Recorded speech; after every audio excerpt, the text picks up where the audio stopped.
everyone, Novels Wonderland here. Thank you all for the love and support you've shown me and the channel. Naruto Ninja World Scientific Revolution. In the ninja world, the only thing that can defeat a cheater is science. Geneticist Dr. Tenma, the father of Astro Boy. Capsule expert Dr. the genius scientist Dr. Senbei Norimaki. Grey Wolf. Wait, isn't the last one a bit too much for the ninjas? Support me on Patreon if you'd like early access to advanced chapters. https://www.com/turdtranslations. Disclaimer: this fanfiction is a work of fan-created content inspired by the Naruto series, originally created by Masashi Kishimoto. All rights to the original Naruto characters, world, and storylines belong to Masashi Kishimoto, Shueisha, and associated licensors. The story, original characters, and plot elements unique to this fanfiction are the intellectual property of the author. No copyright infringement is intended. The cover image used for this fanfiction is not owned by me and is sourced from external artwork. Full credit goes to the original creator of the artwork. If you are the creator and wish for this image to be removed, please contact me, and I will take it down promptly. No copyright infringement is intended. Chapter 1 to 51, Chapter 111, 88 words. You'll never know if you're useless until you give it a shot. Hyuga Mirai wasn't exactly useless, but after taking the entrance exam for the Ninja Academy, he became acutely aware that he wasn't a genius either, especially when he saw the unsightly mark on his forehead. The caged bird seal, exclusive to the Hyuga branch family, was something he had initially thought looked rather cool when he first saw it in the mirror. However, recalling the pain this seal had caused his body, that sentiment quickly vanished. Hyuga Mirai was a transmigrator. He had arrived in the Naruto world only 6 months ago, only to be thrust into the biggest pyramid scheme disguised as a youth training center. It was July in the 41st year of Konoha. Hyuga Mirai was 5 years old. His father, a branch family jonin, had passed away, and as for his mother, she hadn't left any memories, likely she died in childbirth. Being part of the Hyuga branch family, with average talent, excluded from the elite class, and having a golden finger, cheat-like advantage, that hadn't activated yet, Mirai had almost maxed out his cannon fodder debuffs. The class assignments are out. At the entrance of the Ninja Academy, parents and students rushed to check their names on the posted lists. As an orphan, Mirai waited until the crowd dispersed to take a look. Based on his observations, he wasn't making it into the elite class. The only question was, which cannon fodder class would he end up in? Unless the academy expanded the elite class to accommodate 100 students, Hyuga Mirai stood no chance of getting in. "Hyuga-san, aren't you going to check the class list?" A soft voice broke through his thoughts. Mirai turned to see Shizun, a familiar face he had spoken to not long ago. Shizun was the same age and grade as Mirai, having also just participated in the academy's selection process. During the physical test, when Mirai noticed her pace slowing, he had leaned in to offer some encouragement. "Keep it up, Shizun." Shizun had responded with a smile before picking up her pace and securing a spot in the top 30. Meanwhile, Mirai, despite giving it his all, barely managed to place in the 40s. The joke was on him. Shizun hadn't been struggling at all. Mirai had simply overthought it. Gesturing to his smaller stature, Mirai replied helplessly, "I'm too small. If I squeeze into the crowd, I'll get hurt." "I hope we end up in the same class, Hyuga-san," Shizun said warmly. Mirai nodded, replying perfunctorily, "Same here." "Aren't you going to check, Shizun?" Wasn't Shizun being a little too friendly? Mirai quickly dismissed the thought, chalking it up to her simply wanting to make a friend before school started. He turned his attention elsewhere. The earlier physical test was meant to select students for the elite class. Mirai, one of the rejected, could still attend the academy but would receive inferior instruction compared to the elite class, which might have 3 or 4 Chunin-level teachers. Meanwhile, regular classes would often share a single instructor for multiple groups, focusing on the basics to mass-produce ninja as quickly as possible. When the crowd finally thinned, Mirai approached the list to check his name. Year 1, Class B. Though not an elite class, it was still the best of the regular classes, likely due to the prestige of being a Hyuga. After confirming his placement, Mirai returned home to prepare for school. Those with families would have their supplies ready, but orphans like him had to fend for themselves. Within the Hyuga branch family, his father had been a stoic jonin with few close friends. As a result, after his death, the only interaction Mirai had with the branch elders was a visit from a guard captain to confirm that Mirai could live independently. Once that was verified, the family reclaimed his father's home, and assigned Mirai a much smaller one. Such practices were common in the branch family. Those with value retained privileges, those without, like Mirai, did not. It wasn't as though everyone could be the son of the branch family's head, or the nephew of the main family leader. With a monthly stipend and his father's savings, Mirai could live comfortably until adulthood. Other than moving into a smaller house, he hadn't suffered much. Even his father's training notes had been handed down to him. The guard captain had specifically advised Mirai not to rush his training, and, if he wanted to practice ninja techniques, to do so alongside his peers in the clan. Mirai had readily agreed. He understood that a strong foundation was critical. To that end, he focused on a high-protein diet, regular physical exercise, and studying medical techniques. Yes, Mirai aimed to become a medical ninja. At the same time, he wouldn't neglect the Hyuga's gentle fist. The Third Shinobi World War would erupt in just a few years. When it did, the cannon fodder classes would march to the front lines. If Mirai could become a medical ninja, he might serve in the rear, improving his survival odds. Back in his smaller home, Mirai used some of his savings to buy school supplies, as well as several days' worth of meat, eggs, and milk. He then returned to draft his survival plan. Yes, a survival plan. The academy's standard training lasted 6 years, but war could shorten it. The exact duration would depend on how devastating the war became. By Mirai's estimation, even Konoha wouldn't stoop so low as to send 7- or 8-year-olds to the battlefield. After all, ninja weren't crops to be harvested every 3 years. In other words, Mirai had at least 4 to 5 years of relative safety to grow stronger, and improve his odds of surviving the inevitable war. I think I've finally shaken off the laziness of my past life. From now on, I must stick to my plan, Mirai muttered, hyping himself up as he reviewed his meticulously crafted schedule. In a world this dangerous, even a moment of slack could mean death later. First, I'll get tomorrow's school supplies ready.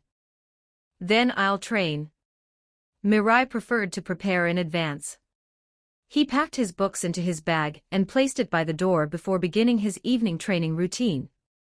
Given his age, the regimen wasn't overly intense, 2 laps around the training grounds. Frog jumps. Though the list was long, the volume was manageable. After completing his training, a weary Mirai dragged himself home. Dinner consisted of boiled chicken, eggs, rice, and milk. Bland but nutritious. I'll reward myself with something tasty every 10 days, Mirai mused as he added soy sauce to make the meal palatable. Wouldn't want my taste buds to dull in a few years. Once he'd finished eating, Mirai, feeling slightly refreshed, spent some time reviewing his father's training notes, which covered everything from chakra refinement to gentle fist techniques. Finally, as sleep overtook him, he set an alarm and drifted off. Tomorrow marked the beginning of his new life at the academy. End of chapter 2, chapter 2 1464 words. Hello, everyone. I'm Yamamoto Kazuki. I like eating red bean dumplings and taiyaki. My dream is to become Hokage. Hello, everyone. I'm Inashita Ki, I love reading, and my dream is to become a great ninja. Even in the regular class, self-introductions are a must. The teacher of Hyuga Mirai's class is a middle-ranking ninja named Ishii Ichiro, who has scars on his face and a stern expression. Many of the students, when introducing themselves, can't help but sneak glances at him. The school likely assigned Ishii Ichiro to be the instructor of Class B with the intention of quickly imparting battlefield knowledge and experience to Hyuga Mirai and the others. Soon, all the students finished introducing themselves, and it was Mirai's turn. Hello, everyone. I'm Hyuga Mirai. My dream is to become a medical ninja. I look forward to working with all of you. It's quite unusual for a child of 5 or 6 years old to clearly state that their dream is to be a medical ninja, but when Ishii Ichiro saw the bandages on Mirai's head and looked into his eyes, he didn't say much more. Children from prestigious families do have a bit more exposure and experience compared to regular ninjas, and Ishii Ichiro had already assumed that Mirai's interest in becoming a medical ninja was likely a command from the elders of the Hyuga family. Compared to the heroic titles like Hokage or the heroes of Konoha village, the title of medical ninja sounds rather humble. The only exception might be Tsunade, one of the legendary Sannin, whose fame came from her battles with the demigod. Medical ninjas don't attract the attention of children, since it's not seen as cool. They don't understand the significance of being a medical ninja, and so no child would naturally seek to learn medical ninjutsu, unless influenced by the desires of their elders. This is the conclusion Ishii Ichiro had drawn from his experience. But what he didn't realize is that, under Mirai's small frame lies a mature soul. When the Third Great Ninja War starts, this group of students will surely be sent to the front lines. At that point, medical ninjas are likely to be prioritized for protection. And there may even be a chance for medical ninjas to stay in the village, depending on the course of the war. If Mirai doesn't pursue medical ninjutsu, his future will be severely limited by the Hyuga family's separation status. His only hope for change would come from personal insight. The training notes his father left his only reach as far as the 8 trigrams 64 palms, which is basic for a branch family member. If it's compared to the techniques in the original story, Mirai's family technique doesn't even match up to what Niji Hyuga had mastered. If someone were to claim that Mirai's father didn't have the talent of Niji, she would never believe that someone with such talent could be so restricted. Mirai's father must have had potential, but his legacy was carefully screened before being passed on to Mirai. If his father had any unique insights into the Byakugan, or the ability to break free from the caged bird curse, it had certainly been withheld. The clan would never allow a branch family member to learn the secret techniques of the main family. If Mirai had such thoughts, the clan would surely punish him harshly. Any attempts to study techniques outside his prescribed path would bring serious consequences. Warnings and scoldings would be the least of it. If a clan elder decided he needed discipline, the punishment would be hellish. So the only way for Mirai to avoid the Hyuga family's wrath is to appear sincerely interested in medical ninjutsu. After all, every major family cultivates their own medical ninja. Once all the students finished their introductions, Ishii Ichiro began the lesson. The first class wasn't about chakra training or ninjutsu. He called out the name of the textbook, and all the students began following along. Taking out the textbook, Mirai's heart sank as she read the title. The Will of Fire, written by the third Hokage. Mirai knew this would take up precious time and energy, all for something that seemed useless in the context of battlefield survival. But this was a required course for students at the Ninja Academy, and ultimately, a mandatory subject for all ninjas in the village of Konoha. The content was extremely dry. If Mirai's classmates managed to stay awake for half an hour, they'd undoubtedly become formidable ninjas in the future. Though the content was dull, Mirai still studied diligently. A medical ninja may have a slightly weaker talent in combat classes, but their theoretical knowledge must be top-notch. They need to be better than 90% of their peers in order to have a chance at success. According to Mirai's research, there are no fools among the medical ninjas. The theoretical lessons lasted for half the day, followed by taijutsu training in the afternoon. By then, the dullness of the morning had completely dissipated, and the children couldn't help but feel excited. Even Hyuga Mirai shifted his focus to the teacher, eager for the next lesson. The taijutsu class was also taught by Ishii Ichiro. Ninja battles come in many forms, and there are various weapons that can be used, such as shuriken and kunai. These are the most common ninja weapons. After explaining the key points of throwing shuriken, Ishii Ichiro demonstrated the technique himself, then instructed the students to practice individually. At the genin level, shuriken and kunai are the most frequently used means of attack.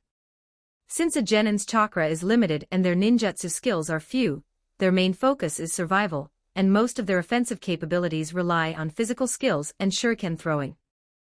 Hyuga Mirai paid close attention to Ishii Ichiro's demonstration. He understood how cruel war could be, and he was determined not to overlook any opportunity to grow stronger. Although he didn't plan to stand out in practical lessons, he knew he couldn't afford to neglect his own improvement.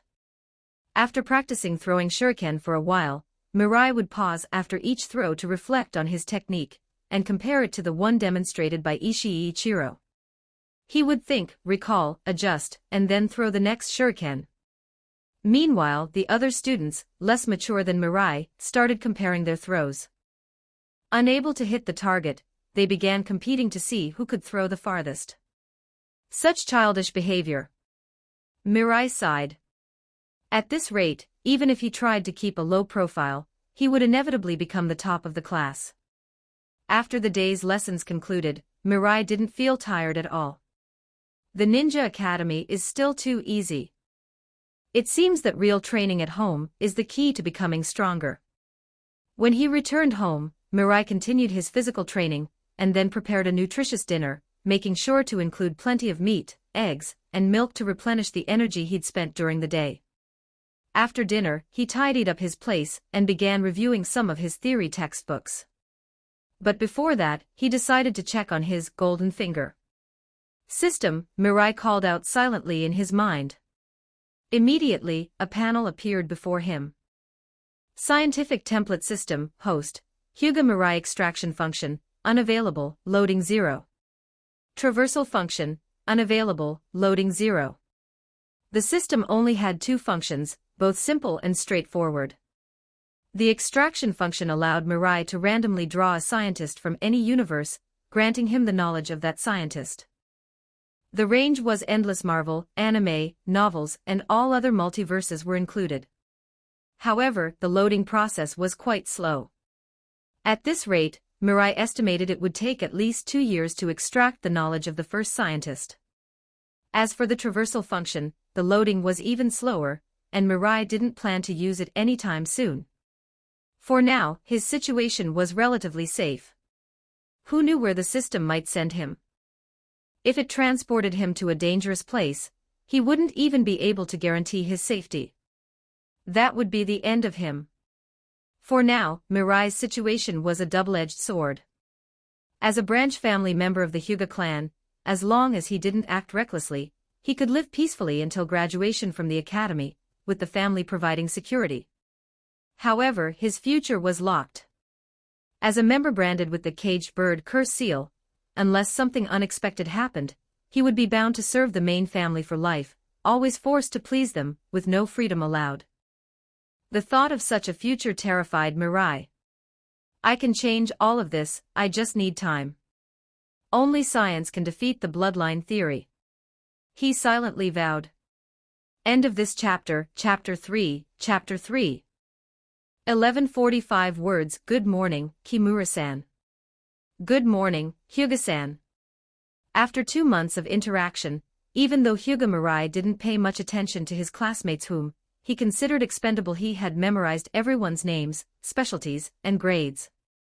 Mirai's performance at the Ninja Academy had been exceptional. Whether it was theoretical lessons or tactical classes, his answers were often praised by the teachers. He also excelled in throwing shuriken and taijutsu training, consistently ranking among the top students. It wasn't that he didn't want to remain low-key, it was just that his classmates, still naive to the harsh realities of war, lacked the focus on their ninja training. They spent most of their time playing and comparing themselves to each other, which meant it was hard for them to make noticeable progress. Mirai also knew that if he didn't outshine these underperforming students, he would face punishment when he returned to his clan. Unless one of the students turned out to be an exceptional civilian genius. Compared to his dominance in Class B, the competition in Class A was much fiercer. The members of Class A included the heir to the Hyuga clan's main family, the son of Konoha's White Fan, the son of the Hokage, and children from various other prominent Konoha families. Although some of them came from smaller families, the politically savvy third Hokage had placed them in Class A. Obito Uchiha was also in this class. Though his entrance exam scores hadn't surpassed Mirai's, he was the only Uchiha in this batch, so he was placed in Class A. Hyuga-san, have you heard? Just after class ended, a girl with bobbed hair approached Mirai and asked. It was Kobayashi Haruko, a student who sat in front of him on the left. Her performance had been average, neither particularly active nor falling behind during taijutsu training. Mirai quickly recalled her details in his mind and smiled. Oh, Kobayashi-san, what's going on? It's the practical class, Hyuga-san, Kobayashi whispered, as though revealing a top-secret message. We're having it this afternoon. A practical class? But we've only been here for 2 months. Mirai thought, feeling that it was a bit too early. For some of the students, they probably couldn't even hit the target with a shuriken. Kobayashi shook her head. I'm not sure. It seems we'll be joining Class A. Haruko-san overheard it while passing by Teacher Ishii's office. Ah, so we're with Class A. Mirai quickly grasped the situation. He could guess the reasoning behind the Academy's decision, or more specifically, Ishii Ikara's plan. In Class B, aside from him, no one had earned the teacher's praise. If it hadn't been for the fact that the term had only started 2 months ago, Mirai suspected that Ishii would have scolded the entire class by now. Using the excellence of Class A students to motivate the lazy fish of Class B, Mirai mused to himself.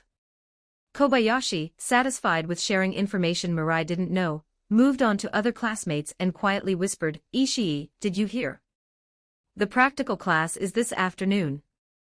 Mirai didn't pay attention to the rising noise around the classroom. He stayed in his seat, quietly thinking about the practical class that awaited them. The heirs of major families had likely already started refining their chakra, and they might even have mastered the three-body technique by now. Mirai, on the other hand, had missed some time due to his father's passing when he first arrived and hadn't had proper guidance. He had been training alone. This practical class offered a chance for him to see just how strong the Class A students were. Soon after, their cold-faced teacher Ishii Ikara entered the classroom, and the students immediately fell silent in unison. These rowdy kids hadn't yet learned how to face a veteran ninja like him without flinching. Looks like most of you already know, Ishii began, that's right, this afternoon we'll be having a practical class with Class A. Both Teacher Ishii and Teacher Kinoshita will supervise it, and your results will be recorded. After speaking, he noticed the excited faces of the students below and turned even colder. With a sharp thud, he slammed his lesson plan onto the desk. To be honest, for the practical class this afternoon, I have some expectations only for Hyuga Mirai. As for the rest of you, I hope you realize the gap between you and the excellent students. Only then can you work harder, practice more, and hopefully make me proud when you become ninja. I don't want to see any of you failing the graduation exams. His words were like a bucket of cold water splashed over the students' heads, dousing the fire of motivation they had just ignited. If even the teacher didn't believe in them, what was there left to look forward to? Nevertheless, most of the students' eyes turned to Mirai, some with envy, others with jealousy. Ishii, indifferent to their inner turmoil, didn't care if they accepted this minor blow. If they couldn't even handle this, they might as well drop out now. He wasn't here to be a counselor for children, but a teacher who trained ninjas for Konoha. The following theory lessons went largely unheeded, and Ishii Ikara didn't mind. This was his teaching style. If students couldn't even handle this level of pressure, they probably didn't have the talent to be ninjas.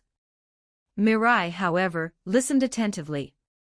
There wasn't much he could do during the theory lessons, but he had to ensure that his theoretical knowledge was solid, as this was the foundation for becoming a medical ninja. Even though many of the theory lessons were impractical, such as an in-depth analysis of Konoha spirit. Soon, it was time for the practical class. The 60 students from both classes arrived at the training field under the supervision of their teachers. Mirai's classmates had recovered their composure by now. Their eyes were filled with defiance and fighting spirit as they observed the Class A students, sizing them up repeatedly. Mirai also looked at Class A, preparing to get to know the future famous figures. This year's batch wasn't as strong as the one that would graduate in a few years, but there was still a 6 paths level powerhouse, a causality-based talent, a ninja money unit, and the Konoha Steel Fist Master, quite a few noteworthy individuals. Mirai paid close attention to everyone, not missing a single person. However, his gaze was drawn to the eldest daughter of the Hyuga clan's main family, Kyo Hyuga, who was also a member of the clan's elder line. "Your class seems full of fighting spirit," said Kinoshita, the teacher of Class A, as he turned to Ishii Ikura. Ishii shook his head. "Fighting spirit is fine, but it won't get them anywhere. I don't have high hopes for them. Let them see how excellent their peers are. That's enough." End of chapter. Chapter 4, Chapter 4, 13-19 words. Classes for the A and B groups were mostly held separately, even for practical combat lessons, with the schedules staggered. This meant that Hyuga Mirai rarely had the chance to observe the A group students unless he skipped class. However, he didn't need to guess, he knew that the A group students were definitely stronger than the B group students. When the classes were assigned, the Ninja Academy teachers took various factors into consideration, with physical fitness and theoretical knowledge being highly prioritized. Might Guy could be considered a theoretical novice, but his excellent taijutsu skills earned him a spot in the A group. Back then, Guy was still a low-ranked genin in Konoha with no special connections, so his entry into the A group was entirely due to his personal strength. Looking at his own classmates, Hyuga Mirai felt that B group had no hope of winning the upcoming practical combat session. The students rarely took throwing shurikens seriously, so what could he expect in terms of their training at home? Currently, there were some border skirmishes, but with White Fan still alive, no one in Konoha expected that the Third Shinobi World War would erupt in a few years. Under such circumstances, the students at the Ninja Academy felt no sense of urgency, and naturally, they did not put in any serious effort into training. The children of large clans had strict training schedules, but for students from civilian families, there was no parental supervision at home, which meant they were always behind the children of prestigious ninja families. Soon, after some discussion, the teachers for both classes began the practical combat session. First match, A group's Might Guy versus B group's Kimura Shin. Upon hearing teacher Ishii's announcement, Might Guy and Kimura Shin quickly stepped into the arena. Hyuga Mirai, hearing Guy's name, turned his gaze toward him, studying him closely. Aside from knowing that Guy had almost kicked 6 paths Abido to death in the future, Mirai's most vivid memory of Guy was during the physical test on the first day of school, when this guy in his tight-fitting uniform ran while shouting and managed to place in the top 10. Seal of confrontation. After both of them performed the hand seals, the 2 middle-ranked Chunin teachers moved aside to observe. For Kimura Shin, this was his first time fighting in front of so many classmates. It felt completely different from the usual ninja games, and his heart was filled with excitement. "Take this!" Kimura Shin shouted enthusiastically, throwing a kunai toward Might Guy while running forward. The kunai missed by several centimeters, flying past Guy's head. Undeterred, Kimura Shin immediately swung his fist toward Guy's head. However, his punch was too obvious, and he had no defensive awareness, which made Ishii's face darken with disapproval. "Might Hurricane!" Guy shouted as he closed the distance. He flipped midair to dodge Kimura Shin's punch and delivered a powerful kick that sent Shin flying. Kimura Shin's chin took the brunt of the kick, and even though Guy didn't use his full strength, Shin couldn't continue fighting. The match ended in an instant. A group's teacher, Muroya Kinoshita, nodded in approval at Guy's swift and effective taijutsu. "Might Guy wins," Ishii announced. Next match, A group's Kurenai Yuhi versus B group's Kano Haruko. And so, one match after another continued.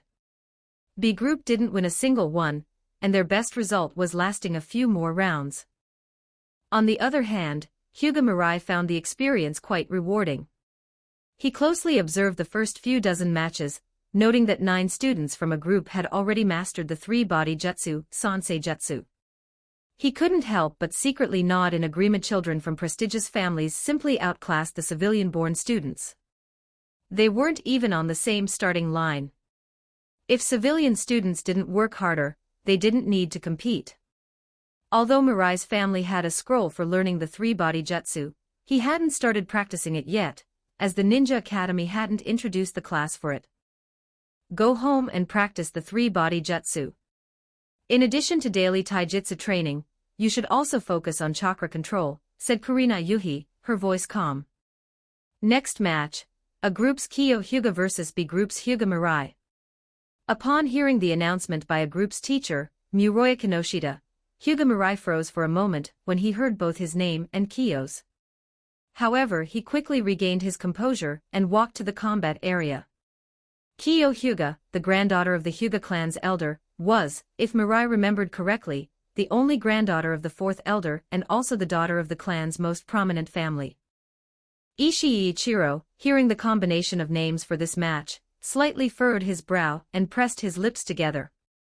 He didn't speak but instead grabbed his notebook to carefully record the match. After they performed the hand seals, Kinoshita declared, "Begin." "Make your move," Kyo said flatly, her tone calm despite her young age. At only 5 or 6 years old, she had already developed the impassive demeanor of a trained member of the Hyuga clan. "Yes, Miss Kyo," Mirai replied, assuming the stance of the gentle fist. He wasn't sure who had arranged this match, but he knew he had no chance of winning.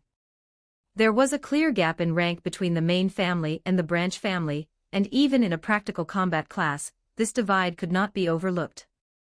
Neither of them reached for kunai or shuriken. While they might have done so against others, the gentle fist was the only method of combat between two members of the Hyuga clan. Mirai moved first, quickly rushing toward Kyo. He covered his palm with chakra and struck at her. Kyo stepped back, blocking the strike with ease, then immediately retaliated with a finger strike. With the gentle fist training inherited from his father and the techniques passed down in his family, Mirai was sure that his skills were no less than Kyo's. As soon as he saw her move, he recognized her intention, a pressure point strike. Truly, the main family learned this early. Mirai sidestepped, countering with a backhand strike. Their movements were strikingly similar, and with chakra now in play, their speed was much faster than in the previous matches. The gentle fist, which targets pressure points, meridians, and internal organs, was known for its effectiveness but also its danger.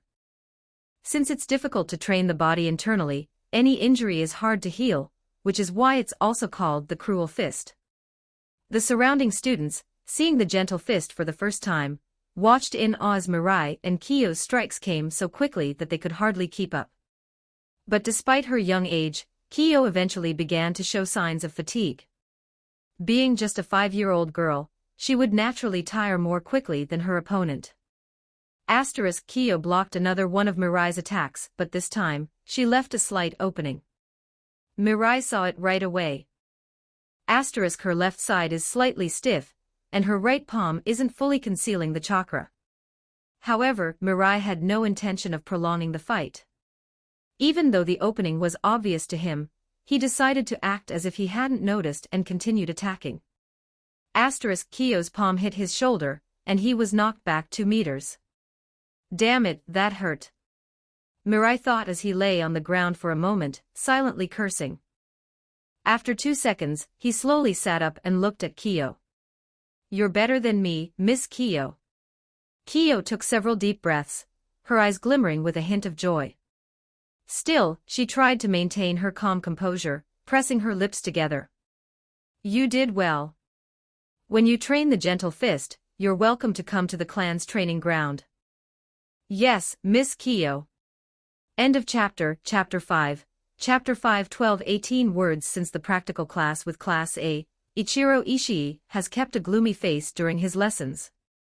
The students in Class B knew they had lost embarrassingly, so they became more serious in the following classes. From this perspective, Ichiro Ishii's efforts hadn't been in vain. Hyuga Mirai, the top performer, had lost to Kyo Hyuga in the end, but his swift taijutsu and gentle fist techniques were impressive enough to place him among the top even in Class A. As for the defeat to Kyo Hyuga, Ichiro Ishii believed it was because Kyo, being from the main branch, had a much faster progression in the gentle fist training than Mirai, to the point that he couldn't even see through her feint. The students' efforts to study seriously meant Ichiro Ishii would receive less criticism. If, a few years from now, all the students in Class B passed their genin exams, he would have earned a good achievement as well. Mirai, however, didn't need anyone to push him. He was always the most diligent student in the ninja academy. Regardless of the time, if he was at school, he was always reading. Books like Ninja Codes and Trap Layouts, Ninja World Geography, and Geography of the Five Great Nations and the differences between their ninjas were all subjects he studied during breaks, learning theories that would be taught in later years. Once he had completed all the theoretical knowledge taught in the academy, Mirai planned to learn basic medical knowledge. As for taijutsu and ninjutsu training, Mirai typically trained alone after school. He rarely practiced gentle fist in the Hyuga clan compound, as he didn't want to reveal the extent of his mastery. Instead, he trained in more remote forests around the village. When it came to the unified training sessions for children in the clan, Mirai's skill level was carefully controlled so that he never outshone Kyo, the young lady from the main house. At home, Mirai focused on chakra control and learning the three-body jutsu. Medical ninjutsu required highly refined chakra control, and if he couldn't achieve this, he wouldn't even be able to enter the basics. The reason Tsunade, one of the Sannin, had so much difficulty promoting medical ninjutsu in the village was that it demanded extraordinary talent in chakra control. Without it, one could only learn basic battlefield first aid techniques. It's time to learn the basics of the three-body jutsu. Mirai opened a scroll containing detailed notes from his late father.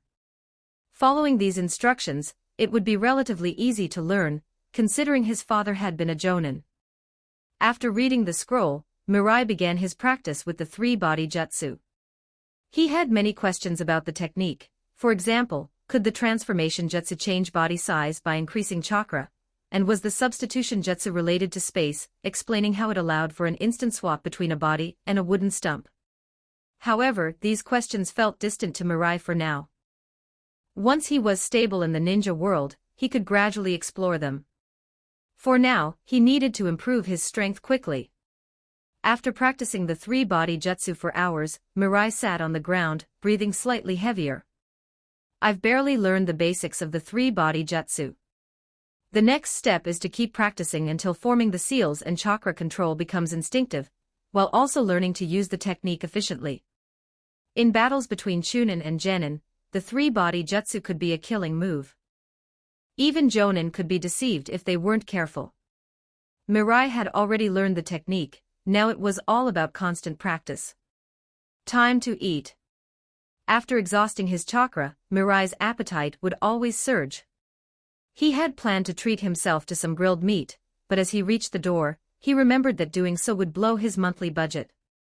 Besides food, he also needed to buy more training tools. Well, boiled chicken with soy sauce works just fine, he reassured himself, heading toward the kitchen to prepare a simple meal before continuing his chakra control training. For wall climbing practice, Mirai always trained indoors. In the beginning, he didn't use too much chakra, as he didn't want to damage the walls. He practiced carefully, gradually increasing his chakra use while trying to avoid breaking anything. Thus, Mirai's daily training routine consisted of 3 hours of gentle fist practice in a remote forest after school, a simple dinner at home, and then training chakra control and studying medical knowledge. Shuriken throwing wasn't a major focus for him. Unlike the Uchiha clan, who were known for their mastery of throwing weapons, Mirai only needed to score full marks in the academy's shuriken assessment. Hyuga Mirai. One day, as Mirai was preparing to train in the back mountain forest, he was suddenly called by the captain of the branch family's guard. Zosuke-sama, is there something wrong? Mirai quickly greeted. The clan's ancient rules were strict, even among the branch family members, and the hierarchy was well established. Zosuke Hyuga walked over and looked at Mirai with his byakugan, filled with suspicion. Lately, you've been running off to remote places. What are you doing? I've been training gentle fist and shuriken throwing, Zosuke-sama. Sometimes, when I get tired, I rest outside, Mirai explained, showing the food and training tools he always carried with him. Why not train in the clan's designated training grounds? Mirai hesitated slightly and continued, in addition to practicing gentle fist, I also fish by the river, since I have a big appetite and sometimes can't fill myself up. This wasn't a lie. It was something Mirai had planned ahead of time. Due to his physical nature, he would feel especially hungry after a tiring day of training, and his appetite would grow bigger. The good news was, the more he ate, the quicker his energy recovered. It was a good thing for his intense training, though it did cost a bit. While it hadn't fully spread yet, every time Mirai came back with supplies, it would surprise the other clan members. Zosuke Hyuga nodded after hearing this. He had heard of Mirai and then spoke sternly, starting tomorrow, you will be assigned as Lady Kiyo Hyuga's personal guard. You will follow her during her commutes to and from school. I understand, Zosuke-sama. Although Mirai was unwilling in his heart, he immediately agreed. He had no choice but to accept. Resistance would be futile, and displaying his emotions could draw the displeasure and hostility of the main family. After school, once you've escorted Lady Kiyo back home, you may have free time, but you must attend the clan's unified training. You will accompany Lady Kiyo during her training sessions. Zosuke Hyuga approached and patted Mirai's shoulder, saying, as Lady Kiyo's personal guard, your clan stipend will increase by 5,000 ryo each month. Remember, the mission of the branch family is to protect the members of the main house. For the branch family, it is the greatest honor to give our lives for the main family. Yes, I understand, Zosuke-sama. Mirai gave a loud, toothy grin in response, but there was no emotion in his pure white eyes. What he truly thought remained unknown to Zosuke Hyuga. End of chapter 6, Chapter 6 1029 words. Good morning, Kiyo-sama, Hyuga Mirai greeted warmly upon seeing Kiyo Hyuga emerge from the residence of the fourth elder of the main family. Among the Hyuga clan, branch family members of the same generation must address main family members as Lord or Lady. For elder members of the branch family, addressing younger members of the main family as young master or young mistress is considered appropriate. Strictly speaking, the way Hyuga Mirai had addressed Kiyo Hyuga at the Ninja Academy had been improper. Before becoming Kiyo Hyuga's bodyguard, Zosuke Hyuga had personally taught Mirai the various rules and etiquettes of the clan protocols that allowed no margin for error. You've arrived, cough. Have you been waiting long? Kiyo Hyuga pursed her lips, attempting to maintain a stoic, mature expression as she addressed Mirai. Not at all, I just got here a short while ago, Mirai replied, shaking his head before falling into step behind Kiyo. Let's head to school. The two made their way toward the Ninja Academy. While there was more than one bodyguard assigned to protect members of the main family, finding someone of Kiyo's age to fill the role was no easy task. Zosuke Hyuga was likely in the process of selecting additional guards, possibly older members of the branch family. Trailing behind Kiyo, Mirai couldn't help but reflect on his situation. My training time has been cut significantly, and I'll now have to set aside time to spar with the main family's young masters and mistresses, he mused, adjusting his plans to accommodate this unavoidable duty. His private training sessions would need to be handled with utmost care. Zosuke Hyuga's recent questioning had already shown a hint of suspicion, though Mirai had managed to deflect it with careful preparation. From now on, his secret training would require even greater caution. Kiyo might be easy to mislead, but the clan elders were another matter entirely. As for improving his physical conditioning, he had two options. The first was to increase the amount of time spent on physical training, a near impossibility given his already packed schedule. The second was to incorporate weighted gear into his routine to intensify his workouts. After deliberating, Mirai decided to commission some weighted accessories later that evening. Being only 5 or 6 years old, he didn't need anything too heavy. Wrist and leg weights of around 5 pounds each would suffice. Moreover, their design could serve to conceal the weights, making them inconspicuous. However, this meant another expense, which pained Mirai. Mirai's unique constitution allowed him to recover energy by consuming large amounts of food. Meat provided the best results, though it was expensive, while grains and vegetables were less effective but more affordable. Balancing these costs was already a financial strain. Even with the additional 5,000 Rio monthly stipend he received as a bodyguard for the main family, a seemingly large sum, it hardly covered 2 weeks' worth of late-night ramen. Lost in thought, Mirai suddenly noticed Kyo had stopped walking. Luckily, Mirai had been paying some attention to his surroundings and avoided bumping into her. Kyo turned to face him, her pearly white Byakugan eyes locking onto his. "Is something wrong, Lady Kyo?" Mirai asked, feigning confusion while mentally reviewing his recent actions to ensure he hadn't offended the young girl. "Your footsteps," she said abruptly. Mirai replied, unsure of what she meant. "Why don't I hear your footsteps when you walk?" "Ah, so that's it." Relieved, Mirai quickly explained, "Lady Kyo, I learned this from our school textbooks. It's something I've been practicing subconsciously." "From the textbooks?" Kyo asked, a hint of doubt flashing across her face. She didn't recall seeing such a technique in her studies. "Yes, the ones issued by the Academy," Mirai nodded. In Ninja Survival Essentials, Chapter 3, it mentions that to minimize noise while walking, one should lift their feet lightly, place them down slowly without shifting their weight, and coat the soles with chakra to further reduce sound. This was indeed a legitimate technique, though few students at the Academy could master it. Mirai had honed it through deliberate practice, integrating the skill into his muscle memory over time. "So it's actually in the textbooks. It seems I need to pay more attention to the Academy's theoretical lessons," Kyo admitted. Mirai's precise citation of the book and chapter convinced her he wasn't lying. "If it's you, Lady Kyo, you'd undoubtedly master it faster than I did." Mirai didn't hesitate to praise the young girl, hoping to keep her from badmouthing him to the clan elders in the future. His words had the desired effect. Though Kyo's lips twitched upward slightly, years of etiquette training prevented her from openly smiling in public. She pressed her lips together to suppress the expression, maintaining her composed demeanor. "Let's not delay any further, we can't be late for class," Kyo said, turning to resume their walk. Mirai said nothing more and continued to follow her. Upon entering the academy grounds, the two parted ways to head to their respective classrooms. Once in class, Mirai threw himself into his studies. With his private training time now limited, he resolved to make up for it by fully utilizing his school hours. His goal was to master the academy's theoretical curriculum, typically covered over 4 or 5 years, within 1 year, after which he planned to begin studying medical techniques.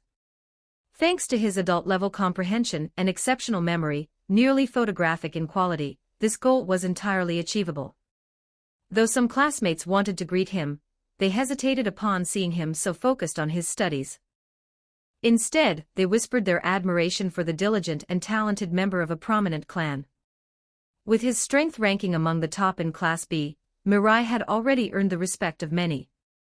Aside from a few jealous peers, Mirai now enjoyed a level of prestige in Class B comparable to Kakashi Hataki's in Class A. When their instructor, Ichiro Ishii, entered the classroom, he was pleased to see Mirai immersed in his studies. After a quick nod of approval, the teacher rapped on the desk to signal the start of the lesson. "Class, let's begin." End of chapter. Chapter 7. Chapter 7. The Hyuga clan's dedicated training grounds were filled with the energy of 7 or 8 children, aged between 5 and 10. Most of them belonged to the branch family, though 1 or 2 from the main family were also present. The instructor, a branch family jonin, was proficient in teaching the gentle fist. Though his expertise had its limits, it was more than adequate for children of this age group. Even for the main family, the guidance of a jonin held significant value. Of course, upon returning home, the main family children would receive further training in secret techniques inaccessible to the branch family techniques, such as the 8 trigrams, 128 palms, or the 8 trigrams palms, rotation. At the center of the training field, 2 individuals sparred. One was Hyuga Mirai, and his opponent was Kyo Hyuga from the main family. Having spent a year at the Ninja Academy, Hyuga Mirai had already earned the reputation of a genius. However, this title referred more to his performance in theoretical studies rather than combat, unlike Kakashi Hatake, the widely acknowledged prodigy. While Kakashi's theoretical scores were not as high as Mirai's, his combat abilities were already comparable to those of an average genin. Rumors were circulating that Kakashi had applied for early graduation, and once approved, he would officially become a ninja of Konoha. Despite only a year of schooling, Kakashi was on the verge of achieving what most would consider remarkable, earning the title of a ninja. His reputation as a genius had spread not only through the academy, but also among the clans, and even the upper echelons of Konoha, where he was recognized as the son of the renowned White Fang. Meanwhile, Hyuga Mirai found himself labeled a bookworm. Although his perfect scores in theoretical courses made him the teacher's go-to example, they also garnered resentment from some students. Mirai's lackluster performance in practical combat only fueled this sentiment further. Mirai spent much of his time engrossed in books, sometimes carrying an entire stack filled with various specialized topics. In shuriken throwing, practical combat, and ninjutsu classes, his performance was decent but nowhere near the top of Class B, let alone the entire grade. With aspirations of becoming a medical ninja, Mirai maintained a studious demeanor, solidifying his bookworm image among classmates, teachers, and even clan members. Unbeknownst to others, however, Mirai dedicated himself to secret training. Each time he ventured out to practice, he treated it as an exercise in evasion tactics, ensuring he wasn't followed. Only in secluded areas, far enough from the village to avoid detection, did he commit himself to rigorous training. Mirai had already mastered the clone technique, substitution technique, and transformation technique. He had completed tree climbing and water walking at home, and advanced his gentle fist to the level of 32 palms. Except for his chakra reserves and lack of combat experience, his strength was nearing that of a chunin. Driven by the knowledge of the dangerous years ahead, Mirai pushed himself relentlessly, foregoing rest and leisure. He either trained or absorbed knowledge, shaping himself into a true genius. Thanks to careful concealment, no one had yet discovered his true capabilities. During his sparring match with Kiyo Hyuga, Mirai held his ground for dozens of moves before deliberately exposing a glaring weakness, while launching an overzealous attack with the gentle fist. Kiyo Hyuga predictably seized the opportunity, delivering a clean strike that sent Mirai sprawling onto the ground. Kiyo Hyuga wins. The branch family Jonin declared the result, prompting Kiyo to lower her stance. A mix of satisfaction and disappointment flickered across her face as she scolded Mirai, "Don't rush during a fight. Your gentle fist foundations are still lacking. Being overly aggressive will only expose you to unnecessary risks." Climbing to his feet, and dusting himself off, Mirai forced a sheepish smile. "Understood, but it's only natural that I'm no match for you, Lady Kiyo. You train far harder than I do." Kiyo frowned at his response and retorted, "Regardless, you need to practice more. Stop burying yourself in books all day. The Hyuga clan shouldn't be tarnished by the reputation of having a bookworm." "She's absolutely right," interjected Zosuke Hyuga, his tone stern. "As Lady Kiyo's guardian, you must not bring shame to her name." "I understand, Lord Zosuke," Mirai replied promptly, careful not to argue or reason with him, a lesson hard-earned over the past year. Debating with someone like Zosuke, Mirai had realized, was a guaranteed loss. "Lady Kiyo, Lord Zosuke," Mirai began cautiously, "I'd like to request permission to observe and intern at Konoha Hospital." "Hyuga Mirai." Zosuke immediately raised his voice, ready to reprimand him for such a suggestion, especially after just being ordered to focus on his gentle fist training. "Let him go," Kiyo interrupted, her tone calm yet decisive. "If Hyuga Mirai has a talent for medical ninjutsu, it could be an asset to the Hyuga clan." Zosuke hesitated before bowing slightly. "As you wish, Lady Kiyo. I'll handle the application and inform you when it's approved." Mirai's face lit up with gratitude. "Thank you, Lady Kiyo." "Thank you, Lord Zosuke." Finally, his efforts bore fruit. After months of subtly influencing Kiyo's perspective on the importance of medical ninjas, She had spoken on his behalf at the critical moment. Once he gained access to Konoha Hospital, Mirai planned to showcase his talent in medical ninjutsu unapologetically. Even if it meant scaling back his other training, he was determined to make his mark as a medical ninja in Konoha. Returning home, Mirai engaged in his routine physical exercises before diving into medical texts late into the night. When he finally lay in bed, he summoned the system he had long relied on. At his mental command, a translucent panel materialized in his vision. Scientific Template System Host, Hyuga Mirai Extraction Function, not yet available, 56% loading, Traversal Function, not yet available, 10% loading, end of chapter. Chapter 8, Chapter 8. 1078 words. Hyuga Mirai was deeply committed to studying medical knowledge. He meticulously learned about the human body's organs, meridians, blood vessels, general wound treatment, and battlefield first aid. Within the Hyuga clan and the Konoha library, such knowledge was somewhat restricted, but not as confidential as medical ninjutsu. It was accessible to Konoha shinobi but off-limits to civilians. Hyuga Mirai only needed to apply for a library card exclusive to Konoha shinobi to access these resources freely. This type of library card was reserved for officially recognized Konoha shinobi, and the Hyuga clan easily arranged one for him. Aside from medical knowledge, Mirai never slacked off in his gentle fist training. If his dedication to studying medical knowledge was a level 1 effort, then his commitment to gentle fist was 5 times that.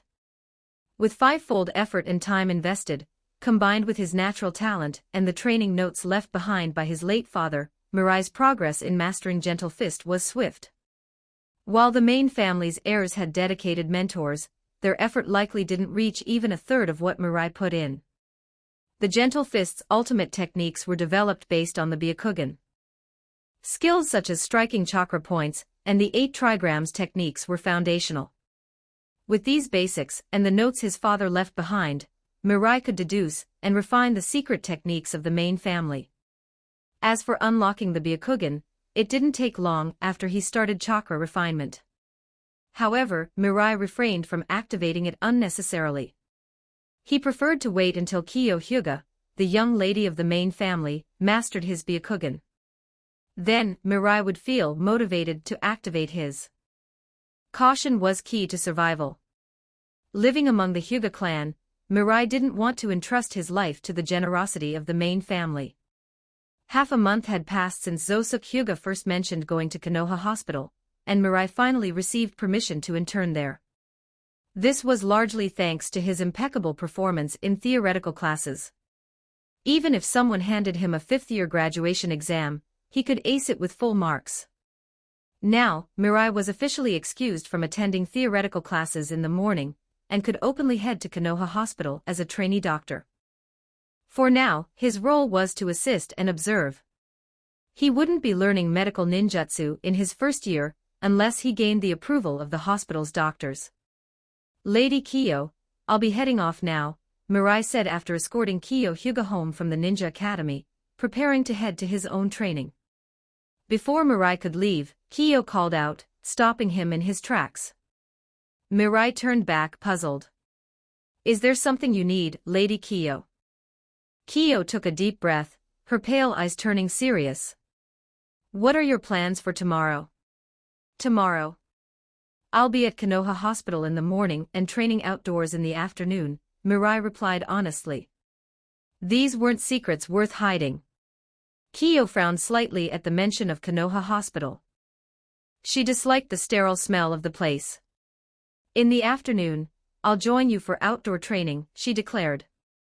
Mirai immediately felt a sense of foreboding. If this young lady tagged along, wouldn't he have to waste another afternoon humoring her? Lady Kiyo, I was planning to fish in the afternoon. It might get a bit dull, Mirai cautiously suggested. Also, about Lord Fourth Elder. To his surprise, Kiyo seemed more intrigued by the mention of fishing. That's fine. A little relaxation after training isn't bad.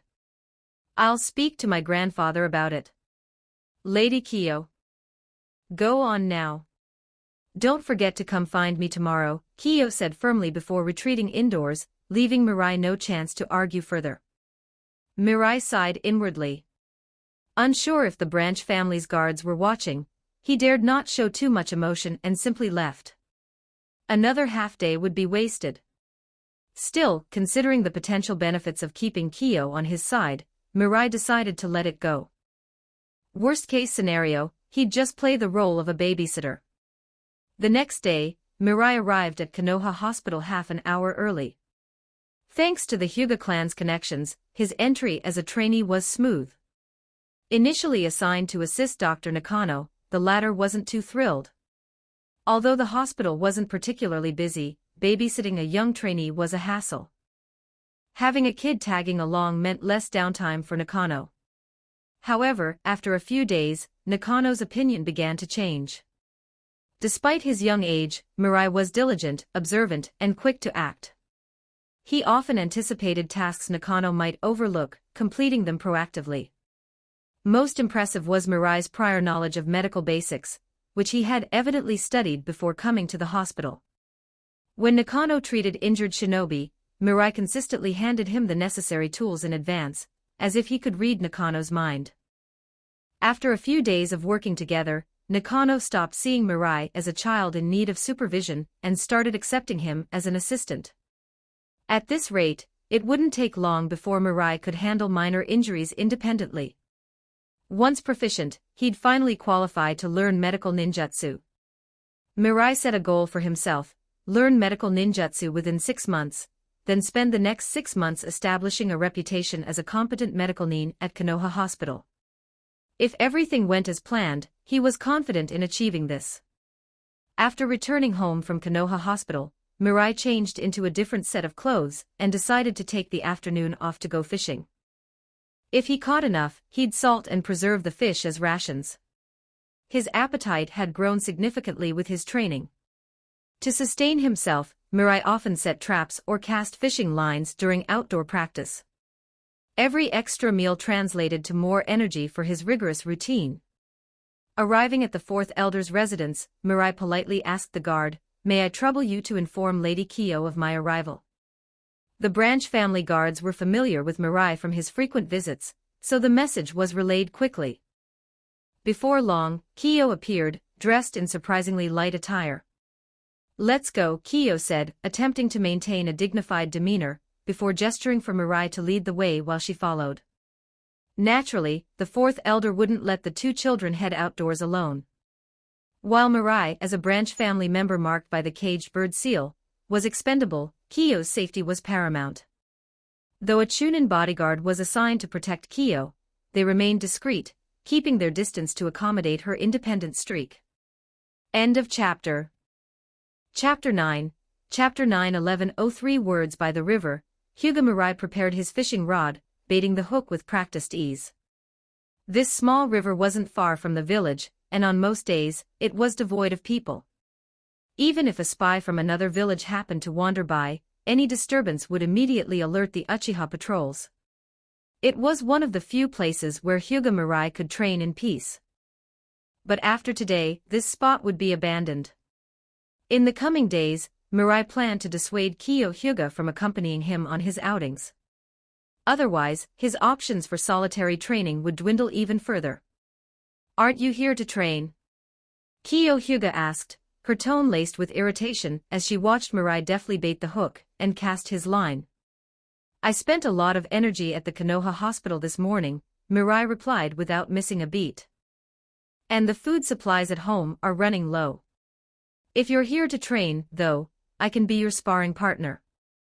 Without hesitation, Mirai employed the type of emotional manipulation that only children could wield effectively.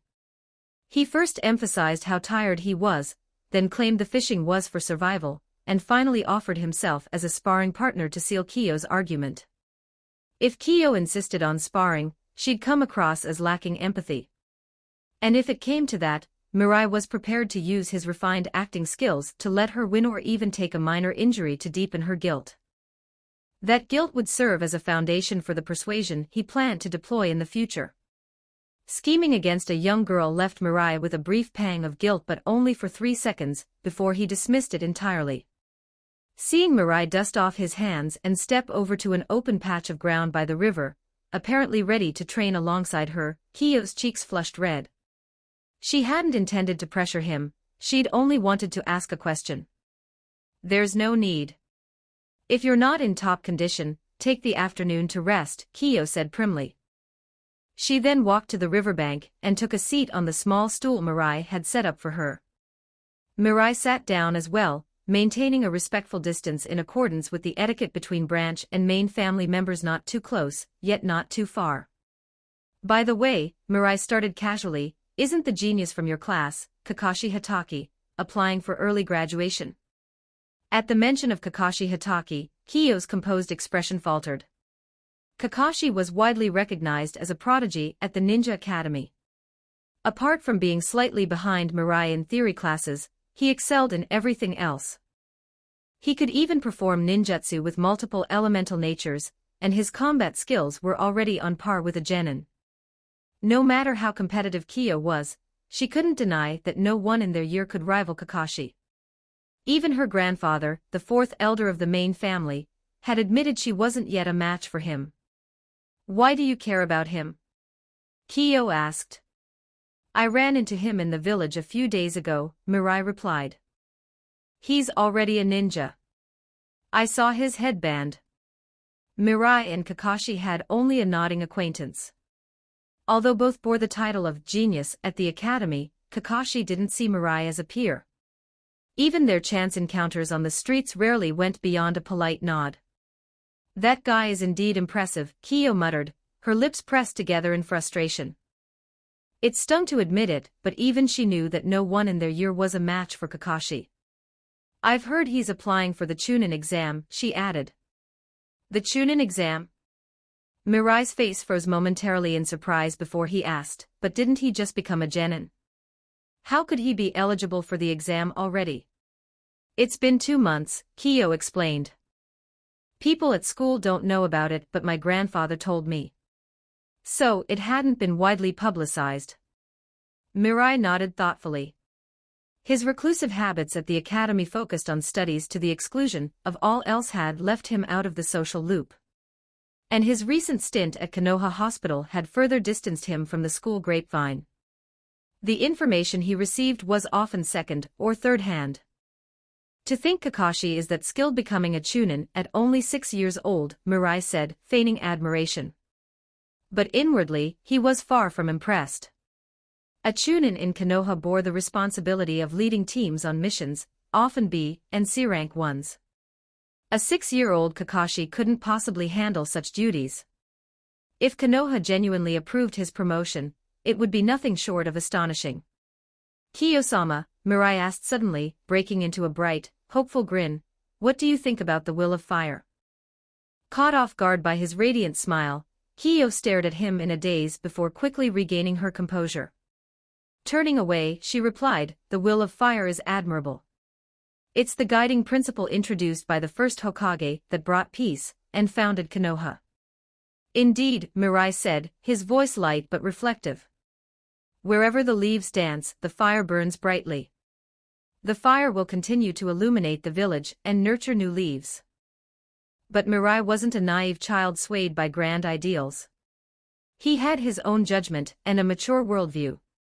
Sometimes, actions spoke louder than words. Konoha was originally established to provide children a safe haven to grow up away from the battlefield. But after 2 world wars, that noble intention had been reduced to a hollow phrase. When the Third Shinobi World War inevitably broke out, even students from the Ninja Academy would be sent to fight, and the will of fire would become nothing more than empty rhetoric. During the Warring States period, children were indeed sent to the battlefield.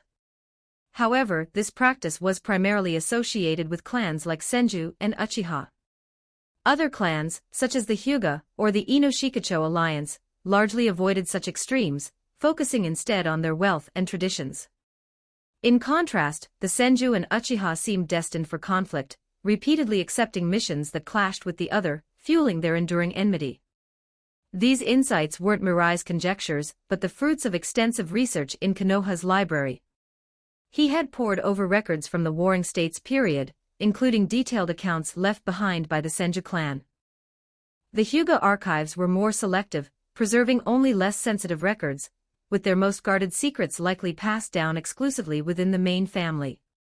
Having read through more than half of the library's resources, Mirai had pieced together a broader understanding of history and the roots of war in the ninja world. End of chapter. Chapter 10. Chapter 10. 26 words. All right, your wound has been successfully treated. From now on, come back every other day for a dressing change. In about 2 weeks, we can remove the stitches. Hyuga Mirai looked at his handiwork with satisfaction as he spoke. The ninja before him, who had initially doubted his abilities, now sincerely expressed his gratitude. Thank you, young man. I was wrong to judge you earlier, and I apologize. Waving his hand dismissively, Mirai replied with a smile, no need for that. Just make sure to pay the fees. He treated the man's initial remarks with indifference, his mind too focused on his work to be bothered by trivial disputes. Well done. A voice came from behind him as the injured ninja left. Mirai turned to see Dr. Nakano standing there, a look of approval on his face. You performed that procedure exceptionally well. Although it was a minor suturing operation, your proficiency is already on par with some medical nin. Nakano had arrived midway through the procedure, but he had observed enough to be impressed. Mirai's steady hand, fluid motions while applying medication, and precise bandaging spoke volumes about his skill. It was hard to believe that this was only Mirai's 8th time performing a suturing procedure. A true genius. To achieve this level of expertise with such limited experience, it was no wonder people said he was destined to be a medical nin. Thank you, Dr. Nakano, Mirai replied modestly, scratching the back of his head. It's all thanks to your guidance that I've improved so much. Don't sell yourself short. Others are already envious of me for having you as my assistant, Nakano said with a chuckle. There was no exaggeration in his words. Mirai's skills in treating external injuries had become an invaluable asset, and his diligence had made him indispensable at Konoha Hospital. Nakano often found himself with extra free time thanks to Mirai's capable handling of tasks. Although medical ninjutsu like healing jutsu and mystical palm technique could heal injuries quickly, they drain chakra considerably. Outside of emergencies or wartime, these techniques were rarely used, as most patients preferred non-chakra treatments due to the significant difference in costs. Since discovering Mirai's extraordinary aptitude for medical knowledge, Nakano had begun delegating smaller surgeries to him. This arrangement freed up Nakano's schedule, making him the envy of his colleagues. Some even approached him privately, hoping to recruit Mirai as their own assistant. But Nakano firmly refused every offer. A talented protege like Mirai, someone with a natural gift for medicine and an eagerness to learn, was a treasure. With proper training in medical ninjutsu, Mirai could not only assist with complex cases, but also enhance Nakano's reputation and income. Only a fool would give him up. Patting Mirai on the shoulder, Nakano grinned. You still have classes at the Ninja Academy this afternoon. Let me treat you to lunch, my treat. Are you sure? Thank you, Dr. Mirai beamed with excitement. He quickly cleaned up the operating room and followed Nakano to a sushi restaurant. During lunch, Nakano showered Mirai with praise, commending his solid foundational knowledge and meticulous work ethic. As they ate, Nakano revealed an exciting piece of news: he would begin teaching Mirai medical ninjutsu the very next day. Upon hearing this, Mirai was so delighted that he finished 30 plates of sushi. By the time he returned to the academy that afternoon, his face was still lit with a satisfied smile. Unconcerned with concealing his talent, Mirai later mentioned his progress to Kyo Hyuga on the way home, after taijutsu and ninjutsu classes. He believed that once the main family learned of his abilities, they might increase their investment in him, perhaps providing higher-level medical techniques or financial support. Either option would suit Mirai just fine. Nakano was merely a medical chunin, and his repertoire of medical ninjutsu was limited. When the Hyuga clan had arranged for Mirai to apprentice at Konoha Hospital at the age of 6, it was unlikely they would assign him a medical jonin mentor. However, if word of his talent spread, the Hyuga main family might see fit to increase their support, especially since Mirai was still Kyo Hyuga's personal bodyguard. The next morning, Mirai stepped out of his house to find Zosuk Hyuga waiting for him. Was this about his medical skills? Zosuk-sama. You've done well. The fourth elder has taken notice of your abilities, Zosuk said, his sharp gaze resting on Mirai. In the Hyuga clan, talent never goes unrewarded. The fourth elder has decided to increase your monthly allowance by 10,000 ryo. This should save you the time you'd otherwise spend hunting and fishing. Thank you, Zosuk-sama, Mirai replied with feigned enthusiasm. Inwardly, he felt disdain.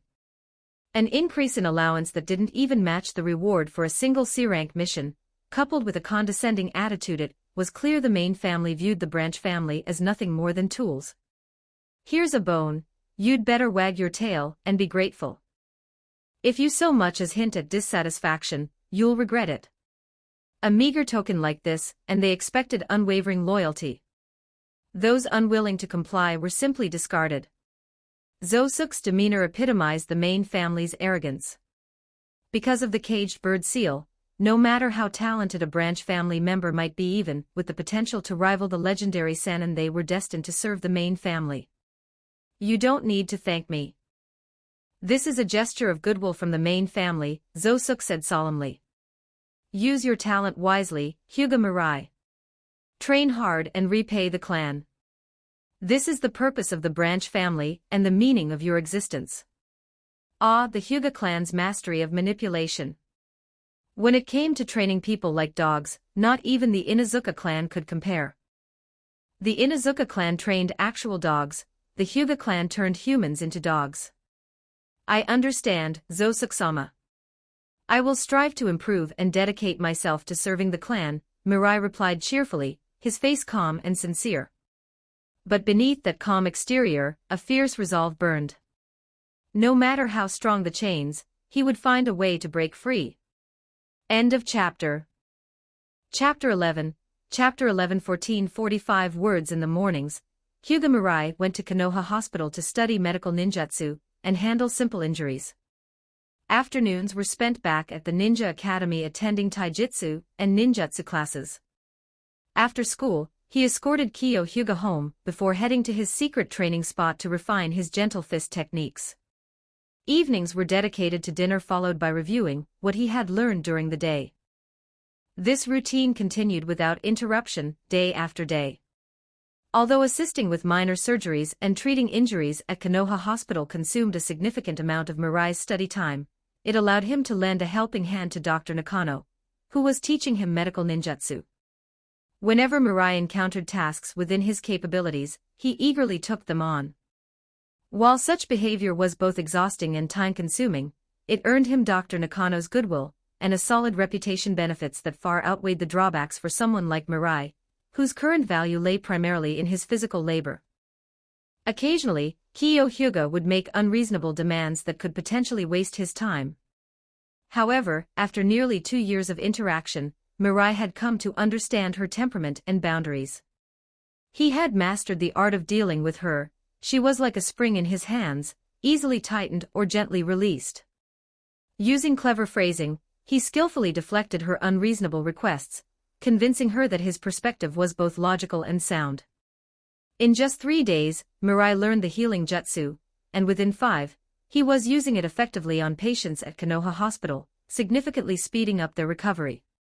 His reputation began to spread, no longer confined to the hospital and the academy. That boy, Hyuga's prodigy. I heard his talent in medical ninjutsu rivals that of Lady Tsunade from the Sannin. Come on, Lady Tsunade is the medical saint. But yeah, that Hyuga boy is impressive. He shaved 2 days off my recovery time using the healing jutsu, and my medical bills were even reduced. I've seen him too.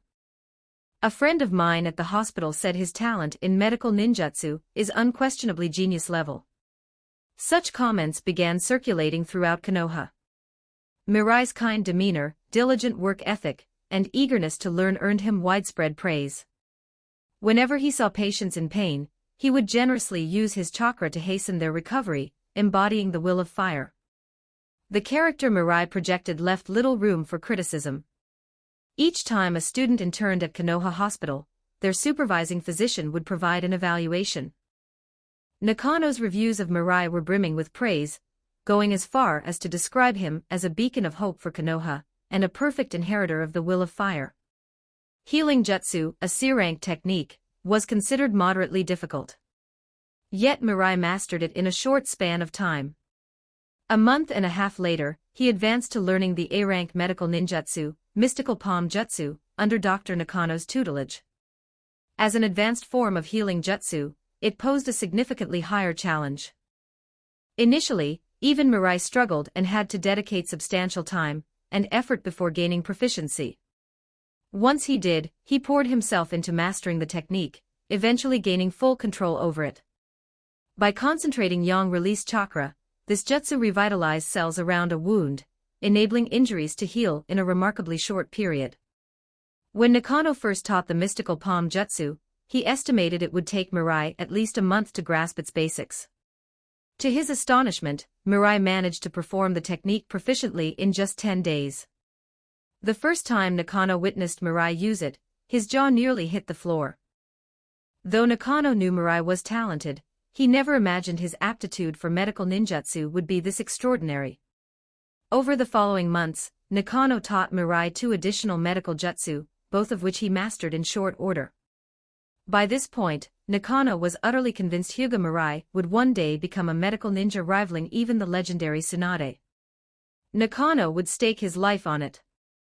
Other than chakra reserves and surgical experience, Mirai had already reached a level in medical ninjutsu that matched Nakano's own.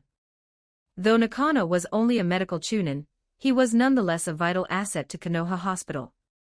High-ranking medical ninja, such as Jonin-level practitioners, often served as department heads. Even among the ranks of chunin, Nakano was a treasured resource. Considering Mirai's prodigious talent, his future as a medical ninja was boundless. Mirai-kun, that's enough for today. Thank you for your hard work. Nakano patted Mirai on the shoulder after he completed a minor surgery. Within a single morning, Mirai had treated 3 patients' minor wounds from missions, but his assistance had lightened Nakano's workload significantly. After all, missions ranked C or B often involved skirmishes, and even the best Konoha ninja couldn't avoid occasional injuries. In that case, I'll take my leave now, Dr. Nakano, Mirai replied politely, bowing slightly before stepping out of the hospital. After finishing his tasks, Hyuga Mirai noticed there wasn't much left for him to do and prepared to take his leave. Turning to Dr. Nakano, he said his goodbyes. He also decided to skip the afternoon ninjutsu class. The Ninja Academy had a rather lenient approach to student management, especially for exceptional students. From what Mirai had gathered from Kiyo Hyuga about the recent buzz at the academy, Kakashi's promotion to Chunin had sparked a wave of graduation applications. Among those considering graduation was Kiyo herself. Being Kakashi's peer, she felt a sharp sting of comparison. While he had already ascended to Chunin, she and others were still stuck in the academy. This glaring disparity was hard for the prodigies of Class A to stomach, Kiyo included.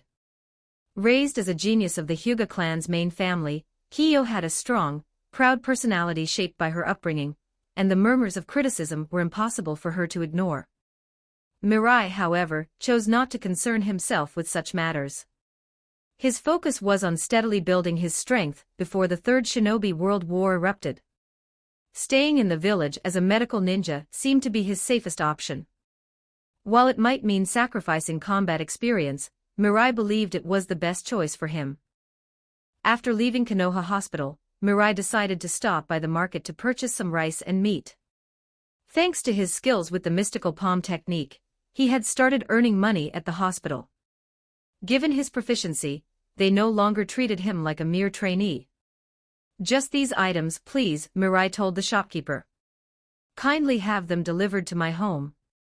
He had bought quite a bit, but since the shop offered delivery services, he left his address after settling the payment and began to leave. Just as he turned away, he overheard the shopkeeper and another customer in conversation. Hey, did you hear about the White Fang of Konoha? Oh, that guy. What a disgrace! Because of his selfishness, the Land of Fire suffered massive losses.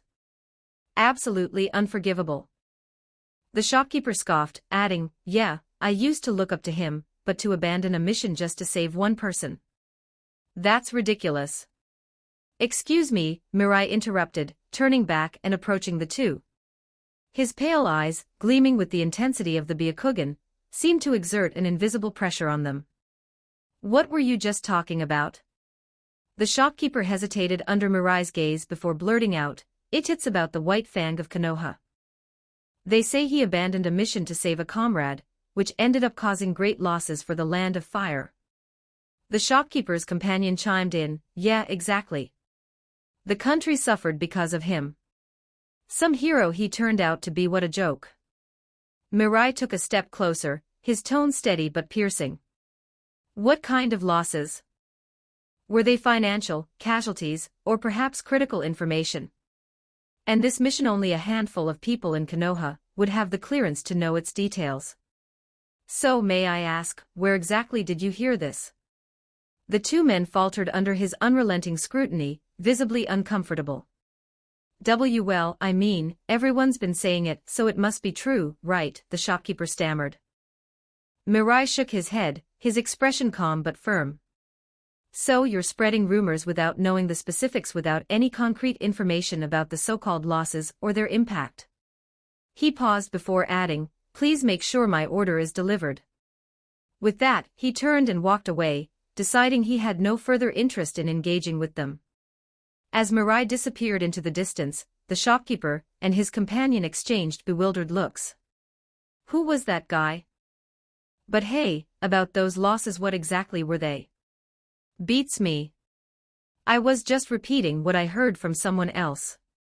Chapter end, Chapter 12, Chapter 12 1101 words. The news about Konoha's White Fang spread quickly throughout the village.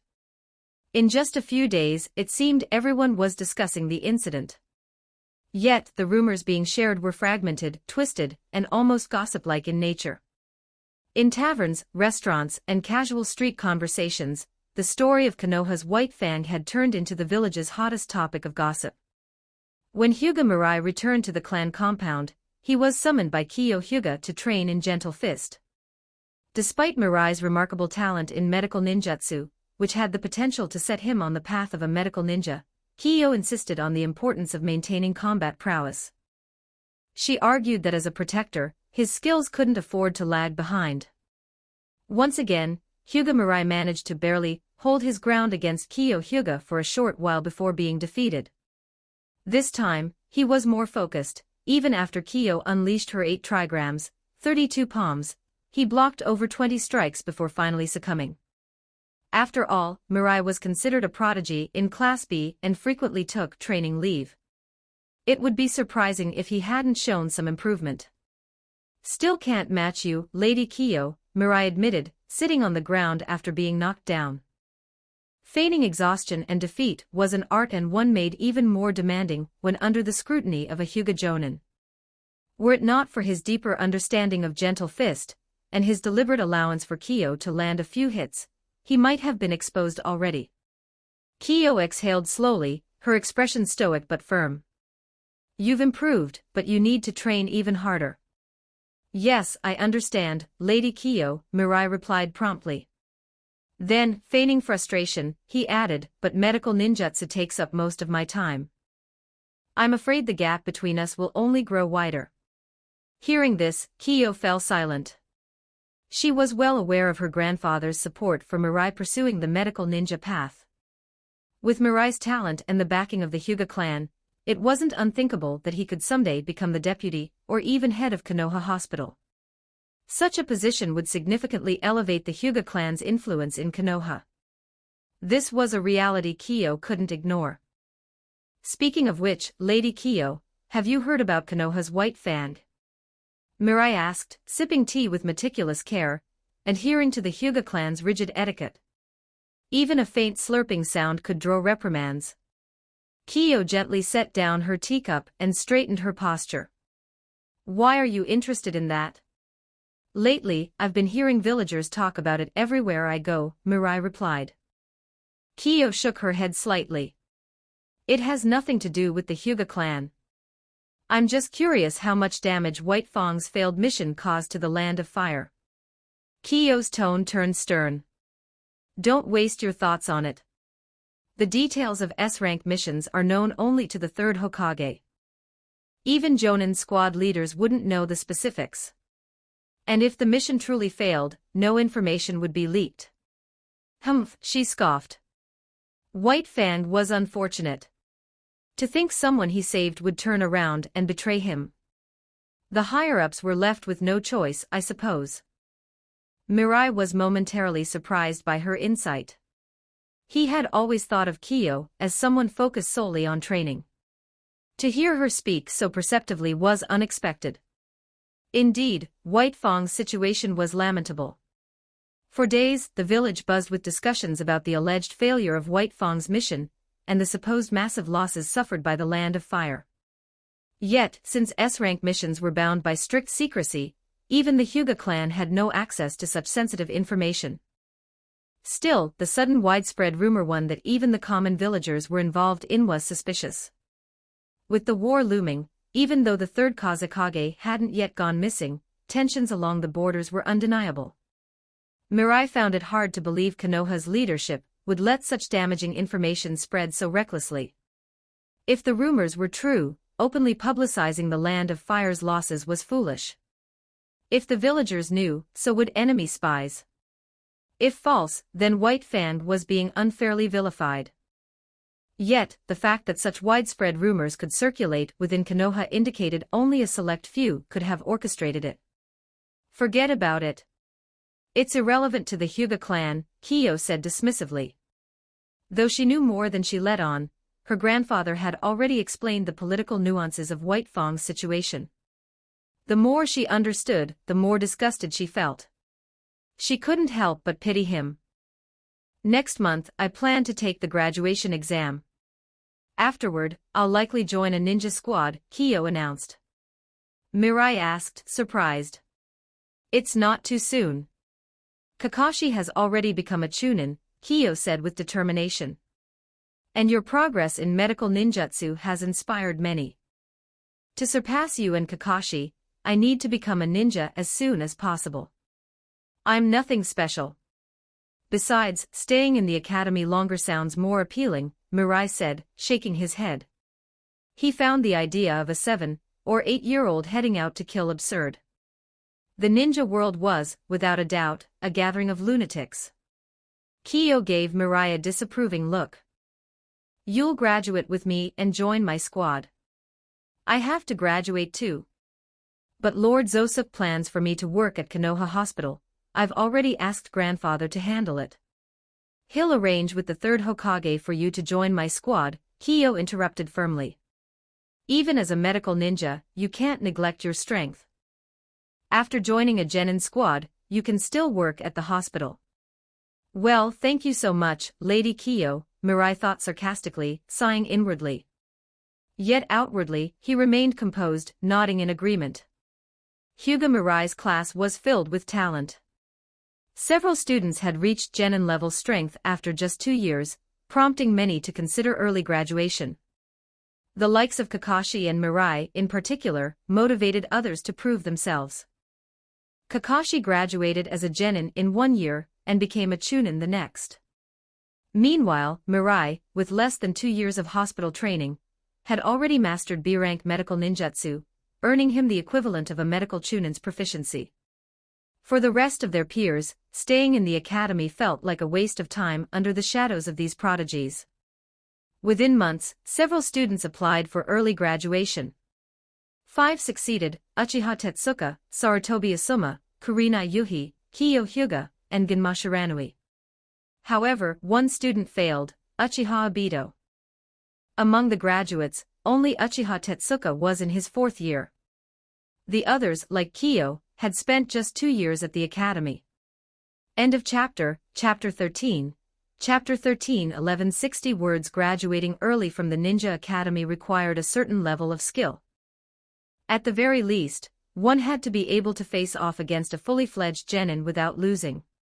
With additional assessments, early graduation was only granted to those who met the strict requirements. Hyuga Kiyo and the others possessed the necessary strength. The 5 who passed the exam had been mentored by family members who were already ninjas. Coupled with 2 years of academy training, they naturally had genin-level capabilities. As for Obito Uchiha, his situation was different.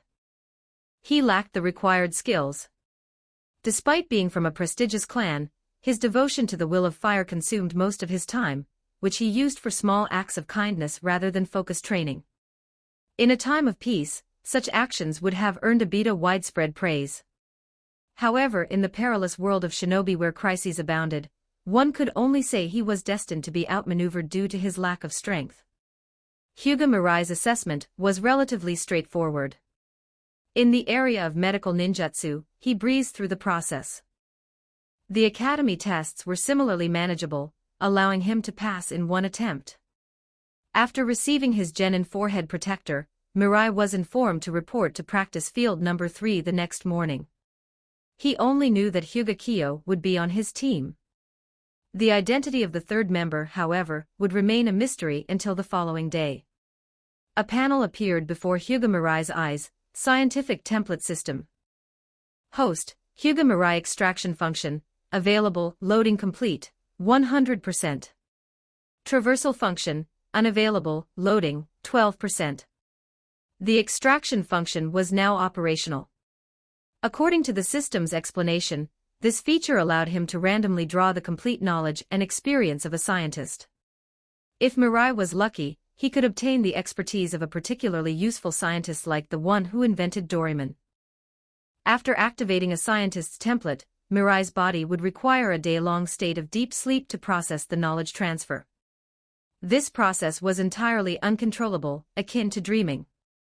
I'll give this a try when I have more time to spare. Right now, I can't afford to sleep for a whole day. He then checked the system's other features. The traversal function remained unchanged, progressing as slowly as a turtle's crawl. At this rate, it might take years to become usable. Regarding his combat abilities, Mirai had fully mastered the 3 basic jutsu. However, his proficiency in shuriken throwing was only at an average genin level, as he hadn't invested much effort in it. In terms of gentle fist, he had completely mastered the 8 trigrams 64 palms. As for the Hyuga clan's secret technique, rotation, while Mirai had attempted to deduce and practice it, he had not yet achieved complete mastery. He was also wearing a 40-pound weighted load, his maximum, without raising suspicion. Any more and others would begin to notice. All in all, Hyuga Mirai possessed the strength of a chunin, but lacked real combat experience. His past spars with Kiyo were more playful than serious, vastly different from life and death battles. Thinking about it this way, becoming a genin has its perks. At least I'll gain some experience outside the village. After organizing his ninja tool pouch one last time, Hyuga Mirai called it a day. The next day Hyuga Mirai arrived on time at practice field number 3. By the time he got there, Kiyo and the other teammate had already been waiting for a while. "Good morning, Lady Kiyo and Kurenai Yuhi." Mirai greeted them, a bit surprised to see that their third teammate was someone from Class A. "Morning, Mirai. Looks like we'll be teammates from now on." Kurenai smiled, her red eyes curving like crescent moons. "You're late again. You always cut it too close," Kiyo grumbled. Although he wasn't technically late, this wasn't the first time Kiyo had complained about his timing. "I double-checked my ninja tools before heading out, so it took a little longer," Mirai replied calmly, as always providing a reasonable excuse that left Kiyo with no room to argue. Before Kiyo could get upset, Mirai quickly shifted the conversation. "Where's our squad leader?" "Not here yet." "I wonder who it'll be," Kurenai said curiously. "It'll either be a ninjutsu specialist or a sensory-type jonin," Mirai speculated. "If it's a ninjutsu specialist, we'll be a standard task unit, ninjutsu, taijutsu, genjutsu, and medical expertise all covered. If it's a sensory type, then we're likely a reconnaissance unit." Kurenai's red eyes sparkled as she looked at Mirai. Impressive analysis, Mirai. Kiyo interrupted in a cold tone, whoever it is, I just hope they're not late. Under Mirai's guidance, the three exchanged some basic information about their abilities. After all, teamwork required understanding one another's strengths and weaknesses. Mirai saw himself as a medical ninja with limited offensive capabilities. He could barely use the 8 trigrams 32 palms. His combat skills were at the level of an average genin, while his medical ninjutsu was closer to that of a chunin. Unless in a life-or-death situation, he had no intention of revealing his hidden strength. Suddenly, a figure appeared in a blur. Everyone's here, I see, said the newcomer, a man in standard jonin attire. He looked to be in his late 20s or early 30s, his expression calm as he addressed the trio. I am your squad leader, Akimichi Fu. For the foreseeable future, I'll be your jonin instructor. If there are no objections, we'll begin with introductions. Kiyo and Kurenai immediately tensed. Fu's sudden appearance via the body flicker technique had caught them off guard. If he'd been an enemy, both of them would have been killed before they even noticed. Mirai led the introductions. Hyuga Mirai. I specialize in medical ninjutsu and gentle fist. My Byakugan range is 1 kilometer, but my taijutsu isn't as strong as Lady Kiyo's. Hyuga Kiyo. I specialize in taijutsu. Kiyo's introduction was brief, omitting any mention of personal interests or aspirations. I'm Kurenai Yuhi. My specialty is genjutsu. I love sweets and my dream is to become as great a kunoichi as Lady Tsunade. Hearing this, Mirai couldn't help but shake his head. Tsunade's current state wasn't exactly inspiring. Though she hadn't left Konoha yet, she was practically a wreck, constantly drunk or gambling. Mirai had seen her intoxicated on several occasions while delivering documents to the hospital director's office. If her fans in the village witnessed her current condition, their admiration would undoubtedly diminish. Akimichi Fu. Konoha Jonin. I enjoy training and specialize in fire release and earth release ninjutsu. For now, only 2 squads have formed from this year's academy graduates. Starting today, you're officially my subordinates. To better gauge your abilities for future missions, we'll begin with a strength evaluation. Fu's tone was calm, but his words carried weight. Let's start right here. As soon as he finished speaking, the 3 genin scattered, disappearing into the surrounding forest within seconds. End of chapter, Chapter 14. Chapter 14 1288 words. The evaluation for becoming a jonin in Konoha is exceptionally rigorous. It can be said that no jonin in the village has an obvious weakness. Whether it's reconnaissance, combat skills, or ninjutsu, Konoha's jonin hold significant influence within the village. They form the backbone of Konoha, even having the authority to propose suggestions regarding village policies. Though Hyuga Mirai and his teammates quickly concealed themselves, none of the 3 possessed proficiency in ninjutsu. Thus, their probing could only rely on shuriken and explosive tags. However, Akimichi Fu didn't give them any chance to set traps. Considering this, it seemed unlikely that the 3 of them, even at full strength, could force Fu to take them seriously. If we want to improve our evaluation score in Fu's eyes, the key lies in Kurenai Yuhi's genjutsu, Hyuga Mirai thought, crouching in the shadows. He didn't believe Kiyo Hyuga's gentle fist technique could pose much threat to a jonin. Instead, their best strategy was for Kiyo and himself to create an opportunity for Kurenai's genjutsu. If the illusion were successful, Kiyo might stand a slim chance of turning the tide. A volley of shuriken and kunai flew out from the forest, sealing off every escape route for Akimichi Fu. Not bad shuriken throwing technique, though a bit rushed, Fu commented to himself, quickly assessing the situation. Except for retreating, all other escape paths had been cut off. Considering their age, their shuriken skills had surpassed those of an average genin. Still, such a level didn't pose much threat to a jonin like him. After all, how could a jonin's pride allow them to be driven back by mere shuriken from students? Swiftly, Fu reached into his pouch and drew a kunai. With practiced ease, He deflected the incoming shuriken with a series of clangs and strikes. But then, his sharp eyes noticed something unusual about three particular kunai. The handles were emitting smoke. An explosion erupted as the concealed explosive tags detonated, enveloping Fu's position in fire and smoke. Moments later, however, a figure leapt from the smoke, unharmed. Of course, 3 mere explosive tags weren't enough to defeat a Jonin. Despite Hyuga Mirai's clever tactic of wrapping the explosive tags around kunai and concealing them with black paper, the smoke emitted before detonation gave them away an unavoidable flaw. Behind me.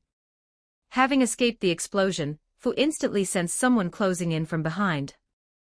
A quick glance revealed it was Hyuga Mirai. Take this. Hyuga Mirai hurled shuriken mixed with a smoke bomb toward Fu. The smoke bomb was meant to obscure his vision, while the shuriken ensured Fu couldn't simply ignore the distraction. With 2 members of the Hyuga clan on the team, using a smoke bomb actually gave them an advantage. This Hyuga boy is a competent ninja. Fu thought, silently impressed. Wasting no time, he formed a series of rapid hand seals. In the blink of an eye, he unleashed a ninjutsu. Water release, wild water wave. A surge of water shot from Fu's mouth, instantly striking down the shuriken and smoke bomb while surging toward Hyuga Mirai. The area within dozens of meters was shrouded in a misty haze as Hyuga Mirai used a substitution jutsu to evade Fu's attack. Interesting.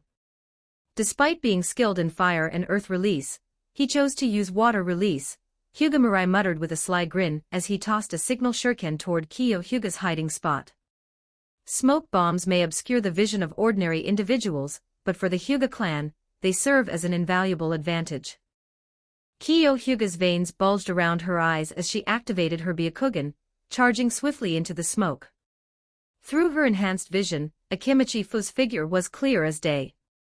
However, her movements were far too conspicuous. Kyo's direct charge completely undermined Hyuga Mirai's strategy. Even if Akimichi Fu, as a jonin, couldn't see her, he could certainly hear her approach. Hyuga Mirai frowned slightly and shook his head. He had already done everything he could. From this point on, his role would be limited to observing the battle unfold. The sound of fists and kicks clashing echoed through the smoke. Observing through his Byakugan, Hyuga Mirai clearly saw the exchange between Kyo and Fu. Although Kyo's gentle fist was formidable, her strikes producing gusts of wind with each movement, Akimichi Fu's taijutsu was no less impressive. Even with his vision obscured by the smoke, Kyo failed to gain the upper hand in her ambush. When the smoke finally cleared, Kyo was already at a disadvantage. Her taijutsu, while skilled, fell short of matching a jonin's capabilities, even one whose strength lay primarily in ninjutsu. Hyuga Mirai joined the fray, easing some of the pressure on Kyo. However, she quickly sensed something was amiss. The person beside her was not Mirai. 2 kunai flew toward them from a distance. Akimichi Fu's sharp eyes caught the faint smoke trailing from the handles. Alarmed, he glanced at Kyo and Mirai nearby. Are they planning to blow up their teammate? Or do they simply not care? In a split second, Fu made his decision, shifting his position to deflect the incoming kunai. But that left him vulnerable. Genjutsu, Hell Viewing Technique. A voice echoed in Fu's ears. He immediately realized he was in trouble. As his surroundings morphed, he saw Kurina Yuhi in the distance, waving at him with the same expression Hyuga Mirai had shown earlier during their introductions. After the test concluded, Akimichi Fu seemed more at ease. The evaluation had surprised him, especially Hyuga Mirai's tactical awareness. Although it was the trio's first time working together, their cooperation was sufficient to challenge most Chunin-level opponents. The test was satisfactory, Fu remarked calmly. For your first time working as a team, your coordination was impressive. You've already surpassed most Chunin. Moving forward, aside from completing village missions, I will provide specialized training tailored to each of your strengths. He then critiqued each participant's performance, including Hyuga Mirai's. While Mirai demonstrated solid tactical planning, his offensive capabilities were limited. Moreover, ceasing his actions after Kurenai's genjutsu took effect was reckless, as their leader, Fu had not called an end to the test. This lapse, Fu emphasized, was a significant flaw. As for Kiyo and Kurenai, their issues stemmed purely from inexperience, a problem that missions and training could address. Satisfied with his assessment, Fu concluded, "That's all for today. Assemble tomorrow at 9 in front of the Hokage Hall." With that, he disappeared in a flash. After Fu left, Hyuga Mirai finally spoke. "So he really was a genuine jonin. I thought it might have been a shadow clone. Our teamwork wasn't bad, though." Kurenai grinned. "Yeah, I managed to land a genjutsu on a jonin for the first time. Even if it only lasted 2 seconds. Her crescent-shaped eyes sparkled with joy, her excitement evident. "But we still didn't win," Kiyo remarked, her tone tinged with frustration. "Lady Kiyo," Mirai said, trying to comfort her, "he's a jonin. Just being able to gain the upper hand for a moment is impressive. Why don't we celebrate forming our team with a yakiniku dinner?" Kurenai suggested suddenly. Yakiniku. Mirai's mouth watered at the thought.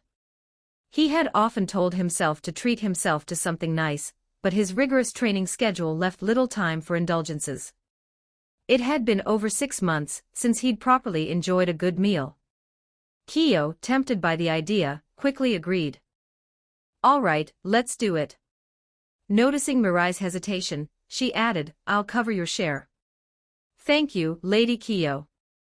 In the team, just call me Kiyo. Save the formalities for when we're back with the clan." End of chapter. Chapter 15. Chapter 15 12-10 words. The synergy within a squad is cultivated through time and shared experiences. For Hyuga Mirai's team to successfully cast a genjutsu on a Konoha jonin despite their brief acquaintance was proof to their exceptional capabilities. Hyuga Mirai, despite having spent a significant amount of time with Kiyo Hyuga, had not developed any real rapport or teamwork with her. From Kiyo's perspective, Mirai's inability to even execute the 8 trigrams 32 palms meant he would likely be defeated within a few moves against a jonin. Mirai, however, had no intention of exerting himself in the test. Instead, he aimed to steer both Kiyo and Kurenai Yuhi into taking action. If not for the small preparations he had made in advance, their performance might have been evaluated even more harshly by Kimichi Fu. After indulging in a hearty meal at a barbecue restaurant, Kurenai's ruby-like eyes were transfixed, stunned by what she had witnessed. Fortunately, she hadn't insisted on footing the bill herself. Otherwise, she would have been embarrassed to call her father to settle the check. Kurenai couldn't fathom how someone from the Hyuga clan could have such a voracious appetite. Mirai had single-handedly consumed 40 to 50 plates of grilled meat amounting to nearly 10 kilograms. Kiyo Hyuga's expression was strained when it came time to pay. Although she was the eldest daughter of the clan's main family, this one meal nearly emptied her purse. Even with her family's generous allowances, hosting a meal like this regularly was out of the question. If Mirai hadn't decided to call it a day to resume training, the feast might have lasted another hour or two. The next morning, the team gathered in front of the Hokage building bright and early. Akimichi Fu arrived precisely at the agreed-upon time, neither early nor late. "Let's go and pick up some tasks," he announced before leading the group into the building, with Mirai and the others obediently following behind. Task assignments were handled in the Hokage's office, where a few assistants helped process requests. Mirai immediately noticed the short figure seated at the central desk, Hiruzen Sarutobi, the third Hokage. The Hokage was engrossed in village affairs and didn't so much as glance up at Fu's team when they arrived. Although Mirai possessed medical talents that rivaled even Tsunade's, the report submitted by Nakano had already reached Hiruzen. However, upon learning that Mirai was from the Hyuga branch family, Hiruzen lost interest. The caged bird seal, which bound the branch family, superseded all other forms of control, including even Danzo's seals. Members of the branch family owed their primary allegiance to the main family before anyone else. For the Hokage to deploy members of the branch family to the battlefield, prior approval from the main family was necessary, a rule strictly observed between the Hyuga clan and the Hokage's office. This understanding was so firm that not even Danzo's route contained members of the Hyuga clan. Sensory ninjas were instead sourced from the Yamanaka clan. Both Hiruzen and Danzo knew this balance well. No matter how much effort they poured into nurturing Mirai, the end result would always favor the main family of the Hyuga clan. Accepting this inevitability, they dismissed the thought of personally cultivating Mirai. Let him grow on his own. If the Hyuga clan wishes to raise a strong medical ninja, they can use their own resources. If Mirai grows stronger, he's still a ninja of Konoha, and I can assign him missions, Hiruzen thought. He adhered to the village's rules, even as he remained steadfast in his will of fire. Such was Hiruzen's stance toward the Hyuga branch family. When Fu stepped up to the Hokage's desk, he respectfully said, "Lord Hokage, I'm here to accept missions." "Ah, it's you, Fu. Let me see what's available for your team." Hiruzen picked up a stack of mission scrolls, reviewing them briefly before offering several options. "You can help villagers with farming, drive away wild boars, or assist merchants in moving goods from storage." Fu considered the options before responding. "Lord Hokage, if possible, I'd like to take all three." "Very well," Hiruzen replied with a hint of surprise before agreeing. It was standard for newly graduated genin teams to start with D-rank missions to gain experience, a rite of passage for all novice ninja. Even though Fu trusted his team's abilities, he wouldn't bypass tradition by jumping directly to C-rank missions. However, by taking on multiple tasks simultaneously, he could accelerate the process. Each member could complete one task independently, expediting their accumulation of mission experience. After receiving the assignments, Fu led the team outside. Opening the scrolls, he handed them to the group. "Pick one. Complete it by 3 p.m., and meet back here at the Hokage building." Mirai stepped back, motioning for Kiyo and Kurenai to choose first. Among the three tasks, driving away wild boars seemed the easiest, while farming and moving goods appeared physically demanding. As former classmates, Kiyo and Kurenai decided to settle the matter with a game of rock-paper-scissors. In the end, Kiyo took the boar task, Kurenai chose to assist the merchants, and Mirai was left with the farming assignment. D-rank missions, what a hassle, Mirai thought as he headed toward the fields. These tasks were practically pointless, offering nothing beyond mission credits.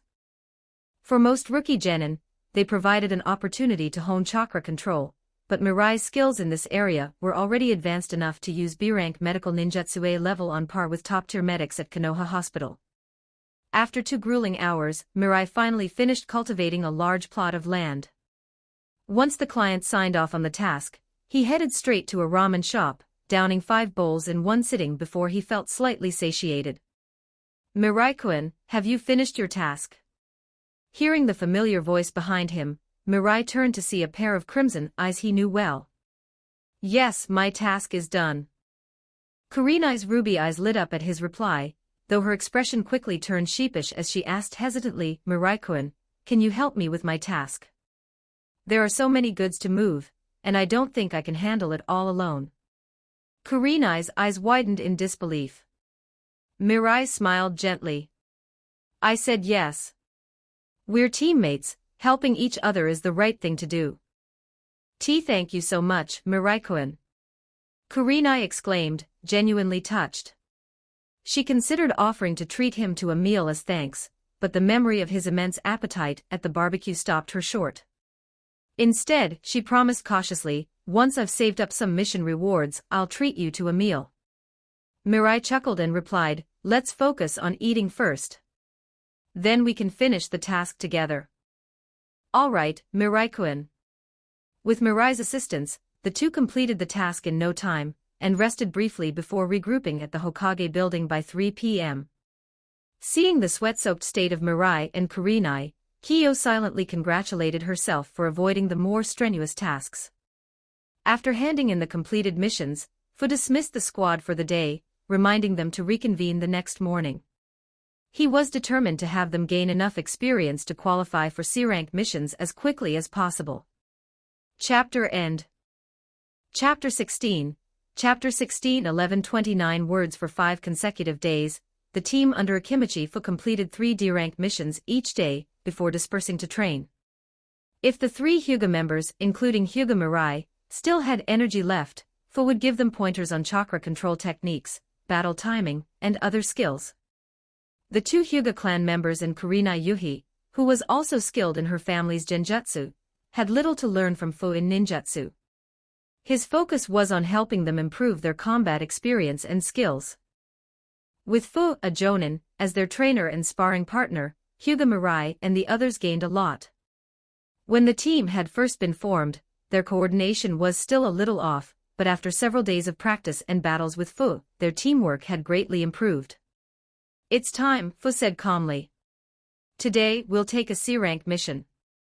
Hyuga Kiyo and Kurenai Yuhi both let out a deep breath, and even Hyuga Mirai felt a sense of relief. They could finally bid farewell to the dull D-rank missions. If not for Hyuga Kiyo's stubbornness, Mirai should have been at the Konoha hospital learning medical ninjutsu by now. Though Mirai still planned to assist Nakao at the hospital after training, he would spend much less time there, which meant fewer chances to hone his skills and earn rewards. If it weren't for the jonin, Fu guiding them in the team, Mirai would have gained little from this experience. C-rank missions were already more intense, involving combat, but without the participation of ninjas, so they were typically assigned to genin. With a jonin as their captain, however, taking a C-rank mission was no problem for their team, and for them, it was just another opportunity to hone their skills. "Escort the merchant caravan to the land of grass," Fu said, receiving a mission that was categorized as an escort task. The mission was deemed unlikely to encounter enemy ninjas, so it was rated C-rank. After showing the mission scroll to Mirai and the others, Fu spoke again. "We'll gather at the Konoha gate, then head out." Kiyo needed to inform her clan, but since she had already been allowed to join the mission, leaving the village wasn't a problem. Mirai didn't need to prepare much, just his ninja tools, medical supplies, food, and other essentials packed into a backpack, before he calmly waited for the departure time. Soon, there was a knock at the door. Mirai got up to answer, finding Hyuga Zosuk waiting outside. "Mirai-kun, I heard your team is leaving the village for a mission." "Yes, Lord Zosuk," Mirai nodded. "Our captain has taken a C-rank mission to escort a merchant caravan to the land of grass." Although it was supposed to be a confidential mission, this was the Hyuga clan, and Mirai still bore the caged bird seal, which made him answer truthfully. Zosuk seemed pleased with Mirai's answer. "Then, you should be aware of your duty. The branch family has always been tasked with protecting the main house. Your sole purpose is to safeguard the Hyuga clan, especially Lady Kiyo. If anything happens to her, you must be prepared to give your life." "I understand, Lord Zosuk." Mirai replied, his voice calm, his expression unchanging, as though nothing could ruffle him. Zosuk felt something odd about Mirai's expression, but quickly attributed it to Mirai being nervous about leaving the village for the first time. He nodded and repeated his instructions about the branch family's role, then left. "People are people, living as dogs is a sign of racial decline," Mirai muttered softly to himself. "My purpose is not to serve the main house like this. The Hyuga clan." He had spent years being brainwashed by the so-called purpose of the branch family. The twisted rhetoric had left him deeply repelled, but his strength was still lacking, and the caged bird seal restrained him. All he could do was endure. "I'll make my move as soon as I get back. I'll look for an opportunity to use the system extraction." Mirai had already laid the groundwork for his strength. He could now take a few shortcuts and avoid the slow, step-by-step approach he had been following. His mind made the decision as the chakra pathways around his eyes activated, allowing him to sense everything within a 2-kilometer radius, except for the blind spots unique to the branch family. No hand signs were needed. Mirai had already mastered the chakra control required to activate his Byakugan, a skill that only a Hyuga family member with a high level of chakra control could achieve. Through his enhanced vision, Mirai saw Kiyo walking toward him, fully geared up. As she got closer, he stood up, slinging his backpack over his shoulder and calling out, "Kiyo, let's go." "Did you just activate your Byakugan?" Kiyo asked as she approached and looked at him carefully. Mirai casually replied, "I figured you must be on your way, so I took a quick look." Although Mirai's talent in awakening the Byakugan at 8 years old and learning the 8 trigrams 32 palms was impressive, it didn't rival Kyo's. But in the Hyuga clan, he was still considered quite gifted. What baffled her was why he insisted on learning medical ninjutsu. It was hard to understand. With such talent, he could certainly become a jonin before the age of 20. If he focused on his training, he might even reach jonin by 15 or 16. "Let's go." Kyo snorted, then turned and headed toward the Konoha gate. When they reached the gate, Kurenai Yuhi had already arrived early, excited about her first mission. With some time left before departure, the three of them chatted casually, with Kurenai and Mirai talking more. Kyo, bound by the formalities of the main family, rarely showed her true personality in public. She only spoke more freely when alone with Mirai. After a while, Fu and the merchant arrived, along with 10 carts filled with goods. Aside from Fu's team, the merchant had 4 bodyguards and 4 cart drivers. Fu spoke indifferently. "Let's head out." "Understood, Jonin," the merchant replied with a polite smile, grateful that the Konoha ninjas would protect both him and his goods along the journey. It was a well-known tradition in Konoha that many merchants would come to the village after the graduation of Ninja Academy students, seeking to hire high-ranking ninjas at a discounted rate. What a twisted world this is, Mirai thought as he watched the scene unfold before him. Despite having electrical appliances, some industrial foundations, handguns, and military weapons, something about this world felt deeply distorted. There was something that shouldn't exist, something that had corrupted the entire world. If it were to disappear, the world would certainly improve. End of chapter, Chapter 17. Chapter 17 1370 words. The convoy's pace wasn't fast, as the cargo was heavy, and rushing would damage both the carts and the horses. The land of fire was prosperous, and even ordinary villagers would have some savings from farming. When they encountered mountain bandits, they would pool their money together to commission Konoha for protection. Thus, the chances of encountering bandits before leaving the land of fire were very low, and they could afford to relax a little.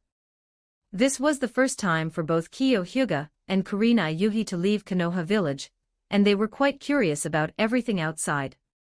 Even though Kyo was bound by the traditions of the Hyuga clan, her pure white eyes still wandered curiously, though she made sure to keep it subtle. Hyuga Mirai, on the other hand, would activate his Byakugan every so often to observe the surroundings. He had once claimed that his Byakugan could see up to a kilometer away, but in reality, he could already see up to 2 kilometers. Akimichi Fu, positioned at the back of the convoy, kept an eye on the actions of the 3 younger ninja. Cautious, competent, and adaptable, the 3 follow the ninja code perfectly. This was Akimichi Fu's evaluation of Hyuga Mirai. In his eyes, Mirai was the only one who could be promoted to Chunin in the shortest amount of time. His insight was extraordinary, able to see through Akimichi's intentions quickly. Moreover, during their first team formation, Mirai managed to help the group coordinate seamlessly. Although Mirai was slightly weaker in strength, he was nearly Chunin material. What a pity, Akimichi Fu thought. If only Mirai were a civilian, he would have definitely considered taking him as a disciple. But as a member of the Hyuga branch family, Mirai could only obey the commands of the main family. Even the 3rd Hokage had no power to interfere with the Hyuga clan's decisions. In times of war, if the Hyuga clan was needed, the 3rd Hokage could only consult with the head of the main family before sending out branch family members. Other clans ninja had the opportunity to join the ANBU or route, but for the Hyuga branch family, that chance didn't exist. Asterisk, what a waste, asterisk. Akimichi Fu shook his head and stopped thinking about it. His primary role as the team leader was to protect the Hyuga main family's people, and pass on his experience to the 3 younger ninja. Once they were all qualified to be Chunin, he would be reassigned by the Hokage.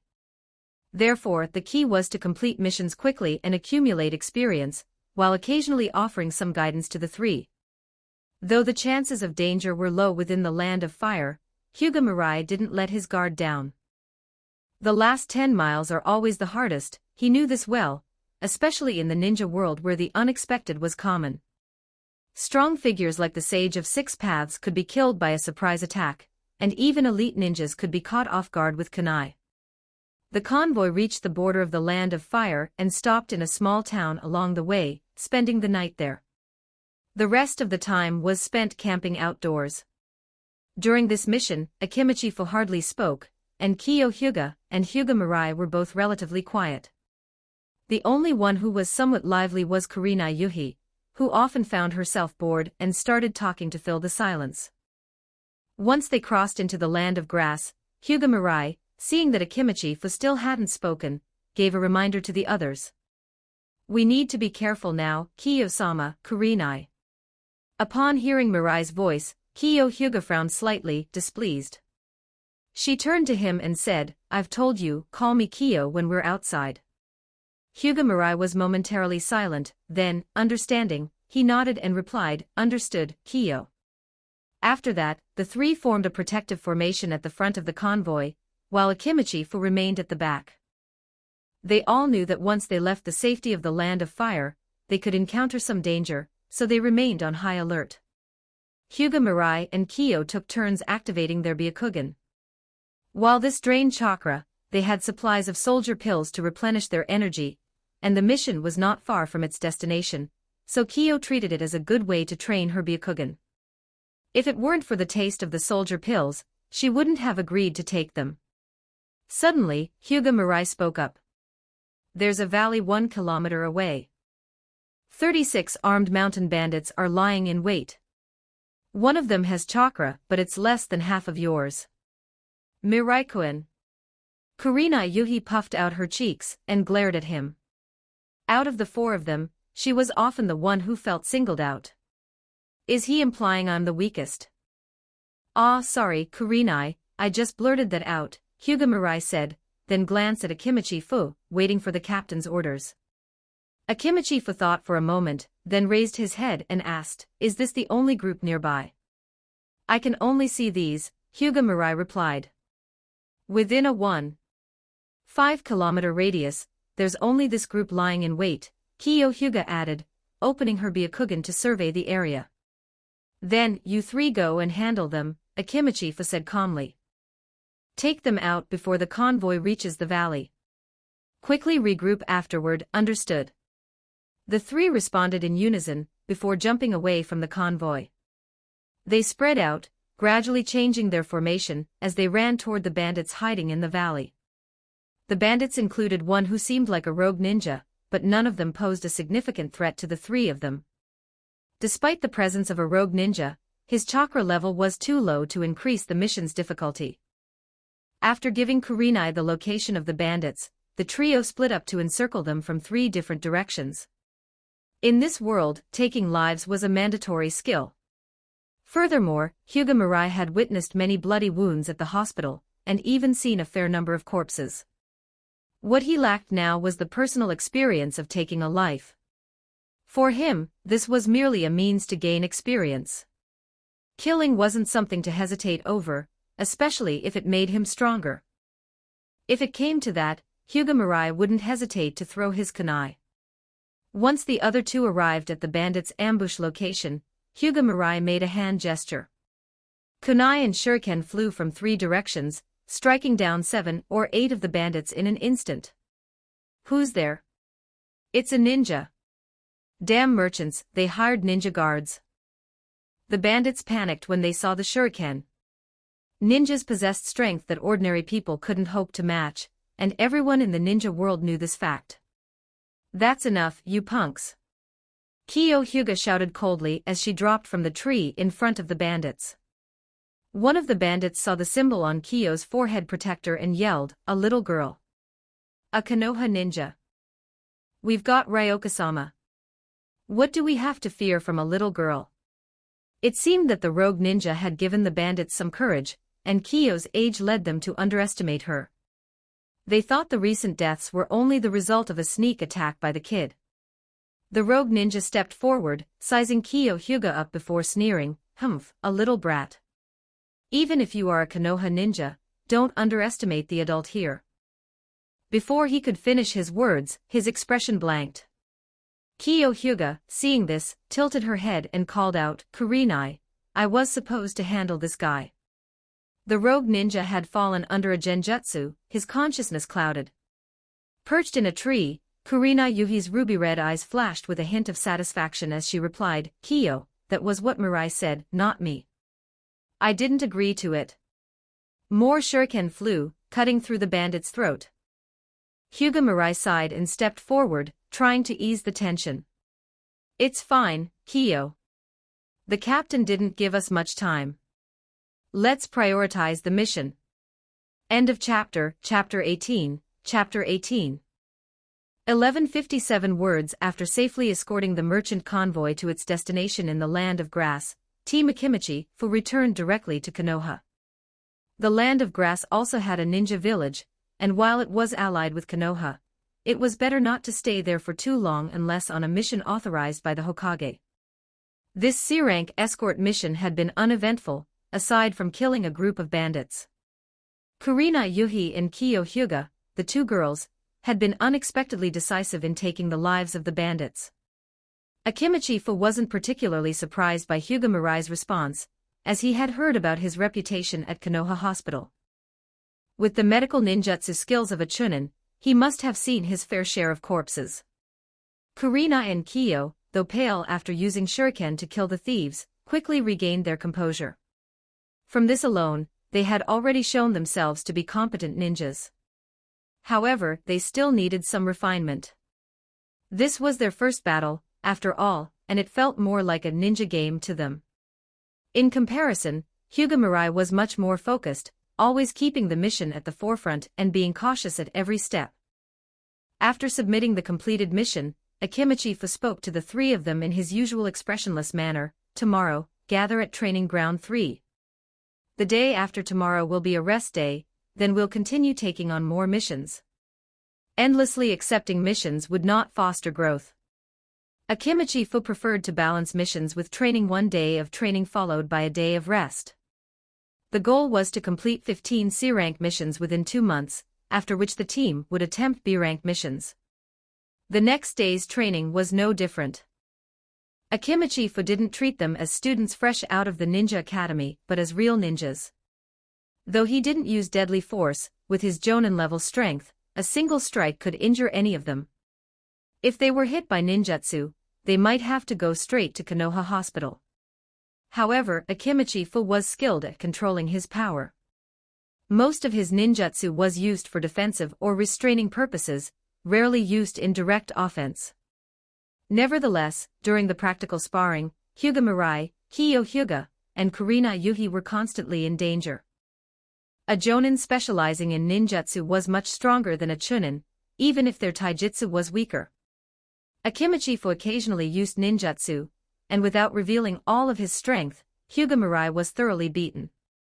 Still, this helped him improve, as each defeat pointed out his shortcomings. Akimichi was a good team leader. After knocking them all away, he would always highlight where they went wrong. "That hurts.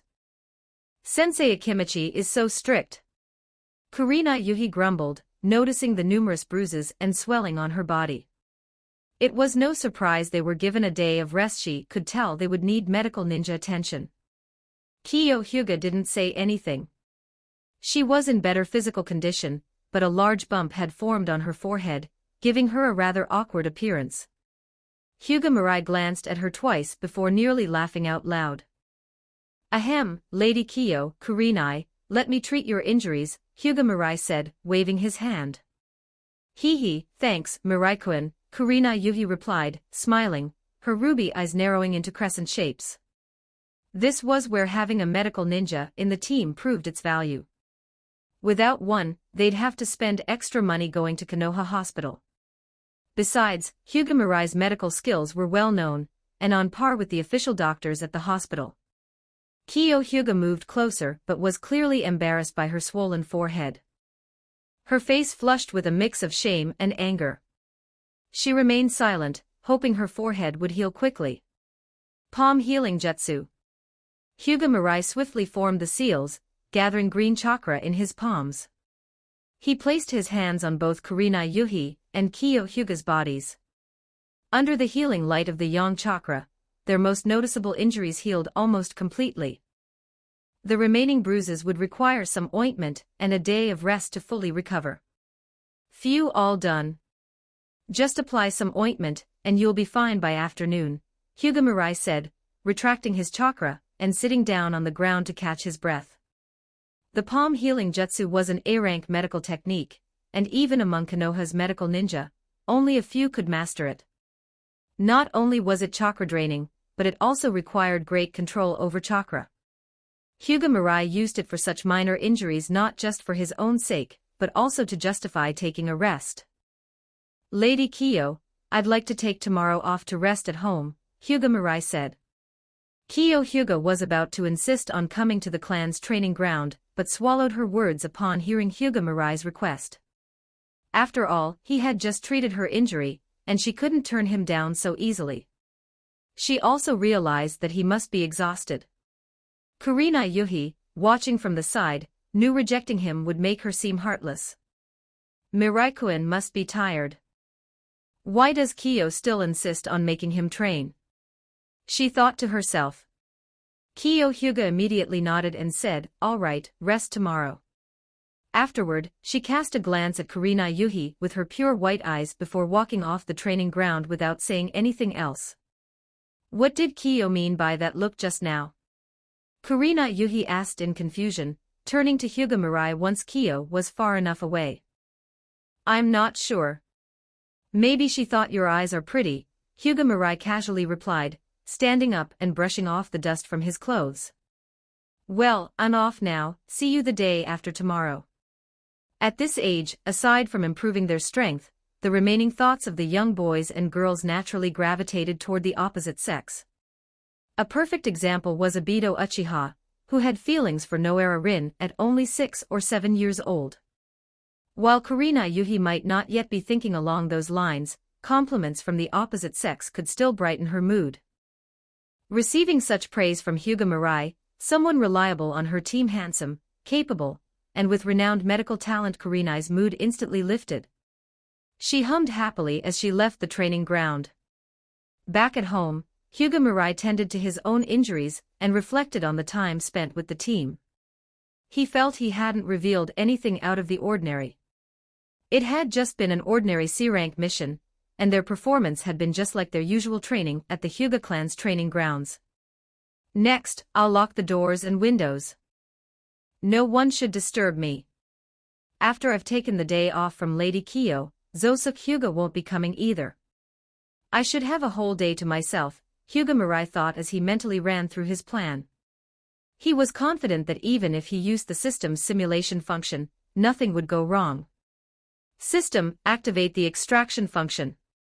End of chapter. Chapter 19. Chapter 19 1131 words. Genus, a character from the One Punch Man world, was a mad scientist of unparalleled genius. His ideas were so dangerous that no one supported his research. But precisely because of this, Dr. Genus spent decades working alone, perfecting the technologies of reversing aging and creating flawless clones. In addition, his research into biological genes was unmatched, leading to the creation of an immortal S-class hero, a dragon-level monster, and several ghost-level monsters.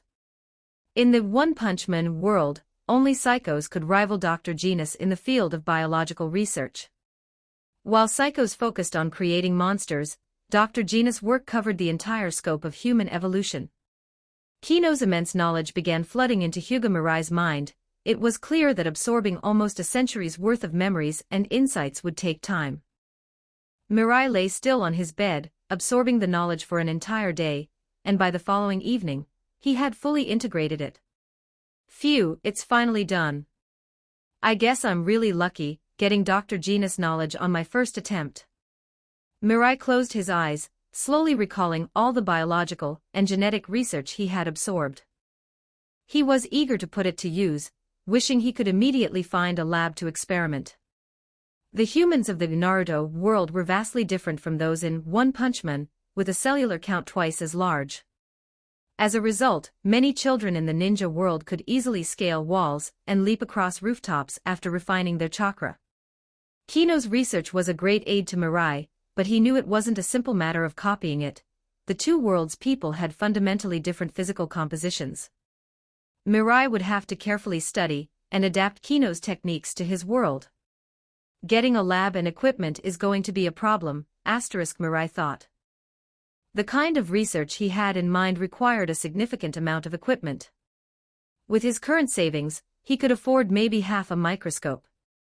Looking for external funding, his options were limited to a few sources: the third Hokage, Danzo, or the Hyuga clan's main house. However, none of these were ideal. Even though the third Hokage was known for his amiable nature, Mirai didn't want to get too close. Danzo had a dark reputation, but he had also been under Sarutobi's suppression for decades.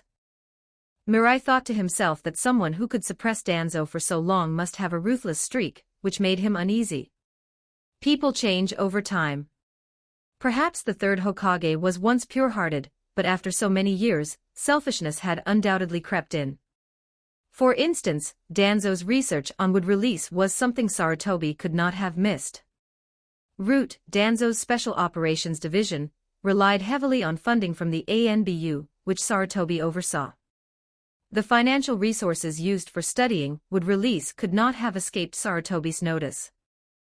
The Konoha Hospital has research equipment, Mirai thought, but only the deputy director or medical jonin could apply for it. If he improved his medical ninjutsu, even if he didn't have the skill level of a medical jonin, he might be able to borrow the lab based on his talent, though confidentiality would be a concern. But secrecy wasn't a problem for Mirai.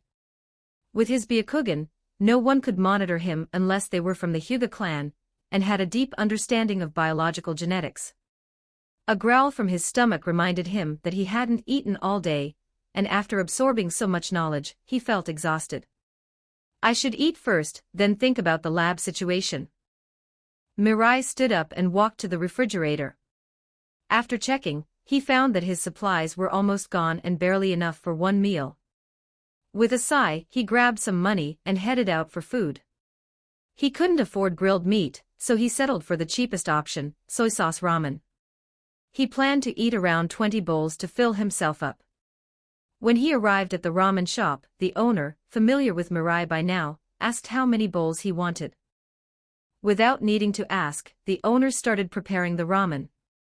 Mirai ate with impressive speed, though not rudely. While eating, he reflected on various matters. He had recently joined a mission team, and based on Akimichifu's intention, it seemed the goal was to train the three of them to quickly adapt to their roles and be capable of completing tasks independently. Mirai thought that with 2 Hyuga clan members and a member of the Akimichi clan, it was unlikely that Fu intended to take them as disciples. Instead, Fu would focus on imparting his ninja experience, aiming to guide them to becoming Chunin. Once that was done, he would be free of his obligations to them. Mirai's time was likely to be tightly constrained for the foreseeable future. Though Fu occasionally gave them a day or two off, there was still Hyuga Kiyo, the troublesome eldest daughter of the Hyuga clan's main house. Mirai could only use an excuse to take leave once or twice before it would be rejected. So what I need to do next is to prove myself worthy of becoming a Chunin and raise my reputation. As a medical ninja, saving lives and showing compassion would be the best way to gain that reputation. This would also align perfectly with the spirit of the Will of Fire. With his current strength not being on par with Tsunade's, Mirai would need to leverage his talent and reputation to secure access to Konoha Hospital's lab. By the time he finished his 27th bowl of ramen, Mirai realized he had overspent for the night. Patting his stomach, still about 70% full, he decided it was time to settle the bill and head home. After overeating, it wasn't ideal to immediately work out, so Mirai decided to practice his medical ninjutsu instead. With the Third Shinobi World War rapidly approaching, he wished he could split himself in two to train more efficiently. However, when he had asked the Hyuga clan for permission to learn the Shadow Clone Jutsu, his request was denied. The clan only saw the need for him to perfect his gentle fist style. He found the reasoning laughable, especially considering it was rejected by Zosuke Hyuga, one of the clans for elders. The only way he could learn the shadow clone jutsu now would be if the clan leader, the head of the Hyuga clan, permitted it. Looks like I'll have to try asking Captain Akimichi Fu, Mirai thought. Their team operated in a strict hierarchical system, and Fu had no obligation to teach them any jutsu.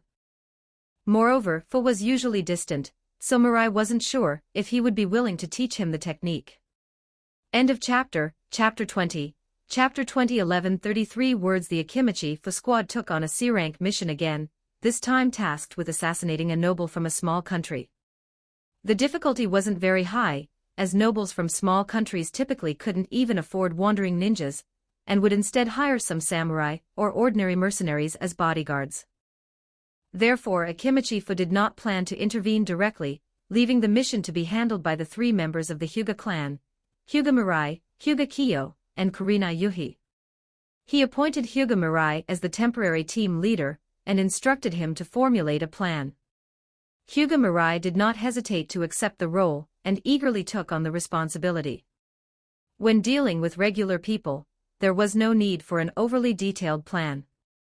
The key was to avoid exposing their identities, and making it known that leaf ninjas were behind the assassination. As long as they kept that secret, the mission would be considered successful. To ensure this, Hyuga Mirai had Hyuga Kiyo and Kurenai Yuhi use transformation jutsu to disguise themselves as IWA ninjas. During the assassination, they deliberately created a small disturbance, so that the noble's family and bodyguards would spot the IWA ninja headbands. Meanwhile, Kurenai Yuhi cast genjutsu on several of the bodyguards to implant the belief that the noble had been killed by IWA ninjas. Although the victim was only a small country's noble, this incident, once spread, would tarnish Iwa's reputation in that region. After the mission, Akimichi Fu praised Hyuga Mirai for his foresight in considering the long-term effects of the mission. This showed that Mirai already possessed the qualities of a chunin, though his combat ability was still lacking. However, considering his medical ninjutsu skills, Akimichi Fu felt he was more than capable of leading a chunin team.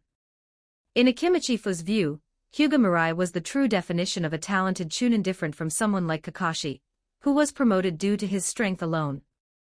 If this continued, Fu believed that the team would be ready for the chunin exams as long as they accumulated enough mission experience. After the mission, Akimichi Fu, as usual, conducted training with the three members, enhancing their teamwork and pointing out their individual shortcomings during combat. Engaging with a jonin in mock combat was a great way to refine the team's coordination and gradually develop a unique combat style for their squad. Once the three reached chunin-level strength and their teamwork became more seamless, it would be time for Akimichi Fu to step aside. As expected, after the sparring, all three members had sustained varying degrees of light injuries. Akimichi Fu showed no mercy in these sparring sessions. If any mistakes were made, the three would face the harsh counterattacks of a jonin. However, this time their teamwork had noticeably improved, and at times, a simple gesture was enough to communicate a team member's intent, an obvious sign of progress. Hyuga Mirai, come with me. After the day's training ended, Akimichi Fu did not dismiss the team immediately. Instead, he called Hyuga Mirai aside and led him to a quieter spot. Do you have something to say to me? Akimichi Fu asked, looking at Hyuga Mirai, who had shown clear signs of wanting to speak since the morning. By the afternoon, he still hadn't brought it up, so Fu took the initiative. It seems the leader's insight is as sharp as always. I do have a request, but if it would cause you trouble, please pretend I never said anything, Hyuga Mirai replied, scratching his head awkwardly before he continued. I would like to learn the Shadow Clone Jutsu. Shadow Clone Jutsu. Akimichi Fu gave him a strange look, as if questioning why someone from the Hyuga clan would need to ask a jonin like him for such a technique. Sensing Fu's thoughts, Hyuga Mirai quickly explained, the elders of the main family told me that I only need to focus on mastering the Hyuga clan's gentle fist techniques. They didn't approve my request. However, I believe the Shadow Clone Jutsu could significantly enhance my abilities. I see, Akimichi Fu nodded. He was somewhat aware of how strict the Hyuga clan's elders could be, but he hadn't expected them to be this rigid. The Shadow Clone Jutsu, while only a B-rank technique, was extremely useful. For Hyuga Mirai, who wasn't particularly gifted in taijutsu, but had a knack for strategy, this jutsu could be a significant boost. "Come back tomorrow and I'll give you my answer," Akimichifa said, then used the body flicker technique to leave the training ground.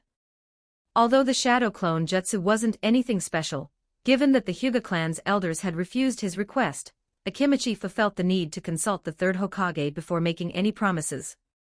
After all, he was just a team leader, and didn't want to create unnecessary trouble. After Akimichifa left, Hyuga Mirai returned to Hyuga Kiyo and Kurenai Yuhi to offer them medical treatment. As he applied the soothing ointment to their injuries, Hyuga Kiyo suddenly asked, "What did the leader say?" Kurenai Yuhi, with her ruby-red eyes, also turned her gaze to Hyuga Mirai in curiosity. Hyuga Mirai sighed internally but maintained a calm expression as he replied, "I requested to learn the Shadow Clone Jutsu, and the leader said he would give me an answer tomorrow." Hyuga Kiyo frowned slightly and said, "This kind of thing." Hyuga Mirai cut her off with a smile. "The fourth elder rejected my request and told me to focus on my gentle fist training, but I still want to learn the Shadow Clone Jutsu." "Don't worry, I won't tell anyone," Hyuga Kiyo said, pressing her lips together. She had wanted to suggest speaking to their grandfather, but upon hearing that he had already refused, she said nothing further. The mood grew a little heavier as the conversation slowed down.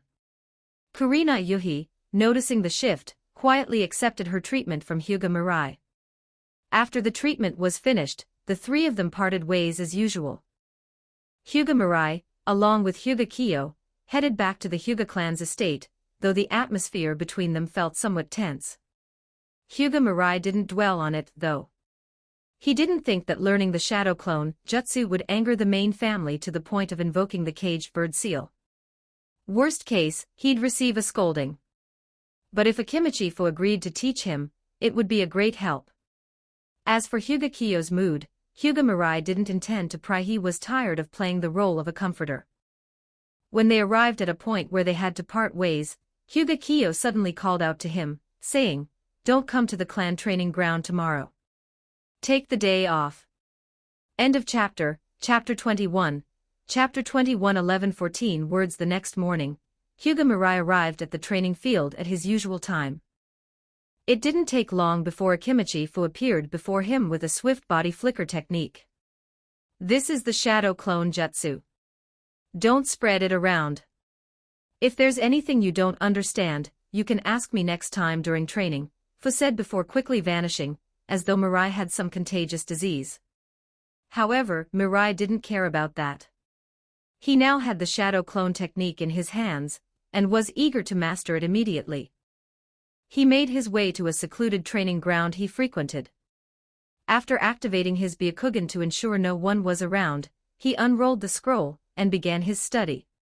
After a moment of careful reading, he murmured thoughtfully, "Unlike the basic clone jutsu, the key here is to evenly distribute chakra. You also need to understand the nature of the shadow clone. The more clones you create, the more control over chakra you need. It's easy to split chakra in two, but to divide it into hundreds would be a real test." "Let's try it," Mirai said, rolling up the scroll and forming the necessary hand signs. Shadow Clone Jutsu. A puff of smoke appeared, and to Mirai's surprise, another version of himself stood beside him. It worked on the first try. Mirai's strong chakra control, honed through his medical ninjutsu, allowed him to succeed right away. Medical ninjutsu requires a much finer control of chakra than basic ninjutsu like the shadow clone, so this made sense. "This feels incredibly real. The chakra replication is so high quality," Mirai said as he touched the clone. The clone also touched its own face and spoke, "It's almost like the real thing. But I can't exert force. If I get hit too hard, I'll dissipate into smoke. That means the shadow clone exists in a gaseous state but not quite solid. It's different from clones formed with techniques like wood style or earth style." Mirai nodded in agreement. "And since chakra can transfer memories, that's probably tied to spiritual energy. I can research that later. But for now, I need to focus on improving my strength." "I understand. I'll focus on my medical ninjutsu training," the clone replied, raising its hand. Since the clone couldn't withstand physical strain, only Mirai's real body could handle that. Meanwhile, the clone would focus on mastering chakra control and refining medical ninjutsu. Mirai, after parting with his clone, began his own physical training. Punching the training posts, practicing body flicker, and moving through various taijutsu forms like the gentle fist, Mirai worked hard, adding weight to increase the intensity. By midday, he was exhausted, gasping for air. After finishing his lunch, he took a brief rest. Once he regained some energy, he began focusing on chakra control again and practiced the gentle fist's heavenly rotation. As he refined his chakra control, his progress in mastering this family secret technique accelerated. Mirai was confident that within a half-month, he would have perfected it. But there was a problem: he had to keep it secret from the main family. If they found out, there would be serious consequences. After all, they didn't even allow him the shadow clone technique, and they had scrutinized his father's legacy. Their conservative mindset was clear. By the time the sun set, Mirai ended his training. His clone, having exhausted its chakra, exploded into smoke, bringing with it a wave of memories and mental fatigue. Ugh, that doesn't feel great. But the results are definitely worthwhile. It seems my limit is 2 shadow clones for now. To conserve my energy, it's best if I make just 1 clone to train. As a medical ninja, Mirai quickly analyzed his situation. If he used 2 clones for a full day of training, he could eat a big meal and rest afterward, and recover by the next day. But that would be too costly. His savings were running low, and the payment for low-level C-ranked missions wouldn't cover such an expenditure. With the meager pay from C-ranked missions, especially after the team leader took half, and the rest was split between the 3 of them, Mirai barely made enough for a single meal. Most of his expenses were coming from his savings, and with the constant use of ninja tools, he figured that if he didn't cut back on spending, he'd be broke in 3 months. After a brief rest, he dragged his tired body home. There he would prepare some food so that he could recover and be in good condition for tomorrow's mission. The next day, Akimichi Fu's team once again entered the Hokage building. It was another C-ranked mission, though this time it was a different type. Fu seemed intent on having the team handle various types of tasks to hone their skills. As usual, the 3 of them, Mirai, Kurenai, and Kiyo, would devise the plan and carry out the mission. Fu was there mainly to oversee the mission and ensure nothing went wrong. Thus, 2 months passed. In that time, Fu's team completed 9 C-ranked missions at a rapid pace. They had gone through numerous battles, and even Kurenai had become a competent ninja. The team's coordination had improved to the point where Fu was now forced to respond seriously. After the latest mission, Fu casually told the team, "Take 3 days off. After that, we'll be preparing for a B-ranked mission. Get ready." With that, he left, leaving the 3 of them in mild shock. After Fu's departure, Kurenai excitedly grabbed Mirai's sleeve. "Mirai-kun, we're finally going to take on a B-ranked mission." "Yeah, but Kurenai, B-ranked missions are much more dangerous, with a lot more variables. We have to be extra careful," Mirai said, nodding. But Kurenai shook her finger playfully and replied, "Leave the planning to you, Mirai-kun. I trust your judgment completely. Don't discuss this on the streets." Kiyo interjected coldly, her Byakugan eyes locking onto Mirai. After a light-hearted exchange, the 3 of them decided to celebrate with a meal. However, Kiyo didn't ask to cover Mirai's portion this time, possibly due to the last meal where she had overestimated his appetite. The trio often went out to eat after completing missions, but Fu had never joined them whether after a mission or after training. As they made their way to the barbecue restaurant, Konoha remained as lively as ever. Compared to other parts of the Land of Fire, Konoha was a bustling city, thriving with energy. White Fang. He should be dead by now, right? Mirai suddenly said, causing both Kiyo and Kurenai to glance at him in surprise. End of chapter 22, chapter 22 1129 words. Mirai-kun, why would you say that? Kurenai Yuhi looked at Hyuga Mirai with confusion in her ruby-like eyes. She knew about Konoha's White Fang. He was her classmate Kakashi's father, a powerful ninja in the village. But today, after just returning to the village, Kurenai had heard something strange from Mirai that left her puzzled. Kyo Hyuga also cast a glance at her cousin Mirai, though she didn't ask, instead waiting for her response. It's because the rumors on the street suddenly stopped. Like that fruit vendor over there, Hyuga Mirai said, pointing to a fruit stall about 10 meters away, and slowly continued explaining, in the past, every time we passed by here, we'd always hear the vendor talking about Konoha's White Fang abandoning his mission. But today, after serving for customers, he didn't say a word. People only stop talking about something when someone dies, right? Upon hearing Mirai's explanation, Kyo and Kurenai instinctively looked around at the people on the commercial street. As they thought back, they realized that what Mirai said was true. There was an unusual quietness. Normally, by this time, they would have overheard merchants and civilians criticizing Konoha's White Fang, but today it was strangely silent. Kurenai, always one to argue, responded, that doesn't necessarily mean. Rumors about him have been going on for over half a year. There's no reason for them to stop so suddenly today. If you don't believe me, you can ask around. I'm sure most people would say they don't want to talk about it anymore, Mirai cut in, shaking his head. Whether or not Konoha's White Fang had committed suicide had nothing to do with him. He had enough on his plate, and no time to care about a high-ranking ninja's matters. Later, Kurenai set aside her doubts, and following Mirai's lead, she decided to forget about asking the merchants further questions. Instead, she went with her team for a meal. However, her mind was far from the food. Both Mirai and Kyo noticed her distracted demeanor but said nothing. After the meal, the team disbanded, each returning home to rest. But Kurenai couldn't shake off the strange feeling about the conversation with Mirai, so she decided to visit Konoha's commercial street again.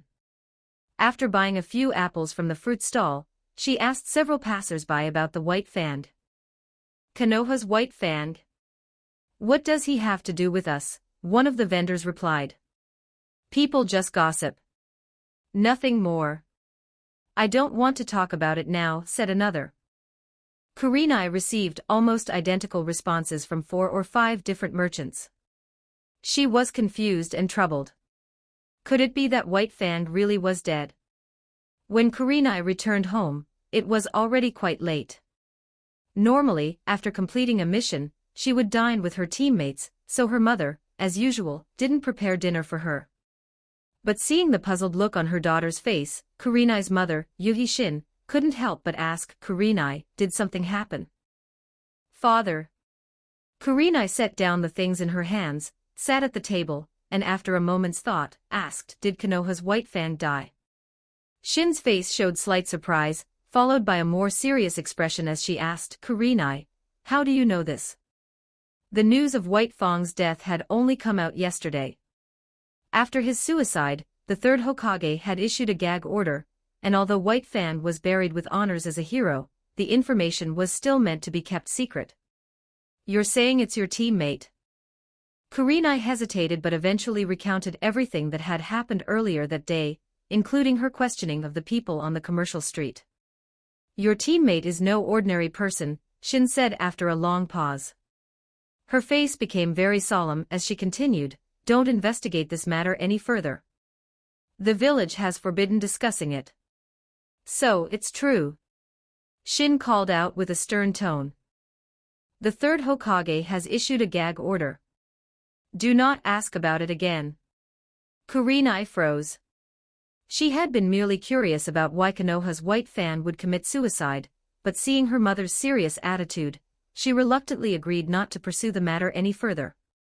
In contrast to Kurenai, Hyuga Mirai wasted no time. After returning home, he quickly packed his things and headed out to the forest near the village to train. His control over the Yin release chakra continued to improve. Mirai could now even sense the minute changes in his injuries as he treated himself. It's time to apply for a laboratory at Konoha Hospital, Mirai thought to himself. After finishing his current B-rank mission, he would likely have a long period of rest. If not, he would apply to a Kimichi Fu. The team was not as obsessed with training as Mirai, they were still children. After months of fighting, Mirai could already sense that Kyo was beginning to develop a violent streak. During the last few months of training medical ninjutsu using shadow clones, Mirai had gradually understood the principles behind Tsunade's creation rebirth technique. Chakra was a mixture of physical and mental energy. Normally, these energies would merge through hand seals to form chakra. Some chunin or jonin could refine chakra proficiently, allowing them to skip the hand seal step. However, the refining and transformation of in-release chakra required even more precision, and even skilled medical ninjas struggled to extract it instantly. If it wasn't controlled properly, chakra would be difficult to store inside a ninja's body for extended periods. But there were special methods for preserving in-release chakra. For example, through sealing jutsu. Just like how explosive tags could seal fire-release chakra onto paper, in-release chakra could be sealed into medical talismans in the same way. How strange. Why hasn't anyone thought of such a simple solution? Mirai thought. This wasn't entirely his fault. Konoha's medical system was the strongest among the 5 great nations, but it was primarily driven by Tsunade's efforts. From the end of the Second Great Ninja War to the beginning of the Third, in less than 10 years, Konoha had managed to establish an excellent system for training medical ninjas. However, after Tsunade's lover died and she developed her hemophobia, the progress of the medical system had nearly come to a halt. After Tsunade's withdrawal, the system had stagnated. The third Hokage and his advisors never made any moves to continue developing the medical system. Their focus remained on producing more medical ninjas, which was a slow process. In a sense, Konoha's medical system had come to a standstill, unable to develop further. Without Tsunade's leadership, it was like trying to walk with 2 broken legs. Crawling was possible, but any further advancement was out of the question. End of chapter. Chapter 23. Chapter 23 1201 words. B-rank missions, involving battles between ninjas, had already caused Akimichi to put aside his usual light-hearted demeanor. His expression grew serious as he imparted experience to the 3 members of Hyuga Mirai's team. Starting B-rank missions at just over 8 years old might be considered pushing things, but the 3 of them had exceptional talent. Having completed numerous C-rank missions beforehand, it was after careful consideration that Akimichi decided to assign this task to them. The mission was to patrol the 4 intelligence-gathering outposts in the Land of Grass set up by the Land of Fire. According to the reports from the station ninjas, signs of IWA ninja activity had been detected. Akimichi's team was tasked with ensuring the safety of the outposts while investigating the movements of the IWA ninjas. Since Hyuga Mirai and Hyuga Kyo both possessed the Byakugan, the third Hokage had specifically entrusted this mission to Akimichi's team. After receiving the mission at the Hokage's office, the group solemnly packed their things before gathering at the gates of Konoha. Becoming a jonin meant adopting a certain level of responsibility. After leaving Konoha, the 4 of them moved quickly, balancing speed and stamina, with Akimichi teaching them how to maintain this balance. However, as they traveled, Hyuga Mirai couldn't help but think to himself, the technology in the ninja world is ridiculously backward. There are trains and plenty of telephone poles along the roads outside the villages, but they don't even improve transportation. Instead, many merchants still use horse-drawn carts to transport goods. It's utterly absurd. He considered complaining to Hyuga Kyo, but her response was, ninjas don't need that sort of thing, right? We should be able to travel faster than a train. With such differing views, he let the conversation drop there. Even while traveling, Akimichi's team maintained formation. Hyuga Mirai and Kurina Yuhi took the rear positions on either side, with Hyuga Kyo, whose Byakugan had a longer range, leading the way. Akimichi stayed in the center, always ready to assist either side. In just a few days, they reached the Land of Grass. Before entering, Akimichi asked the 3 to disguise themselves, otherwise, their famous Byakugan eyes would attract attention. Once everyone was prepared, the team split into groups and infiltrated the Land of Grass, staying within the visible range of the signal flares. Once they arrived at the designated location, Akimichi pulled out a map and began assigning tasks. This is our intelligence gathering point in the land of grass. According to the last report, IWA ninjas were spotted 6 days ago. Our first priority is to ensure the safety of the personnel here, and then we will search for the IWA ninjas. The signal flares I gave you should be sufficient for communication. Split into 2 teams. Kyo and I will work together, and Mirai and Kurenai will pair up. Hyuga. Kyo frowned slightly at the division of teams. To track IWA ninja, they needed to split up the 2 Byakugan users, so although she wasn't thrilled, she said nothing. After all, this was a mission. Here, Akimichi said, handing over something. We just need to check this area for IWA ninja. If you find any, immediately withdraw and notify the other team. Understood. When he spoke the final sentence, his gaze focused on Hyuga Mirai. Out of the 3, Mirai was the one he trusted the most, as he was always measured in his actions and attentive to detail. Akimichi was considering recommending Mirai for the Chunin exam, if he could complete this task successfully. Understood, Captain.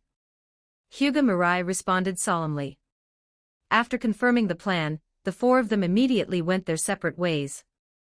Since they could encounter enemy ninjas at any moment, Kurenai Yuhi was no longer as relaxed as she had been before. This was no C-rank mission, and the possibility of a ninja battle loomed at all times, especially since she and Mirai were only genin. Don't worry, Kurenai. We're just gathering intel. It's not guaranteed we'll have to fight, Hyuga Mirai whispered to her, sensing her tension. With his words of reassurance, Kurenai calmed down, though she still looked nervous. Her anxiety was evident, and it would be too easy for anyone to pick up on it. In populated areas, they used transformation jutsu to blend in. Mirai, having performed for the Hyuga clan for years, was a master of disguise. Dressed as commoners from the land of grass, no one would recognize them. Mirai-kun, why are we here? Kurenai Yuhi whispered in confusion. This small town in the land of grass wasn't on their missions list, and their leader felt out of place. It's safer to move slowly toward the outpost from here. The IWA ninjas are unlikely to pass through Konoha's intelligence outposts. If they need supplies, nearby towns would be their choice, Mirai explained. However, he suddenly furrowed his brow, feeling as though someone was watching them. He casually draped his arm around Kurenai Yuhi, and subtly pulled his head back, using her cheek to obscure his face. Mirai-kun. Kurenai Yuhi blushed instantly at the closeness, feeling his breath on her skin. Of course, this was a misconception on her part. Mirai could control his breathing so finely that she couldn't feel it, but Kurenai wasn't aware of this. Stay calm. Someone is watching us. I'll activate my Byakugan. Mirai whispered, and in the next instant, his hands moved to form a seal in his sleeve. Under the brim of his hat, his chakra network pulsed. He activated the Byakugan, and within seconds, everything within a 2.5-kilometer radius was within his sight except for a small blind spot behind him. Who is she? How does she have such enormous chakra? Mirai immediately noticed the woman behind them. Her chakra was so overwhelming that it was even greater than Akimichi's by nearly 100 times. He deactivated the Byakugan a minute later to avoid drawing attention from maintaining it too long. Despite this, he had already seen the woman who had been eyeing him. Nonchalantly, Mirai turned his head to meet her gaze. The woman had ragged clothes and a dirty face, but her bright red hair was unmistakable. Combined with the terrifying amount of chakra he'd sensed, Mirai immediately thought of the Uzumaki clan. The woman, who looked like a beggar, also noticed his gaze and quickly lowered her head in a startled manner. Mirai-kun, did you find something? Kurenai Yuhi whispered, her hand already on her kunai, ready for action. It might have been just my imagination. Let's continue the mission, Mirai replied casually. He took another quick glance at the woman, and concluded that she was likely not from IWA or the Grass Ninjas. Judging by her filthy appearance, it seemed like she hadn't joined the land of grass yet. With her face so covered in dirt, Mirai couldn't determine her age, but he wondered if he might return to investigate further after the mission. The thought of her being an Uzumaki made his curiosity grow. The land of grass, the Uzumaki clan. Everything began to connect in his mind. End of chapter, chapter 24. Chapter 24. 1273 words following the map's guidance. Hyuga Mirai and Kurina Yuhi carefully arrived at the Konoha intelligence gathering outpost. When they were about 1.5 kilometers away, Hyuga Mirai immediately activated his Byakugan. 4 of them, their chakra levels exceed yours by quite a bit, Kurina. Mirai-kun. Kurina Yuhi puffed her cheeks in displeasure, glaring at Hyuga Mirai. However, the next moment, she remembered what Akimichi-fu had said. Mirai-kun, shouldn't there only be 3 people at an intelligence outpost? Hyuga Mirai nodded, responding, that's right. So there's a good chance half of them are enemies. Kurina, you stay here and keep an eye on things. Go inform the captain right away. With his Byakugan, he could monitor the situation from afar, making it the best option to have Kurina Yuhi follow the markers Akimichi-fu had left behind to report. As for tracking the markers, they had practiced that plenty of times at the Ninja Academy. Then you be careful, Mirai-kun, Kurina Yuhi said, her expression softening slightly. Don't worry. Hurry and be discreet so you don't get spotted. Kurina Yuhi nodded in understanding before turning to head back, looking for the markers Akimichi-fu had left behind. Meanwhile, Hyuga Mirai kept his Byakugan activated, closely observing the 4 individuals at the outpost. The Byakugan of the Hyuga clan was known for its powerful capabilities, with distant vision being just one of its abilities. The Byakugan could also see through obstacles, and although Hyuga Mirai wasn't particularly strong yet, if he were a member of the Hyuga clan's main house, he might have been able to clearly see the faces of those at the outpost from a distance of 1.5 kilometers. However, achieving that level of clarity would be difficult, even for the elite Jonin.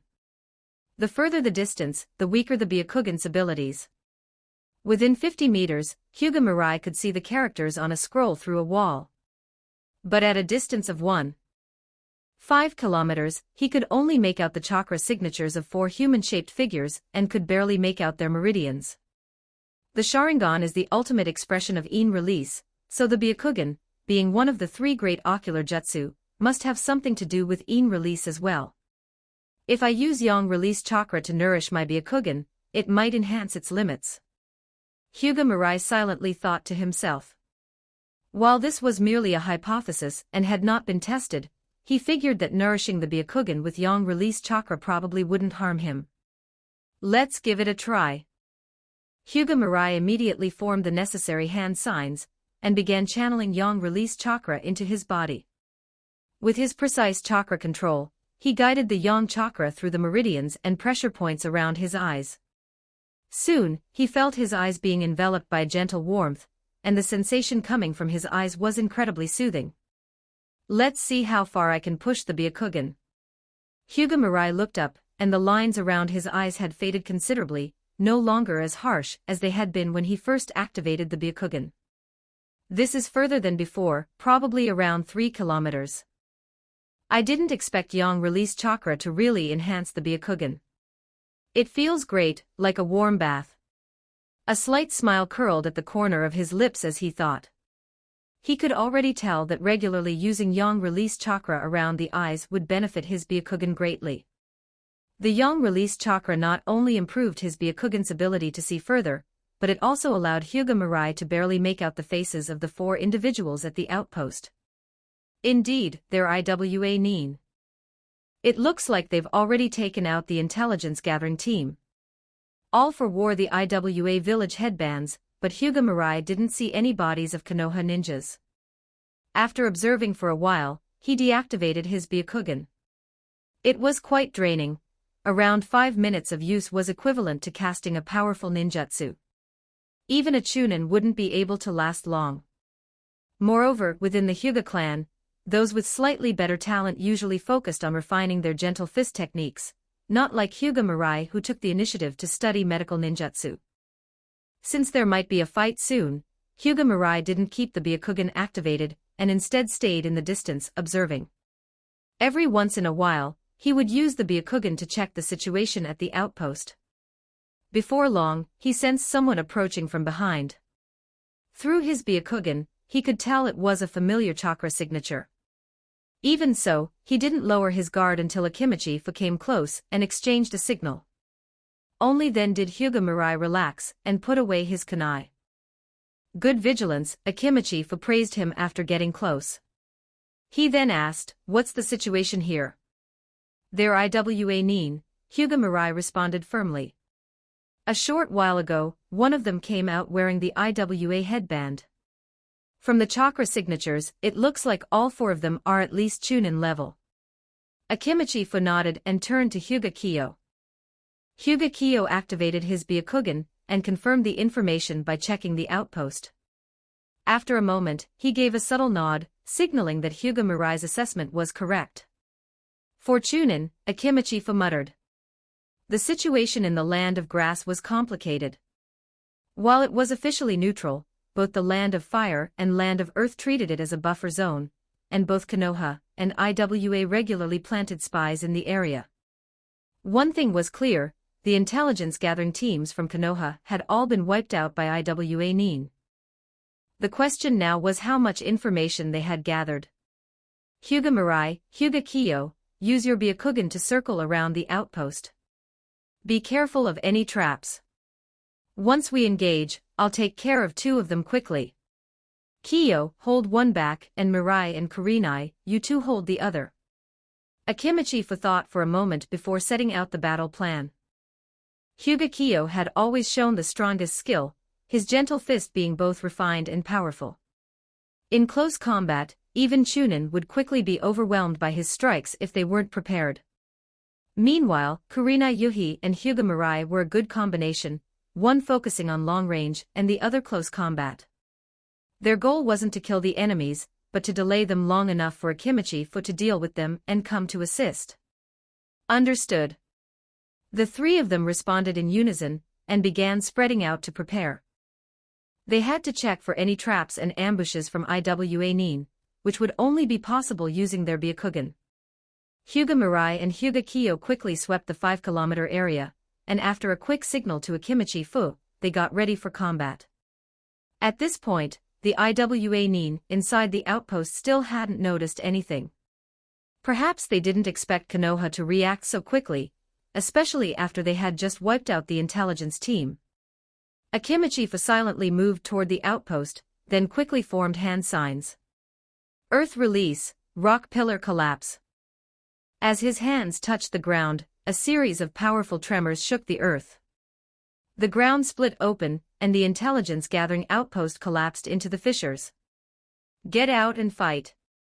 The IWA Nin inside quickly reacted, calling to their comrades to rush outside. Fire release, Fire Dragon Flame Bomb. Seizing the opportunity, Akimichi cast a fire release jutsu, splitting the IWA Nin squad into two. At the same time, Hyuga Mirai and the others rushed forward to engage the two closest IWA Nin. End of chapter, Chapter 25. Chapter 25 1237 words. Akimichi used two ninjutsu techniques to split the four IWA ninjas into two separate battlefields. The leader of the IWA ninja team could already tell from the power of the ninjutsu that was no ordinary opponent. The other three Konoha ninjas, all young teenagers, likely meant that was a jounin, according to Konoha's task force traditions. "Long, take care of the enemy in front of you," the IWA team leader shouted sharply, quickly forming hand seals as he unleashed an earth release technique to counter the incoming Akimichi Earth release, earth-shattering palm. The ground beneath cracked open with a loud rumble, creating numerous fissures. Had to stop his forward charge and leap to avoid the technique's range. However, just as he jumped, he simultaneously used a fire release technique to prevent another IWA ninja from making a move against him.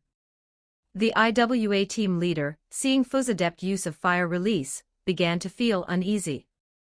His only hope now was that his other two teammates would quickly deal with the Konoha kids and come to their aid. Otherwise, it wouldn't take long for them to be exhausted and killed by this Konoha Jonin. Meanwhile, the other battlefield was progressing more smoothly. Hyuga Mirai, knowing that the IWA ninjas were much more coordinated than his three-person team, didn't hold back. He threw 7 kunai embedded with explosive tags, forcing 2 IWA ninjas to split apart. Before closing in, he used his contacts in the Hyuga clan to hide his Byakugan, catching his enemies off guard. Mirai called. Hyuga Kiyo, understanding the plan, quickly coated her feet with chakra, and rushed toward one of the IWA ninjas. The Byakugan, famous throughout the ninja world, caught the attention of the IWA ninja. Realizing that Kiyo intended to engage in close combat, he hesitated. Even though she was only a young girl, the veins on her face, and the deadly expression she wore made the IWA ninja feel a chill down his spine. The Hyuga clan specialized in taijutsu, and they couldn't afford to let them get close. Though Kiyo was just a girl, this IWA ninja didn't dare to underestimate her. He quickly leaped back to create distance, trying to find an opportunity to counter her attack. But he fell into Fu's team's plan. Kiyo chased after him, dividing the battlefield into 3 parts, and leaving only one IWA ninja to face Hyuga Mirai and Kurenai Yuhi. Ha! 2 kids, the middle-aged IWA ninja sneered, thinking that his battle experience far surpassed these 2 Konoha children. You're nearly 40 and still a chunin. What face do you have to mock us? Hyuga Mirai retorted, rolling his eyes. Since you split up, your death has been sealed. Our team leader is an elite jonin. Once he deals with your 2 useless teammates, do you really think you'll escape? No, better start thinking about how you'll survive from us. Mirai kept provoking him, hoping to get him riled up and close the distance. This would also create an opportunity for Kurenai Yuhi, whose genjutsu would be far more effective if his opponent lost control of his emotions. You little brat, we'll see how long your mouth can keep running. The IWA ninja, humiliated by the repeated taunts about his age, could no longer hold back his anger. When he thought about the other battlefields, things seemed dire. The only way to turn this around was to eliminate these 2 kids quickly, and rush to help his teammates. Earth Release, Hardened Body Technique. After forming hand seals, the IWA ninja's body became as tough as stone. He then drew his short sword and charged at Hyuga Mirai. So you're a taijutsu specialist? Mirai thought, quickly grasping his intent. Kurenai, you're the medical ninja, support us from afar. It was a deceptive move. In the heat of battle, the IWA ninja wouldn't think too much about the words, but just having a small seed of doubt would be enough. Kurenai Yuhi understood Hyuga Mirai's intention and quickly jumped back a few steps. She pulled out kunai and shuriken, pretending to be ready to provide support from a distance. The IWA ninja's speed was impressive, and he quickly closed the distance, standing before Mirai. He raised his short sword high and swung it down fiercely at Mirai's head. The short sword was blocked by the kunai in Mirai's hand, and the clash of metal echoed through the air. This kid has some strength. The IWA ninja thought angrily. The Konoha child in front of him appeared to be no older than 8 or 9, yet his strength surpassed that of a typical genin. With a savage gleam in his eyes, the IWA ninja decided to eliminate this Konoha brat. The 2 of them continued to fight fiercely, the IWA ninja attacking relentlessly with his short sword, aiming for Mirai's vitals. His swordsmanship wasn't particularly sophisticated, but it was heavy and powerful. With his hardened body technique enhancing his physical strength, and the added protection of his earth release techniques, he relied on brute force in his attacks. However, Hyuga Mirai remained calm. While his physical strength was no match for the IWA ninjas, his taijutsu skills were far superior. He continuously observed his movements, looking for an opening. Kurenai Yuhi, still at a distance, occasionally threw a shuriken to provide support. Mirai's kunai was struck and broken by the IWA ninja's short sword. But she had already noticed the small crack in his weapon, and as soon as it was severed, she threw the broken kunai directly at the IWA ninja. Ha ha ha, you brat. Now that you've lost your weapon, let's see how you. Asterisk 8 trigrams, 2 palms. Before the IWA ninja could finish his sentence, his sword hand was struck twice, and the chakra from Mirai's blows directly seeped into his body, causing his wrist to seize up. He could no longer hold onto his sword. Mirai suddenly unleashed the 8 trigrams palm, his veins bulging out on his cheeks. He had previously hidden his Byakugan, making it impossible for the IWA ninja to recognize his identity. The IWA ninja's face changed in shock. "You brat. You're from the Hyuga clan." 4 palms. Without wasting any more time, Mirai unleashed another barrage of 8 trigrams palms aimed at his vital points. Asterisk 8 palms. Asterisk 16 palms. After delivering 15 palms, Mirai's final blow sent the IWA ninja flying toward Kurenai Yuhi's position. Genjutsu, tree-binding death. Kurenai, seizing the opportunity, closed in quickly and cast the B-rank genjutsu she had recently learned, trapping the IWA ninja in her illusion. "Kurenai, fall back a bit," Mirai called out, unsure of how long the genjutsu would last. Without hesitation, he hurled 5 kunai with explosive tags directly at the trapped IWA ninja. "Damned brat." Sure enough, Kurenai's genjutsu only lasted for less than 5 seconds, but that was more than enough for the explosive tags to activate. The explosions rang out, and through his Byakugan, Mirai could see the IWA ninja's chakra quickly depleting. His arm and leg were blown off by the blasts. At that moment, Akimichi Fu and Hyuga Kyo arrived from a distance. Seeing the battlefield and the IWA ninja lying motionless on the ground, Fu gave a rare smile and praised, "Well done." End of chapter. Chapter 26. Chapter 26. 1161 words after Akimichi Fu took care of the 2 IWA nin, he immediately went to support Hyuga Kyo. However, when he arrived at the battle scene, he was surprised to find that a 9-year-old girl was the one gaining the upper hand. The IWA nin, thrown into disarray by Akimichi Fu's sudden appearance, was swiftly seized by Kyo Hyuga.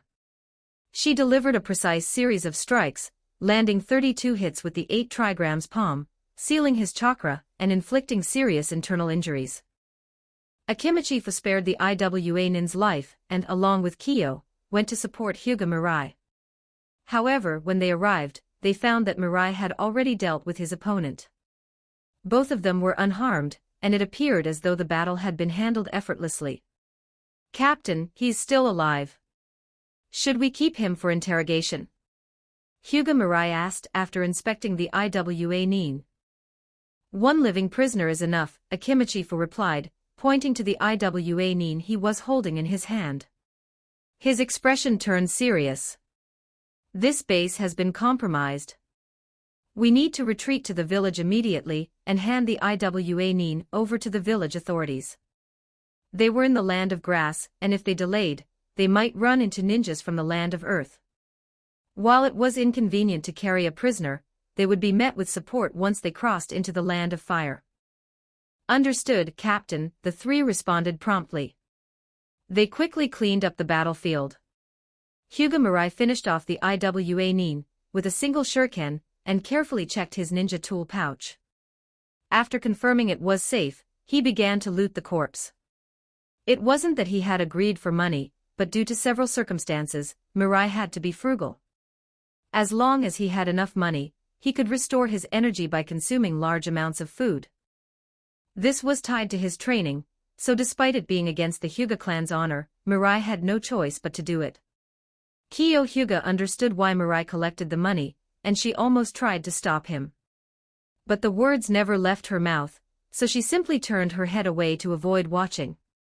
It didn't take long before they had finished cleaning up the scene. As for the intelligence gathering at the base, Akimichi Fu had no intention of letting them handle it. Since the IWA nin had killed and looted the place, they assumed it had already been thoroughly searched. They needed to hurry back to the village to report to the 3rd Hokage. On the way back, Mirai couldn't help but feel a tinge of regret for not being able to search for that woman from the Uzumaki clan. But he knew she was in the land of grass, so if he ever had another mission here, he could try again. In less than 2 days, Akimichifu's team crossed back into the Land of Fire. They found some Border Patrol ninjas to assist them, and they returned to Konoha without delay. "We're finally back." Kurina Yuhi stretched and sighed in relief, as she felt the weight lift off her shoulders. The B-rank mission had kept her on edge for so long, and she was in dire need of relaxation. "We'll head to the Hokage's office first. After the report, we can disband," Akimichifu said, recalling that all 3 of them had performed well on the mission. After a moment of thought, he added, "You all have earned some time off this time." Kurina Yuhi exclaimed, her face lighting up. "Thank you, Captain." Hyuga Mirai and Hyuga Kiyo also smiled.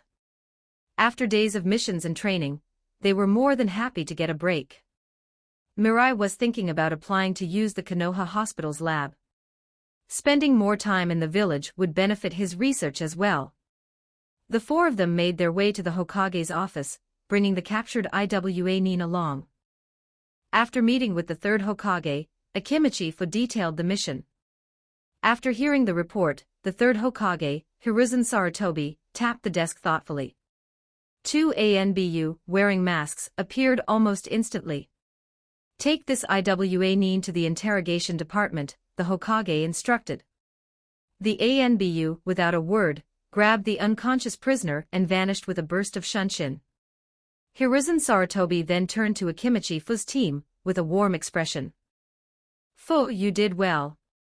The Iwa Nin's attack on Konoha ninjas wasn't just random, and it's clear they had ill intentions. If we can extract information from him, we'll be better prepared along the borders. Given that you encountered 4 Iwa Nin, including a Chunin, and brought one back alive, I'm promoting this mission to A rank.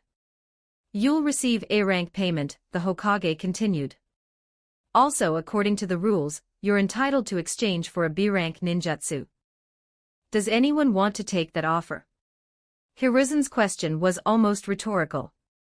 Akimichifu's combat style was already refined, and B rank ninjutsu wouldn't benefit him. The others, being from the Hyuga clan, had their own inherited jutsu, and wouldn't waste time learning new ones. Hyuga Mirai stepped forward and spoke up. "Hokage-sama, may I request the opportunity to use the Konoha Hospital's lab?" "The Konoha Hospital's lab?" Sarutobi Hiruzen paused, his face showing confusion. "Mirai, why do you need the hospital's lab?" "Because when I was studying medical ninjutsu, I had some thoughts about yang release chakra. I'd like to use the equipment to verify my ideas," Mirai explained. It was well known that Mirai had a remarkable talent for medical ninjutsu. By the age of 10, he had already mastered numerous techniques, save for the few most difficult A-rank jutsus. I see. If that's the case, I approve your request, Sarutobi Hiruzen said after some thought. Allowing Mirai to use the lab wouldn't be an issue.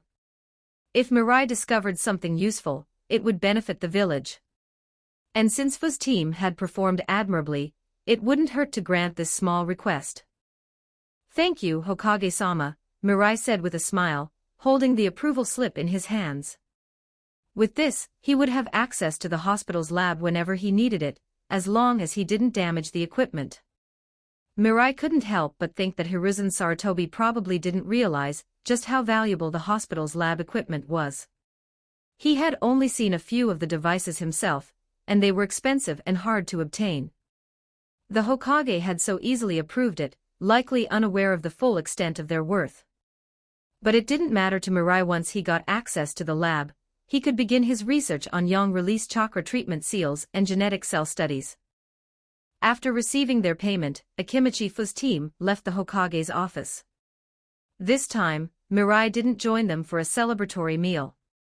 Instead, he hurried home, packed a few things, and then made his way to the Konoha Hospital. End of chapter 27, Chapter 27 1354 words. Having finally secured some free time after dealing with Kiyo Hyuga, Hyuga Mirai felt a significant weight lifted from his shoulders. If he could help it, he truly didn't want to be a guard for the Hyuga clan.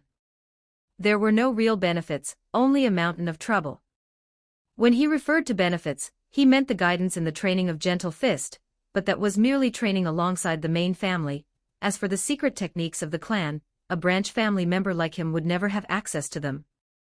Mirai had privately practiced reversing heavenly spin, a Hyuga technique, but he'd never demonstrated it in front of others. If he did, the main family would undoubtedly create problems for him. After receiving a written approval from Hiruzen Sarutobi, he quickly packed his things and headed for Konoha Hospital.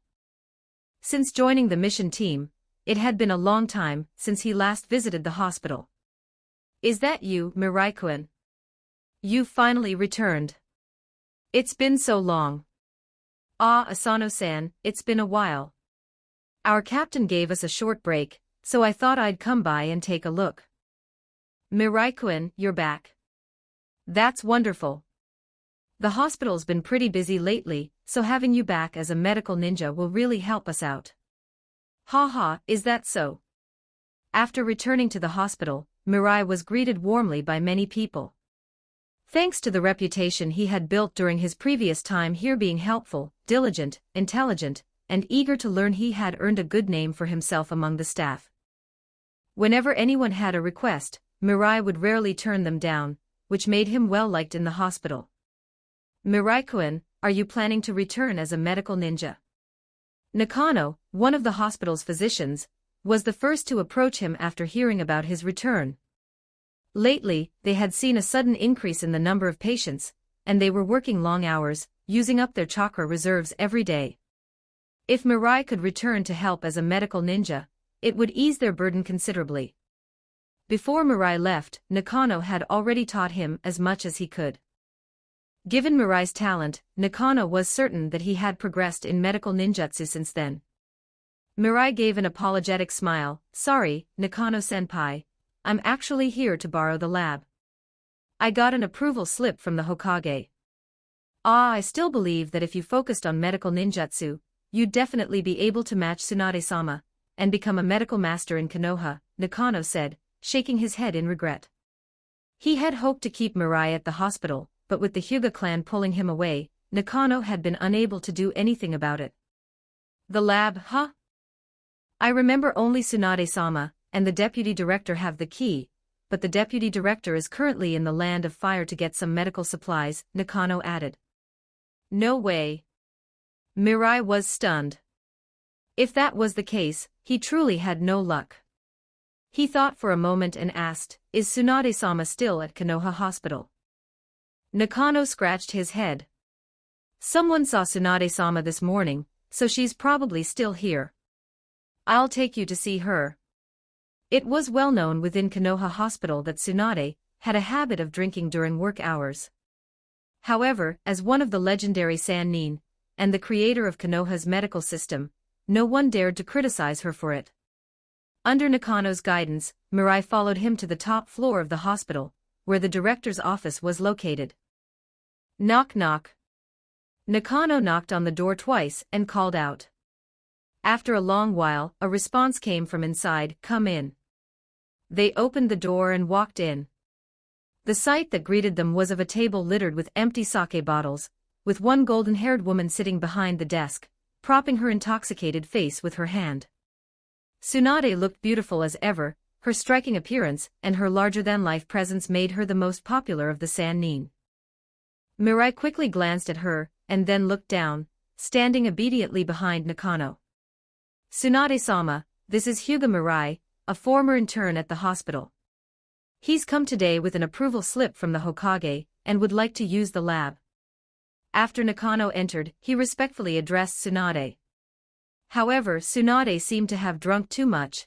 Her eyes were glazed, and she let out a drunken sigh. It took a moment before she lazily responded, "The brat wants to use the lab." "Yes, Tsunade-sama. The Hokage has already approved it." Tsunade seemed displeased at the mention of Hiruzen Sarutobi's name, and she grimaced slightly, muttering under her breath while pulling the key from a drawer. That old fool, letting a brat use the lab so casually. Though Tsunade's voice was soft, the room was small, and Mirai could hear every word clearly. However, he didn't feel like arguing with a drunk, especially one as powerful as Tsunade. Mirai's only goal right now was to borrow the hospital's lab, to test his recent theories. If successful, it would help both his abilities and his reputation. Just as Mirai reached out to take the key, Tsunade, still red-faced from drinking, caused trouble again. As Mirai was about to grab the key, she suddenly pulled her hand back, then mumbled, "What exactly do you want the lab for, brat? Do you have any idea how expensive the equipment inside is?" Mirai sighed helplessly in his mind. He then softly reminded her, "Tsunade-sama, this is the approval document." Tsunade slammed her fist on the desk and yelled, "You brat, are you trying to use the third Hokage to pressure me?" "No, Tsunade-sama," Mirai replied calmly, "I just want to use the lab. This is an opportunity earned through mission merit." His unspoken words were clear, "This is an opportunity earned by risking my life. As a senior, shouldn't you allow a younger ninja this chance?" Unfortunately, Tsunade, now drunk and feeling moody, was in the mood to make a fuss. She huffed and said, "Well then, hurry up and tell me what you want to do in the lab, brat."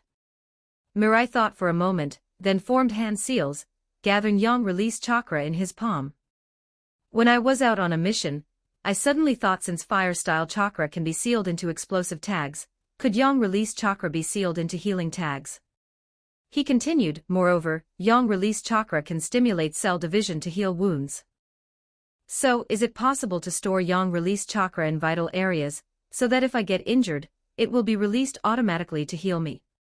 Chakra is energy secreted by cells, so there should be a way to store yang release chakra within the cells, controlling division and regeneration." Mirai continued explaining, sharing all the questions he had been pondering. However, these weren't his main focus. His primary goal was to research his Byakugan bloodline, hoping to use genetic research to find a way to break the caged bird seal. Tsunade, her face still flushed from the alcohol, stared blankly at him. This brat looked around the same age as Shizun, yet his medical knowledge had already reached this level. Healing tags. Now that she thought about it, it was indeed possible. Yang release chakra was more stable than other types of chakra, and if sealed correctly, it might be stored. As for the other problems, they were just the basics of her 2S rank jutsu sealing jutsu, and the strength of 100 seal. Moreover, this brat casually used mystical palm, a technique she hadn't seen in a long time. Had a medical genius ninja like this appeared in the village, and she hadn't known about it? Brat, you. Tsunade's interest flared up for a brief moment, but then she quickly dismissed the thought. She was about to leave the village. Why would she be thinking about taking on a student now? With that, Tsunade waved her hand dismissively, her interest fading. She tossed the key at Mirai and said, "Here, take it." End of chapter, chapter 28.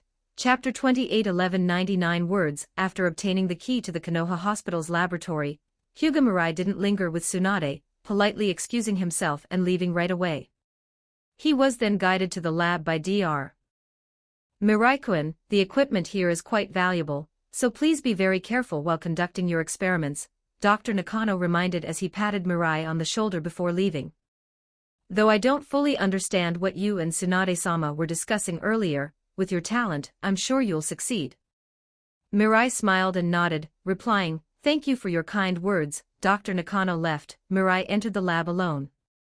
The space was quite spacious and filled with many precious pieces of equipment.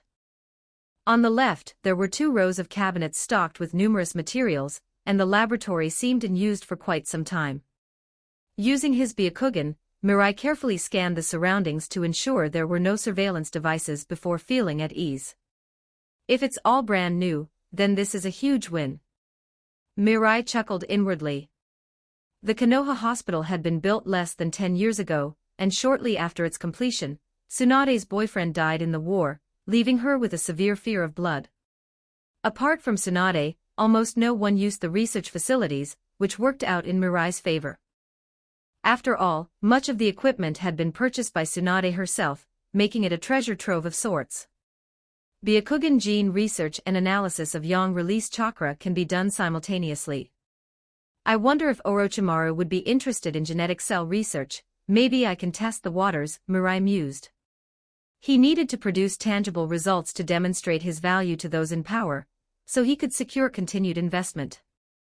Otherwise, the laboratory wouldn't just be available to him without cause.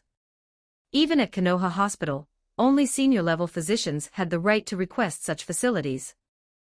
Mirai had only gained access to it because his team had captured a IWA ninja, which gave him this opportunity. Shadow Clone Jutsu. Mirai created 2 clones. His strength had grown significantly, and this time, it wasn't for training. Since shadow clones could last a long time, he created 2 for assistance. Let's begin by calibrating the equipment, then we can start, the main body of Mirai instructed. The clones nodded and each set off to handle their tasks. Although the technological development in the ninja world was somewhat skewed, the medical equipment was still advanced. While it couldn't compare to the world of One Punch Man, it was sufficient for Mirai's needs for now. After calibrating the equipment, he began his research. Some materials were unavailable in the lab, so Mirai sent a clone to purchase them from outside. Research was extremely tedious, especially considering the differences between human cells from the One Punch Man world and those from the ninja world. These differences required Mirai to repeatedly experiment and test in order to find a bridge between the two. Akimichi had given Mirai an extended break of half a month without any missions. As for training, it was up to the individual. The team had taken on many tasks recently, starting with a C-rank mission, which they followed up with several months of similar work. Ultimately, they completed an A-rank mission by capturing an IWA ninja. After gaining access to the lab, Mirai essentially went into seclusion.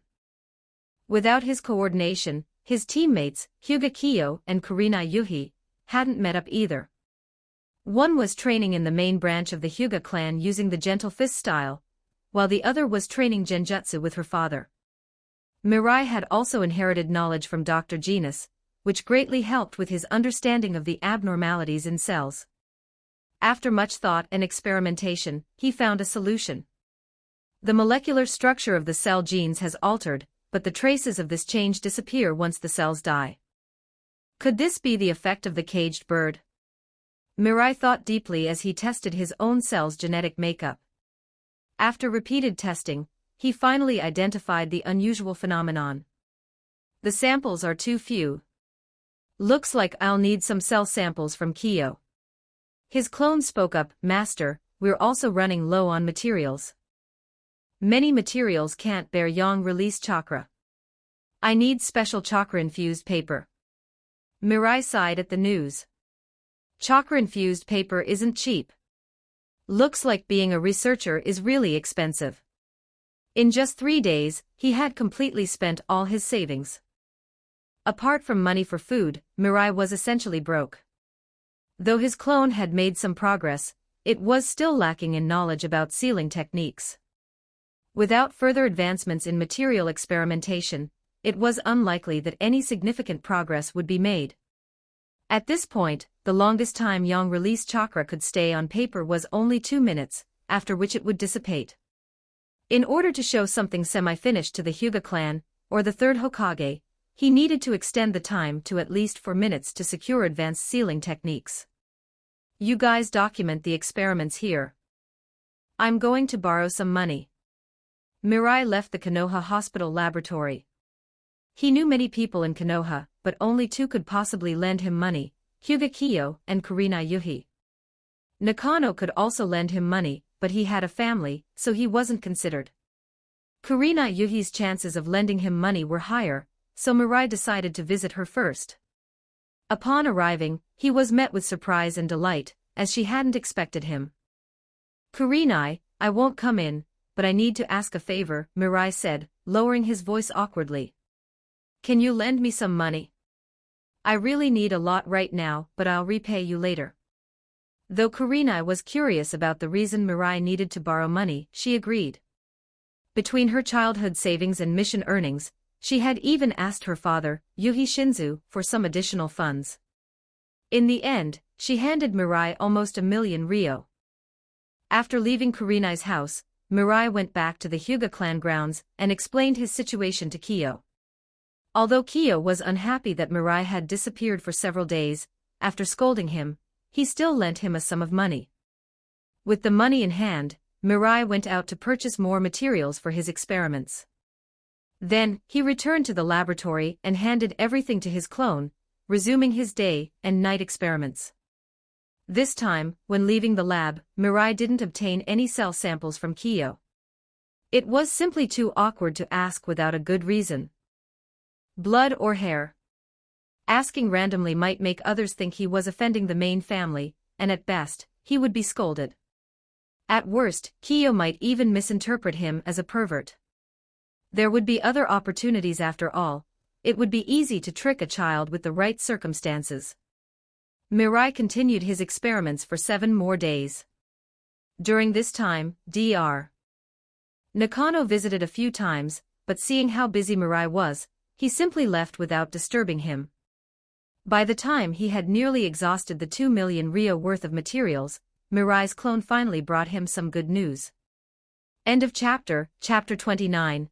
Chapter 29 1039 words, this is just plain ugly. Hyuga Mirai blurted out his blunt opinion the moment he laid eyes on the healing talisman created by his shadow clone. The talisman was a massive square sheet of chakra-infused paper, nearly 40 to 50 centimeters on each side, covered in messy, scrawled beginner-level sealing script. In the center of the talisman was a bold yang character, signifying that it contained yang release chakra. There's nothing I can do about it. Neither the Konoha Hospital nor the library has advanced sealing techniques.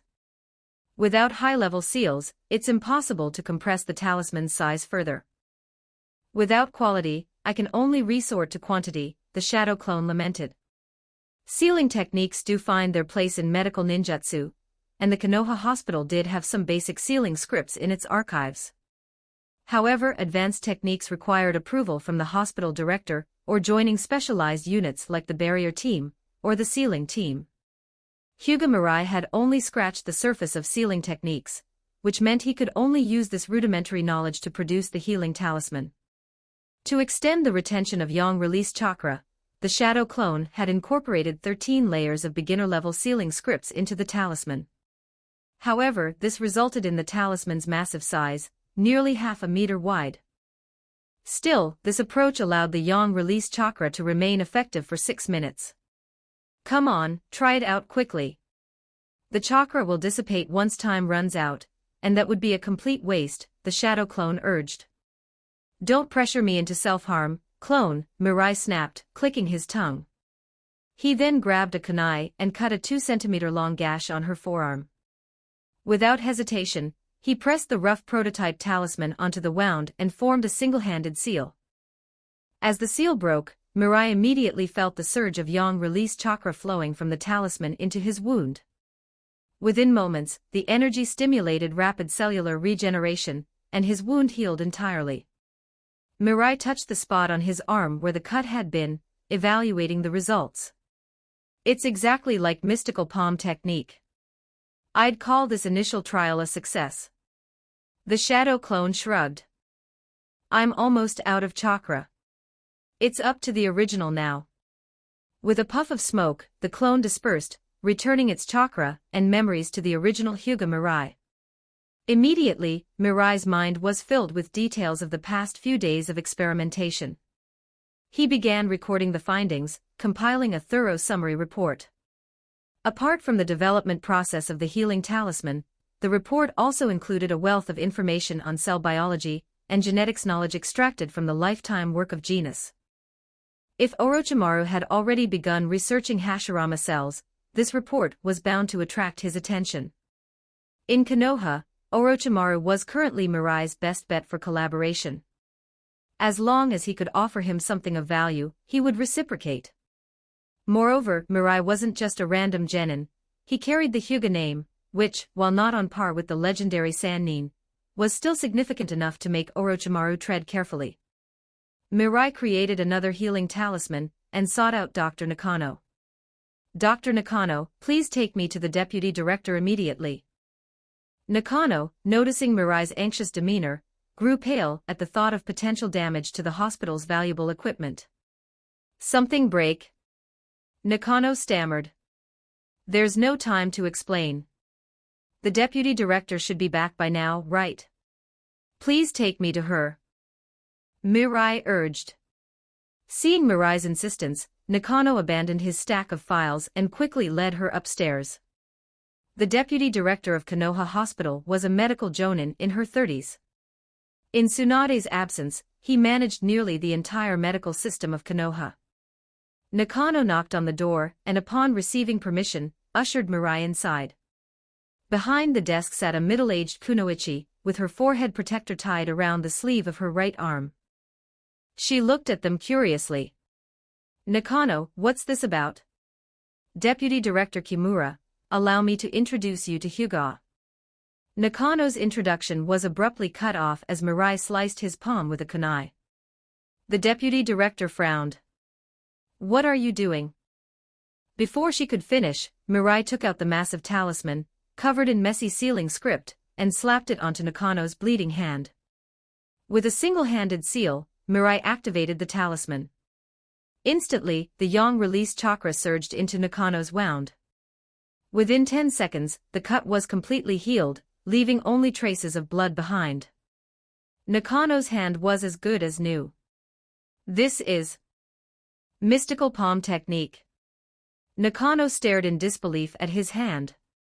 Just moments ago, there had been pain and a gash, now it was as though nothing had happened. Only mystical palm technique could produce such results. Mirai, you've done it.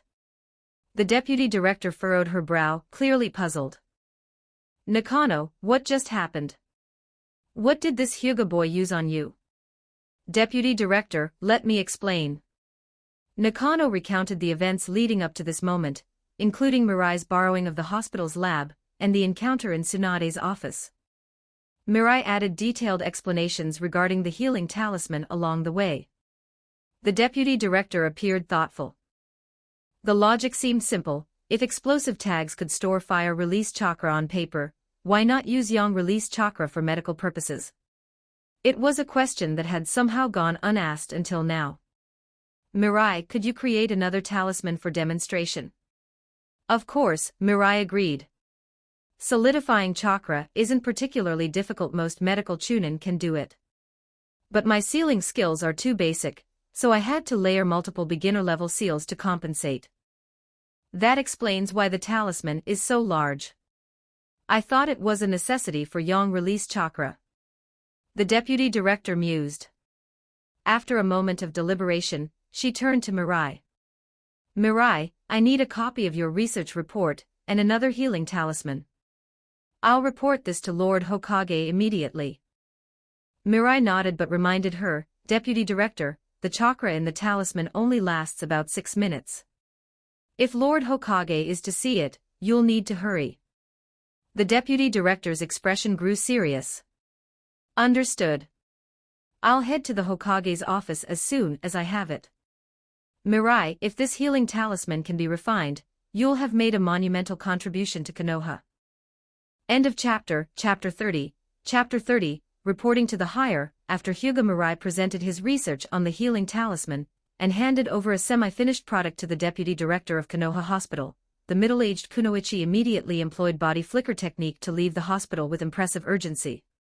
While watching Mirai's process of crafting the healing talisman earlier, the deputy director had been amazed by the solidification of chakra through layered basic sealing runes. However, she believed that if Hyuga Mirai had a deeper understanding of advanced sealing techniques, he could likely create an even more effective talisman. Determined, the deputy director resolved to request the Hokage's approval to provide Mirai with training in advanced sealing arts. Such a talent, if nurtured properly, would undoubtedly grow into one of Konoha's greatest assets. The deputy director of Konoha Hospital was not just a medical jonin, but also a member of Konoha's high-ranking officials, holding significant authority. As someone in her position, she could meet the third Hokage, Hiruzen Sarutobi, at any time.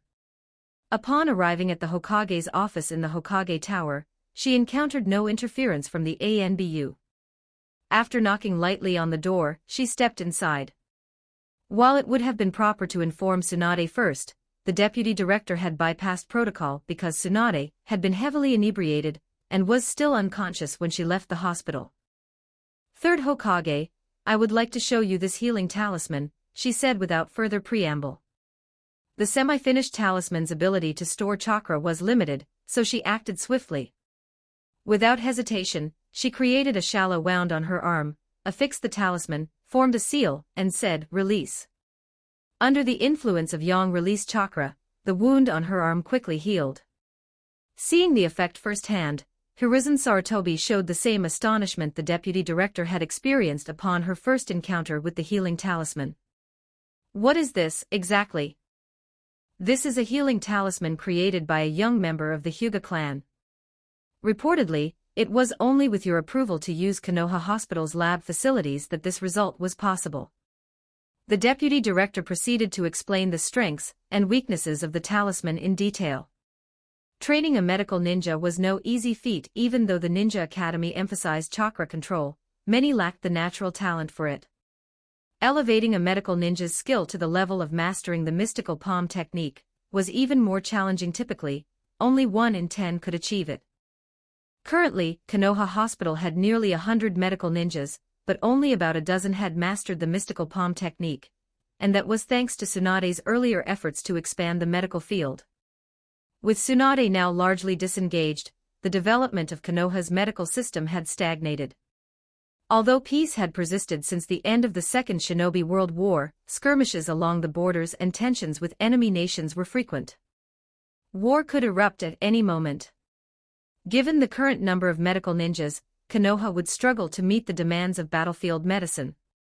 If the healing talisman could be perfected and mass-produced, it would significantly ease the strain on Konoha's medical infrastructure during wartime. Hiruzen Sarutobi, with his keen insight, immediately recognized the strategic value of the healing talisman. "Can this talisman be further improved?" he asked. The deputy director nodded confidently.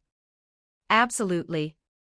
Both I and Mirai-kun believe that by incorporating advanced layered sealing runes, we can reduce the size of the chakra paper while significantly extending its preservation time." Hyuga Mirai, huh? I remember him a remarkably gifted ninja, Hiruzen mused. Sadly, he thought, Mirai was a branch family member, bound by the clan's strict control. Hiruzen vividly recalled that a Hyuga elder had personally requested the formation of a squad that included Mirai and Kyo Hyuga.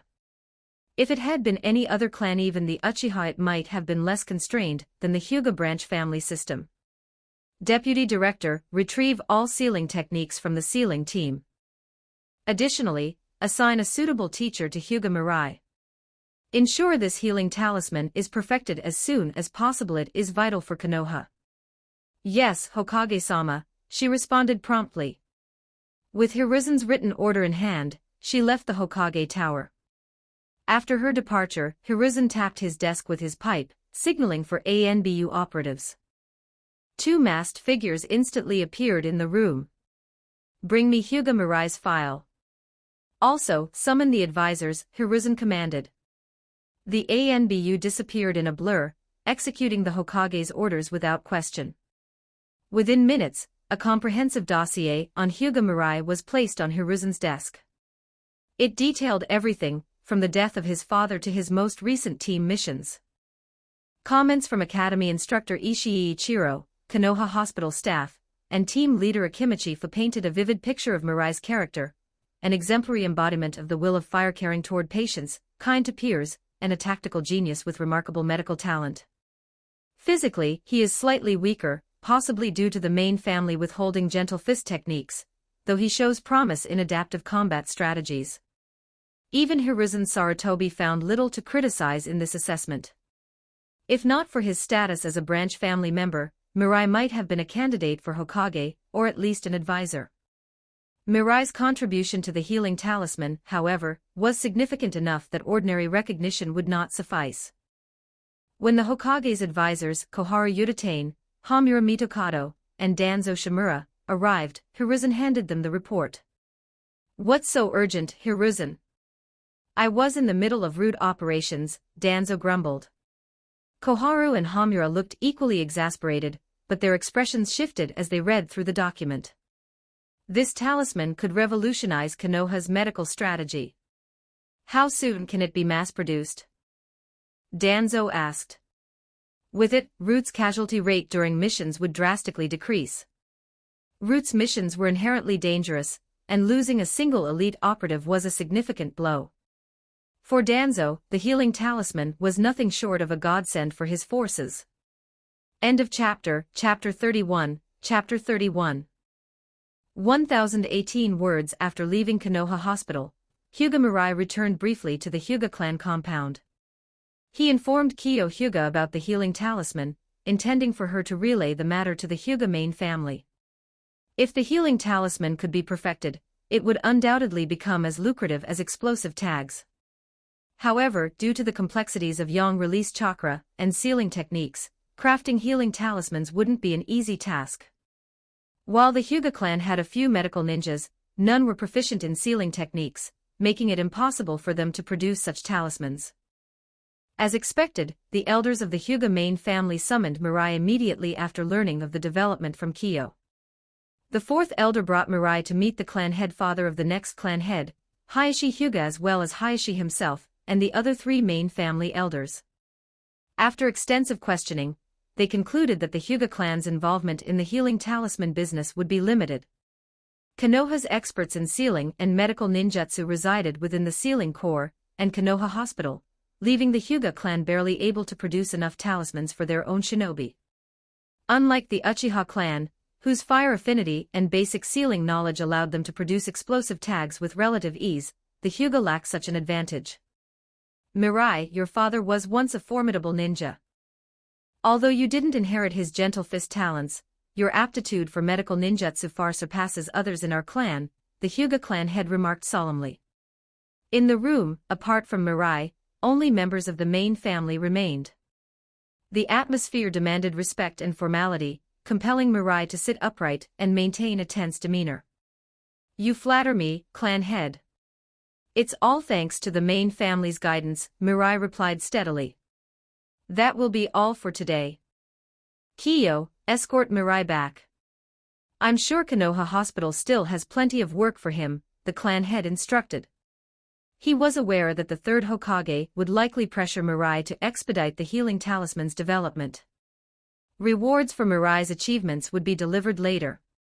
Though the talisman might not bring significant material gains to the clan, it would undoubtedly enhance the Hyuga clan's reputation. On their way back, Kiyo Hyuga cast several glances at Mirai, her tone tinged with begrudging admiration. I didn't expect you to come up with something like the healing talisman. Did you plan this when you applied for the lab? I had the idea a while ago, but our squad's missions kept me busy. I could only test it during extended breaks, Mirai explained. Turning to Kiyo, he added, by the way, I should be able to repay you soon. Kiyo frowned, clearly annoyed by Mirai's formality. Forget it. Consider it support from the main family. Well, all right then.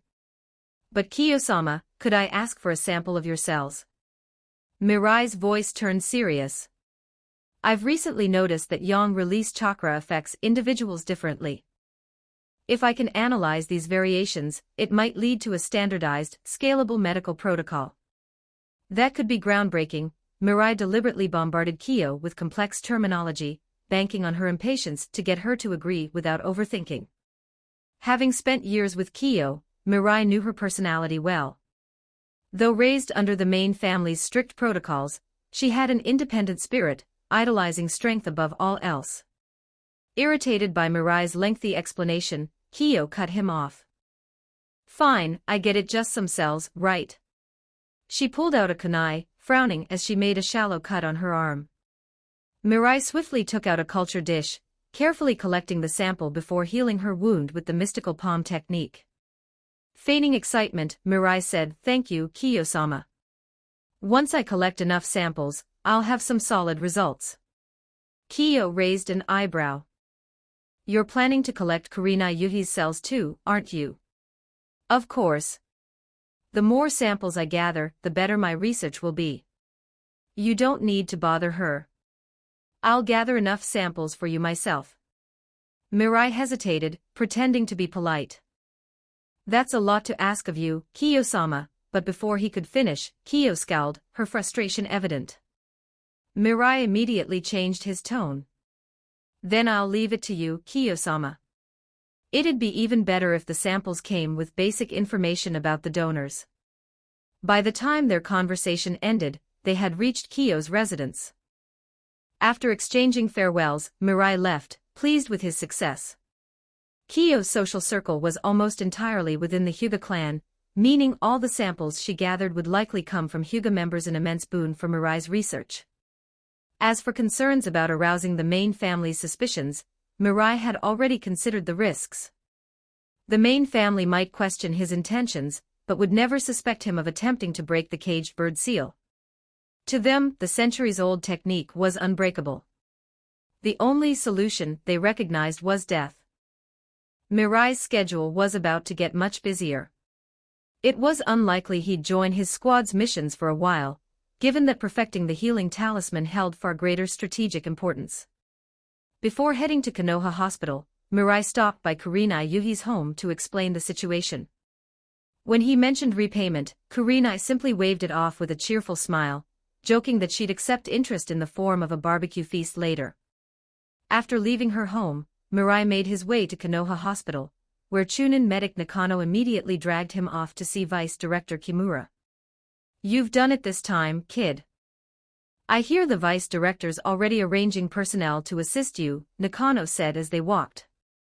He even brought back a pile of scrolls from the third Hokage, your reward, apparently. When they reached their destination, Mirai was surprised to find themselves outside Tsunade's office. "Nakano-senpai, why are we here?" he asked, puzzled. "Well, Tsunade-sama's still the head of Konoha Hospital. It's only proper to inform her," Nakano explained sheepishly.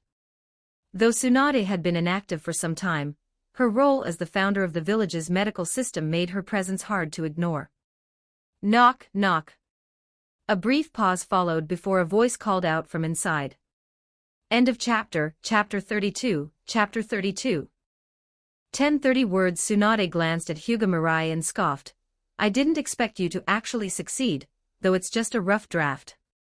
From Tsunade's perspective, the methods used to create this treatment seal were not sophisticated, in fact they were rather crude. However, the innovative approach behind it was undeniable. It was astounding that such a straightforward idea came from a boy who wasn't even 10 years old. "Thank you for the praise, Lady Tsunade," Hyuga Mirai replied, resorting to a generic response, unsure of what else to say. Next to him, Deputy Director Kimura interjected, "Mirai-kun, the Hokage has ordered us to improve the treatment seal as quickly as possible. He also asked me to deliver some sealing technique scrolls to you, which I'll hand over shortly." Hyuga Mirai's eyes lit up upon hearing this, though he maintained a calm demeanor. "Deputy Director, perfecting the treatment seal is relatively simple. All that's required is a ninja skilled in both sealing techniques and medical ninjutsu. If no such individual is available, I'll need 10 days to learn the basics of sealing techniques myself." "Kid, do you think sealing techniques are as easy as some C-rank jutsu?" Tsunade said, her tone dripping with disbelief. Kimura leaned in and softly reminded her, "Lady Tsunade, Mirai-kun learned the mystical palm technique in less than 10 days. Tsunade froze. She had overlooked the fact that the boy in front of her was a prodigy. Mirai often spoke to her in a manner that felt mature, sometimes even condescending, which irked her. She had intended to give him a hard time, but Kimura's words brought her back to reality. "So what if he's a genius?" "Sealing techniques are a completely different ballgame than medical ninjutsu," Tsunade muttered, her voice trailing off.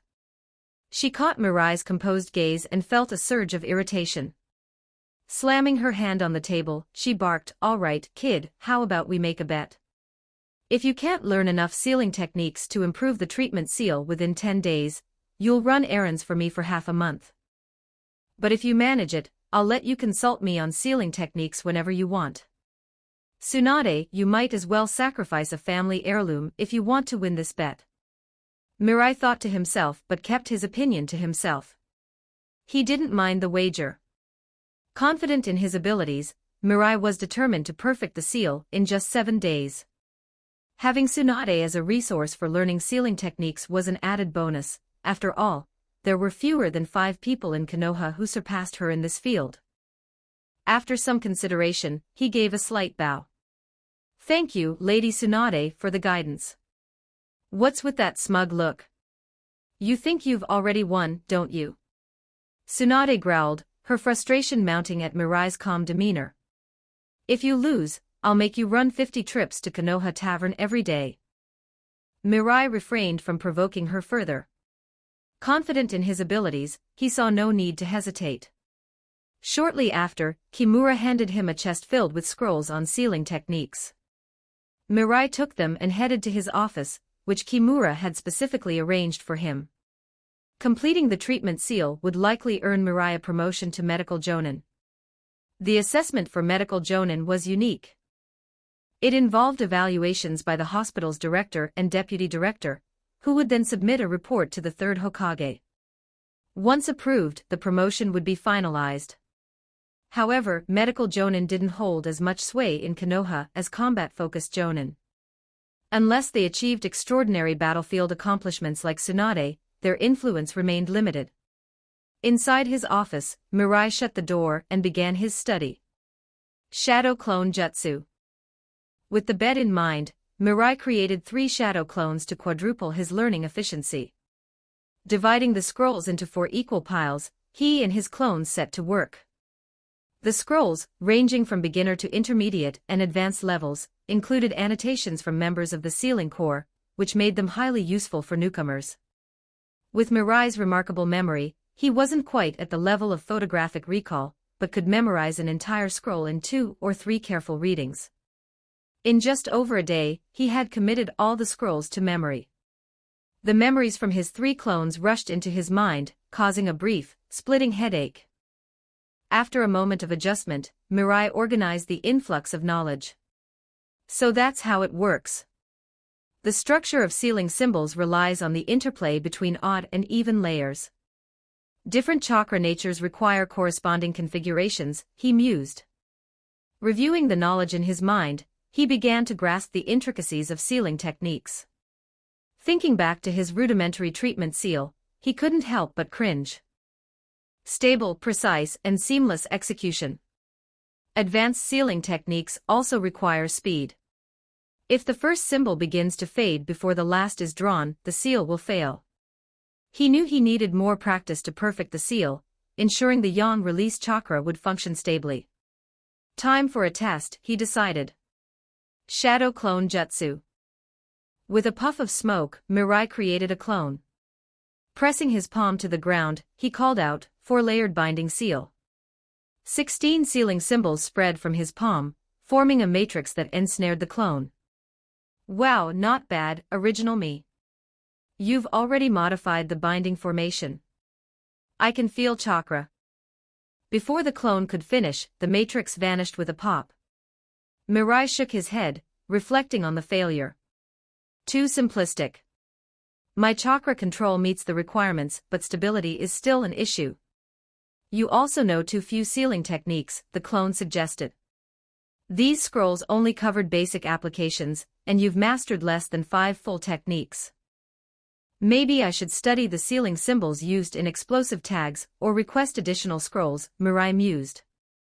That'll only work if you show results first. The higher-ups aren't exactly generous, he remarked wryly. Determined to perfect the treatment seal quickly, Mirai planned to use it as leverage for further demands from Konoha. Meanwhile, he also intended to report his findings on genetic cell research, suspecting that Orochimaru might approach him once the news spread. End of chapter. Chapter 33, Chapter 33 1284 words, Tsunade-sama. Hyuga Mirai just requested some materials for practicing sealing techniques. Tsunade-sama, Hyuga Mirai has already begun experimenting with enhancing medical tags. Tsunade-sama, I know, Kimura. Tsunade slammed the pen in her hand onto the desk, glaring at Kimura as she said, I'm not going back on my word. You don't have to keep reminding me. That's not what I meant, Tsunade-sama. Kimura couldn't help but chuckle at Tsunade's irritation. Straightening his posture, he said earnestly, Tsunade-sama, in my opinion, Hyuga Mirai's talent in medical ninjutsu is nearly on par with yours. I believe that within 10 years, Mirai-kun will be capable of shouldering the responsibility of Konoha's entire medical system.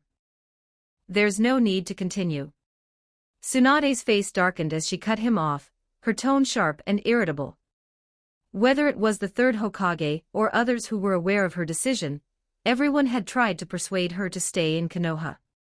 All of them spouted the same reasoning, for the sake of Konoha. Not one of them considered how this pressure might push her further away from the village she once loved. Staying in Konoha meant nothing more than training medical ninjas and treating other people's injuries. Even enjoying a drink required maintaining her public image.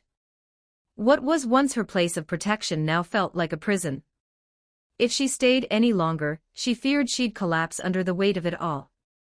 Besides, with her hemophobia, she could no longer perform surgeries. Staying would make her nothing but a mascot. Her mind already made up, she planned to leave the village next month once Shizen graduated from the ninja academy. No one would be able to stop her. With that resolution in mind, Tsunade abruptly stood and began walking out. Kimura blinked in surprise and asked, "Tsunade-sama, where are you going?" "I am in a bad mood. I'm going to relax." "But you just decided to work on the paperwork today." Kimura didn't even get to finish his sentence before Tsunade was already out of the office.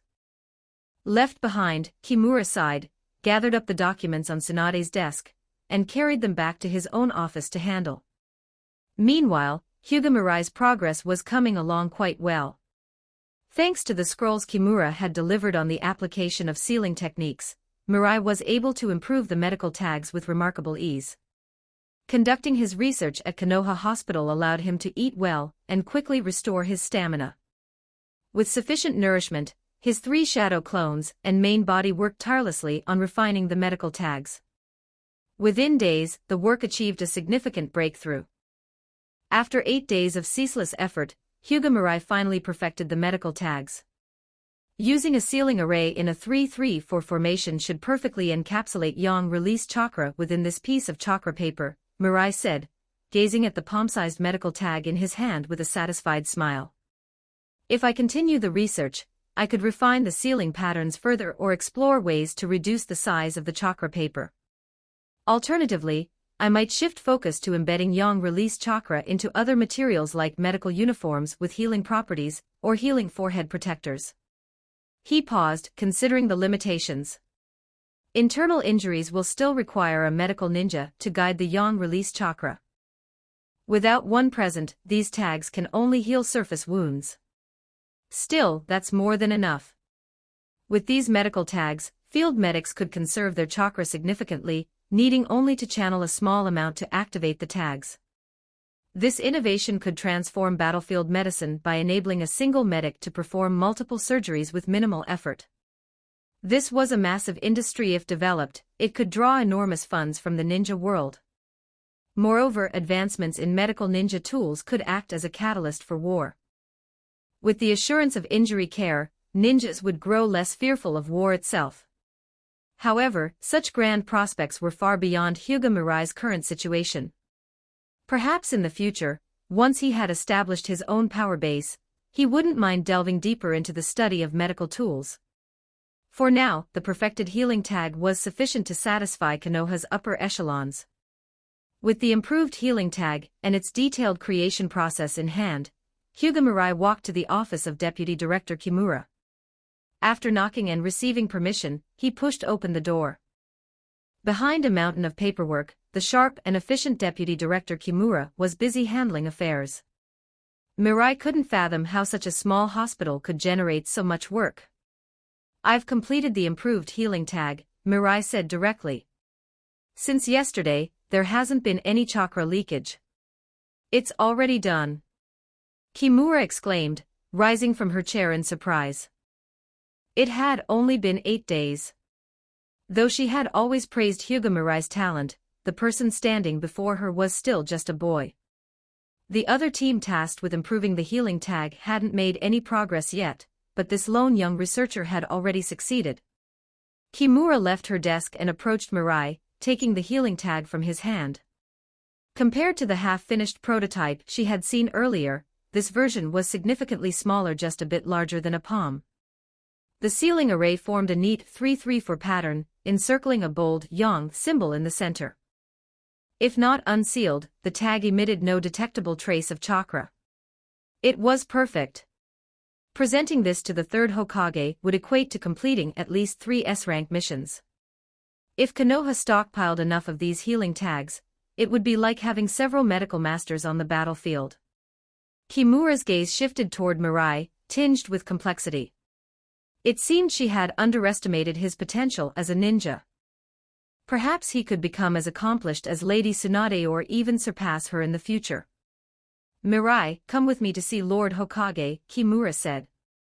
Researching and perfecting the healing tag will surely earn you significant merit. Mirai paused at her words, deliberating for a moment before replying, all right.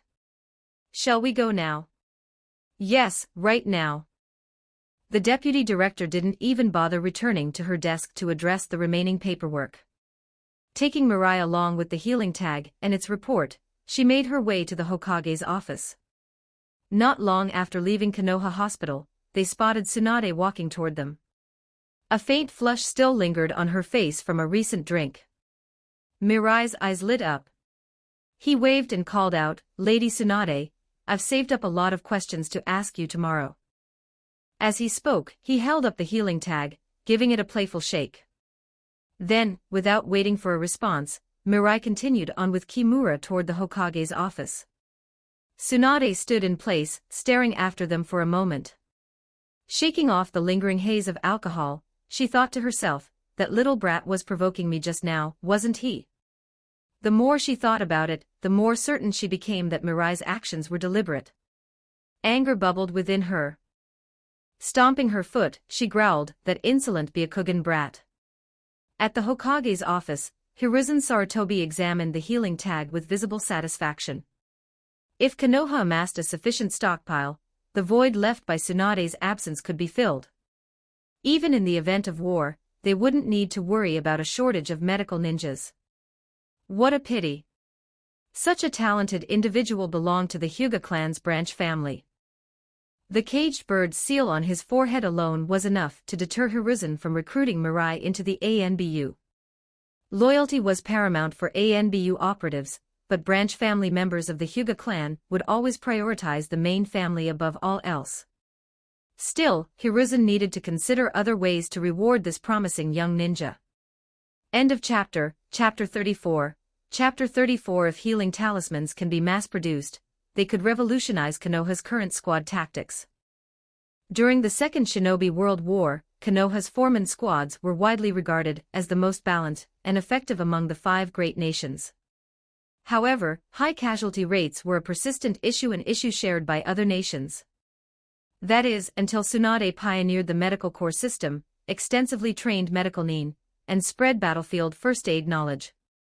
Even for those without the aptitude to become medical nin, learning emergency care and basic treatment became a core part of Ninja Academy training. This reform drastically reduced casualties on missions post-war. Injured shinobi now often had medical nin available for treatment.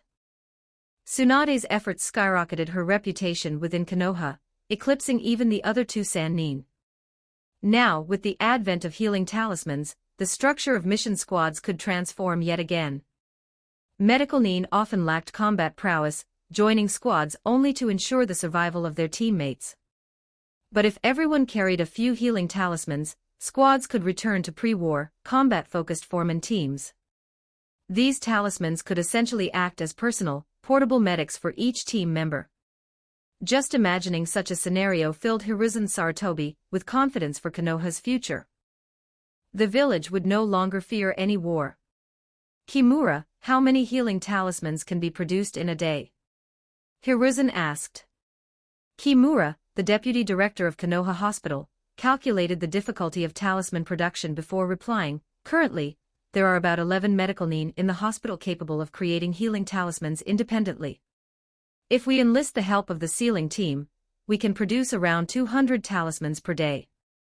With 3 talismans per jonin, Konoha's monthly production could support a small-scale war. This effort wouldn't rely solely on Konoha Hospital, clans without medical nin could trade funds for talismans as well. Hiruzen quickly envisioned numerous tactical applications for the talismans. Mirai, you've done well. These healing talismans are of immense importance to Konoha. Thanks to you, many comrades' lives will be saved, Hiruzen praised warmly, puffing on his pipe. Truly a genius of the Hyuga clan. If not for your clan elder's reluctance to let you go, I'd have invited you to join the ANBU. Lord Hokage, Kimura interjected, a trace of urgency in his tone. Mirai's talent in medical jutsu is even greater. Hiruzen chuckled, deftly shifting the topic. Kimura, that depends on Mirai's own choices. The movement of Hyuga branch family members required consultation with the main family. Even as Hokage, Hiruzen was cautious not to disrupt the agreements between Konoha's clans, lest he lose their support. Let's discuss the reward. These healing talismans are vital to Konoha's future. I'll grant you the equivalent merit of 4 S-rank missions. You can exchange this for money or ninjutsu. 4 S-rank missions. That lined up with Kimura's earlier estimate. Hyuga Mirai didn't respond immediately, mulling over his options. The forbidden techniques on the scroll of seals were out of reach. Hiruzen would never allow access to those. At best, Mirai could exchange his merit for high-level elemental ninjutsu, B to S rank. But ninjutsu wasn't compatible with his fighting style. Mirai already had a clear vision for his path forward. He wouldn't dedicate himself to mastering ninjutsu. His best choice lay in sealing techniques, or other abilities requiring exceptional chakra control. Lord Hokage, I'd like to use my merit to gain access to the laboratory and some sealing techniques, Mirai stated. The laboratory? Hiruzen turned to Kimura. The hospital fell under Kimura's management, so Hiruzen sought his input. Kimura stepped forward and replied, Lord Hokage, aside from Lady Tsunade, Mirai is the only one who has used the laboratory recently. Essentially, Tsunade had created the laboratory for herself, but after developing hemophobia, she stopped managing village affairs, leaving the facility unused. In that case, the laboratory will be at your disposal from now on, Hiruzen decided. As for the sealing techniques, I'll have the ANBU deliver them to you shortly. With that, the debriefing concluded. Hiruzen still needed to discuss the healing talismans with the village elders. Mirai left the Hokage's office with Kimura, but didn't head straight to the hospital. Instead, he returned to the Hyuga compound to inform the main family. Better to address potential issues proactively than wait for them to arise. The caged bird seal aptly named, indeed. When Mirai arrived at the main house, Kiyo Hyuga was sparring with Zosuke Hyuga. Kiyo had improved considerably, holding her own against Zosuke for over 10 rounds. Clearly, she hadn't been slacking.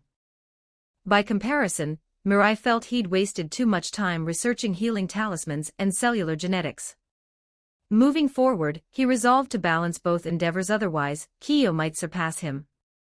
After briefing the 4th elder on the healing talismans, Mirai left a copy of the production method before excusing himself.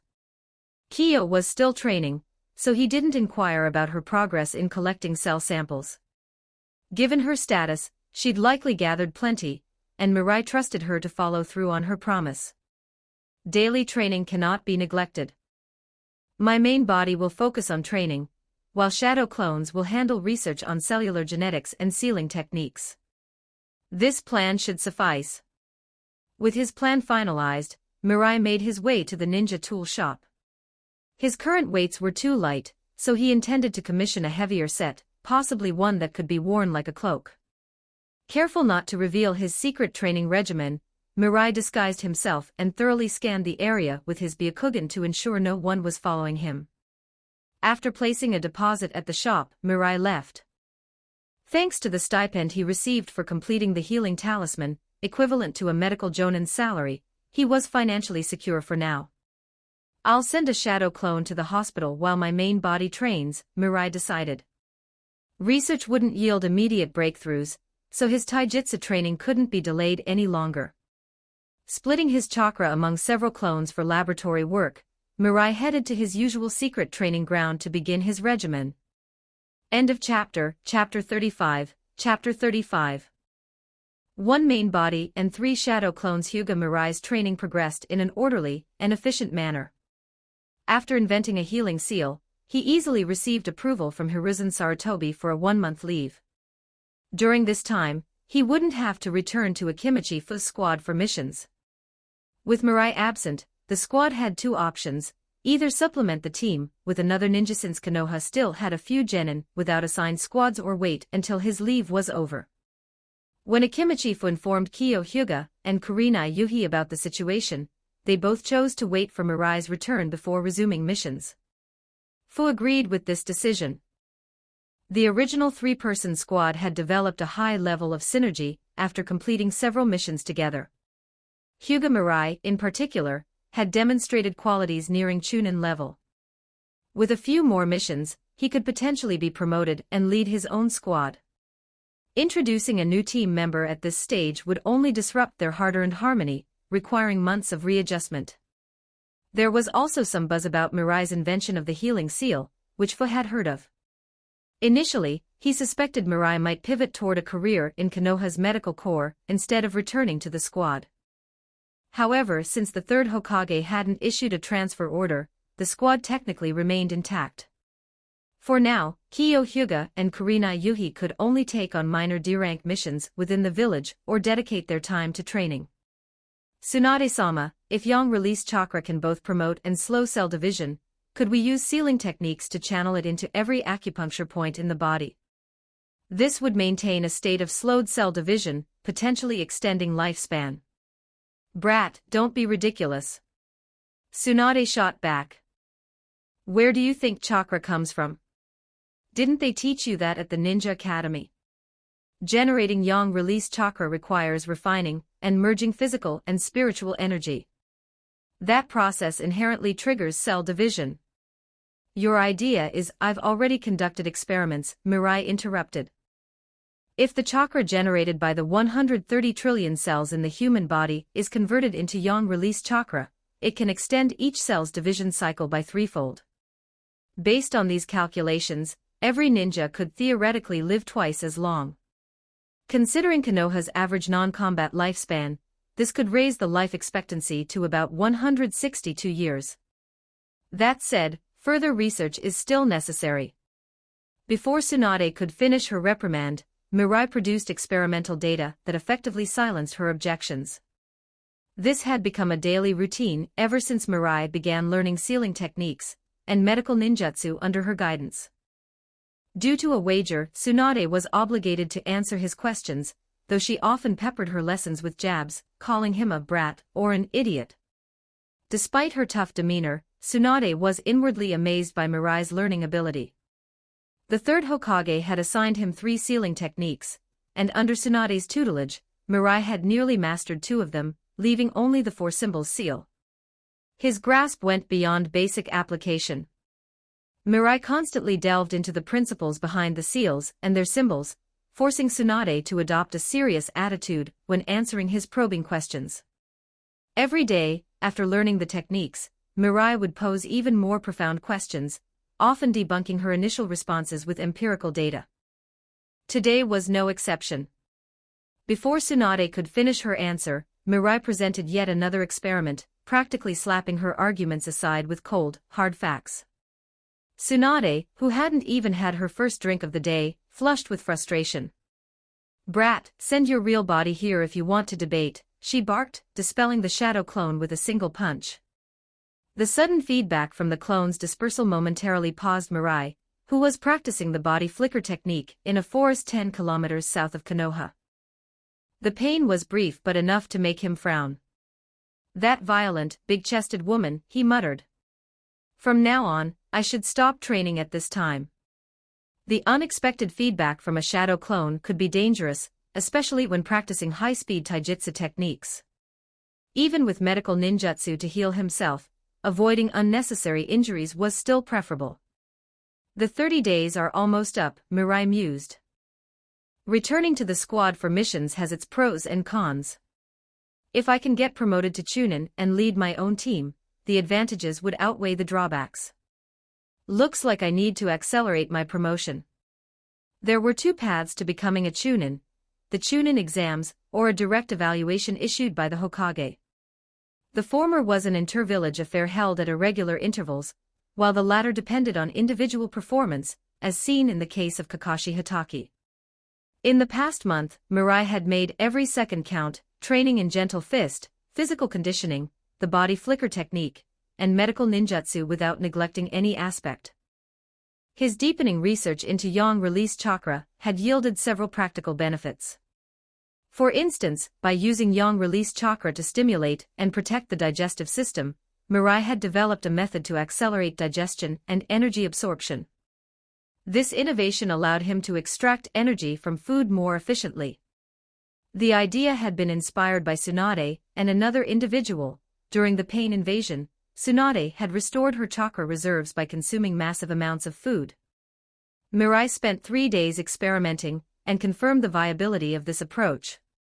By rapidly digesting food and nurturing his cells with yang release chakra, his chakra reserves had increased significantly, now approaching the level of a jonin. Checking the time, Mirai decided it was about time to return. Let's rejoin the squad the day after tomorrow and start taking on missions. I wonder if Orochimaru has looked at my research report yet.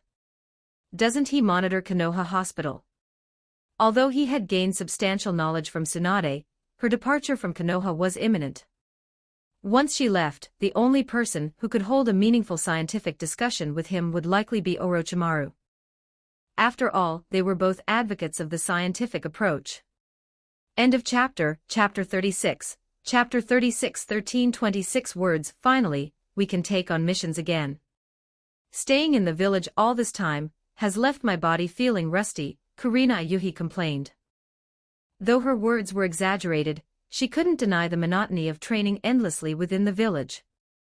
My apologies, my apologies.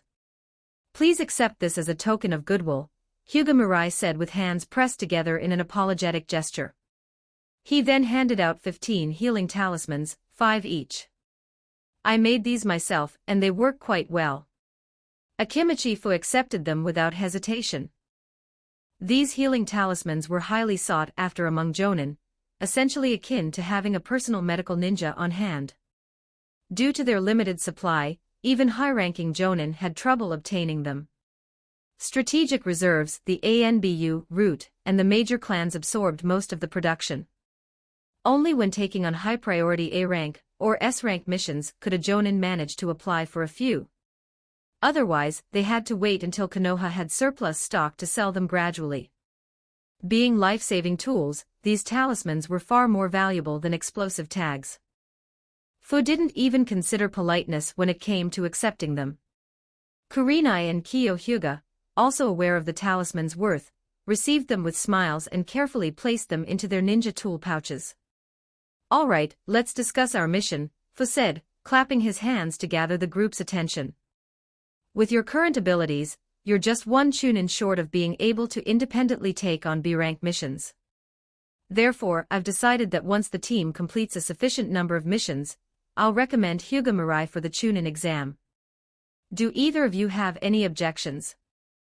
The question was directed at Kurenai and Kyo, particularly the latter, as Fu was uncertain how the Hyuga clan's main family might feel about a branch family member taking leadership. I have no objections, Kyo said. Although her own abilities didn't match Mirai's, she had to admit that under his leadership, missions were completed effortlessly. Whether it was reconnaissance, setting up camp, or other logistics, his arrangements were flawless. She doubted she could handle the role as effectively as he did. I agree as well. Mirai is far more meticulous than I am, Kurenai added with a smile, raising her hand. Good, Fu said, nodding. In that case, after one more B-rank mission and 5 C-rank missions, I'll recommend Hyuga Mirai for the chunin exam. Although, honestly, I suspect it'll just be a formality. Combat prowess wasn't the only factor for promotion. Mirai's expertise in medical ninjutsu and tactical planning already met the requirements for chunin. He would likely breeze through the process and possibly even receive a direct promotion. Let's head to the Hokage's office, Fu said. The group made their way to pick a mission. Since B-rank missions often took significant time, Fu carefully reviewed the list before selecting a mission to escort a merchant caravan. The caravan was influential within the Land of Fire, and was transporting a valuable cargo of chakra metal. Their task was to escort it to the border with the Land of Earth, where Iwanin would take over. In the ninja world, assassination and escort missions were the most common. Fu hoped to have Mirai, Kiyo, and Kurenai gain as much experience in these areas as possible before his eventual departure from the team. This mission isn't ours alone, Fu informed them. Another team will be joining us. We'll meet tomorrow at 1 p.m. at the village gate. Dismissed. With the mission details in hand, the three dispersed to prepare. A B-rank mission often involved combat against other ninja. Fu had already informed them that he would not intervene unless their lives were in danger, nor would he offer any hints. They had to rely on their own skills and preparations. As for Mirai, he headed to Konoha Hospital to inform Shizune and Tsunade of her upcoming mission. He also intended to use the hospital's chakra paper to create additional healing talismans, a bit of misappropriation he had perfected over time. Upon arriving at the Konoha Hospital, Hyuga Mirai informed Kimura of his upcoming mission. Kimura's face showed clear disappointment after hearing the news. She had been planning to petition the third Hokage to transfer Mirai to the hospital, letting him start as an attending physician, become a department head in 5 years, and potentially take over the hospital in a decade. However, neither the third Hokage, the Hyuga clan, nor Mirai himself seemed interested in such a path, and Kimura's hopes were dashed. Mirai, on the other hand, cared only about access to the hospital's laboratory. As for working at the hospital, he had no interest whatsoever. Now that he had secured the right to use the lab, why would he want to take on the burdensome task of saving lives? Is Lady Tsunade in? Mirai asked, thinking about all the useful things he had learned from her over the past few days. Despite her habit of frequently destroying his shadow clones, her teaching was earnest enough to warrant a farewell. Kimura nodded. She's here. This morning, Lady Tsunade mentioned she had paperwork to handle, so she should still be working. Shaking his head, Mirai replied, "You might want to temper your expectations, Deputy Director. She'll probably just move the paperwork around and hand it back to you later." Kimura refrained from retorting, though she wanted to mention that it was often her who had to retrieve the paperwork. As a subordinate, she chose not to speak ill of Tsunade behind her back. When Mirai reached Tsunade's office, he knocked twice, but received no response even after waiting for a few seconds. Raising his voice slightly, he called out to her, and receiving no reply, pushed the door open and walked in. Over the past few weeks, he had often encountered Tsunade napping, so he had grown accustomed to entering unannounced. Upon seeing him enter, Tsunade jolted awake, glaring at the door. When she realized it was just Mirai, she let out a sigh and asked, "Oh, it's you, kid. What do you want?" "Lady Tsunade, you promised Deputy Director Kimura that you'd handle the paperwork," Mirai said, his tone blunt.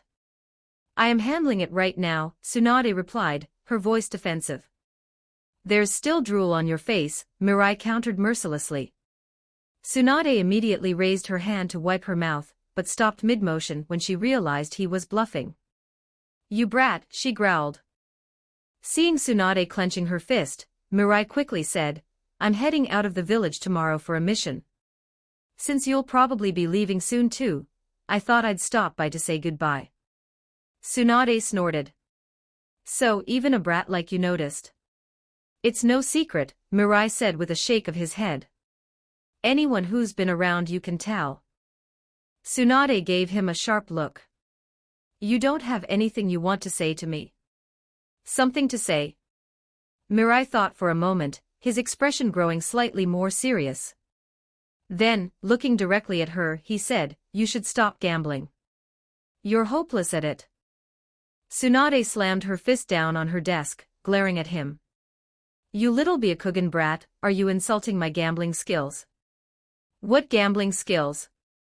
Mirai's expression said it all, and Tsunade's temple throbbed with frustration. Still, realizing she would soon be gone, she decided to let the remark slide this time. I thought you'd be like the old man and try to talk me into staying, Tsunade said, her voice softer now.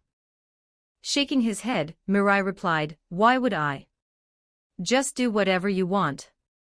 Living for others is exhausting. Tsunade was taken aback by his response. His words struck a chord with her, and she couldn't help but ask, hey, kid, would you consider becoming my— Please forgive me, Lady Tsunade, but I must decline, Mirai interrupted firmly before she could finish. Our philosophies are too different. There's no way I could ever be your disciple. End of chapter. Chapter 37, Chapter 37 13 words philosophy. Tsunade scoffed at the word and casually said to Hyuga Mirai, kid, you're only 10. What do you know about philosophy? I'm one of the Sannin. How many people want to be my disciple, and yet you refuse? Being 10 doesn't mean I can't have a philosophy. I can come to you for guidance on training, but if I become your disciple, we'll end up parting ways eventually. Tsunade-sama, you're too emotional. That's why you're thinking about leaving Konoha so suddenly. Hyuga Mirai paused for a moment before continuing, Tsunade-sama, let's discuss something. Who do you think is responsible for the frequent wars in the shinobi world? Tsunade's face froze when she heard this question. It was beyond her expectations. While she had worked for peace in the past, she had never really considered who was behind the wars. Tsunade had participated in the Second Shinobi World War, and the memories were still vivid. Was it the demigod Hanzo of the Salamander? Or the Sand Ninjas? But that time, the hidden sand was the one that invaded the land of rain. She remembered clearly that, in order to avoid fighting on their own soil, Konoha had chosen to battle the Sand Ninjas in the land of rain, pulling the Rain Village into the conflict. Although it was for the defense of the village, the hidden sand had already shown intentions of aggression, but it was Konoha that initiated the war. Perhaps you should hear my thoughts first, Tsunade-sama, Hyuga Mirai said after a pause.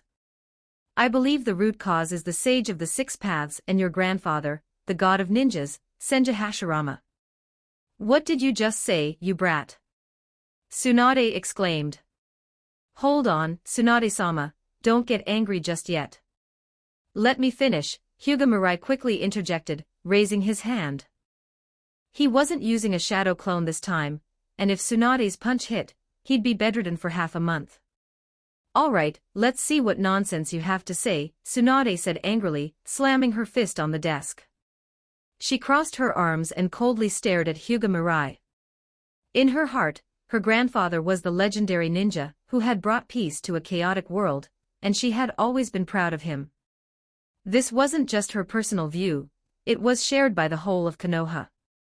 Even the Ninja Academy textbooks wrote about the achievements of the god of ninjas, though they exaggerated quite a bit.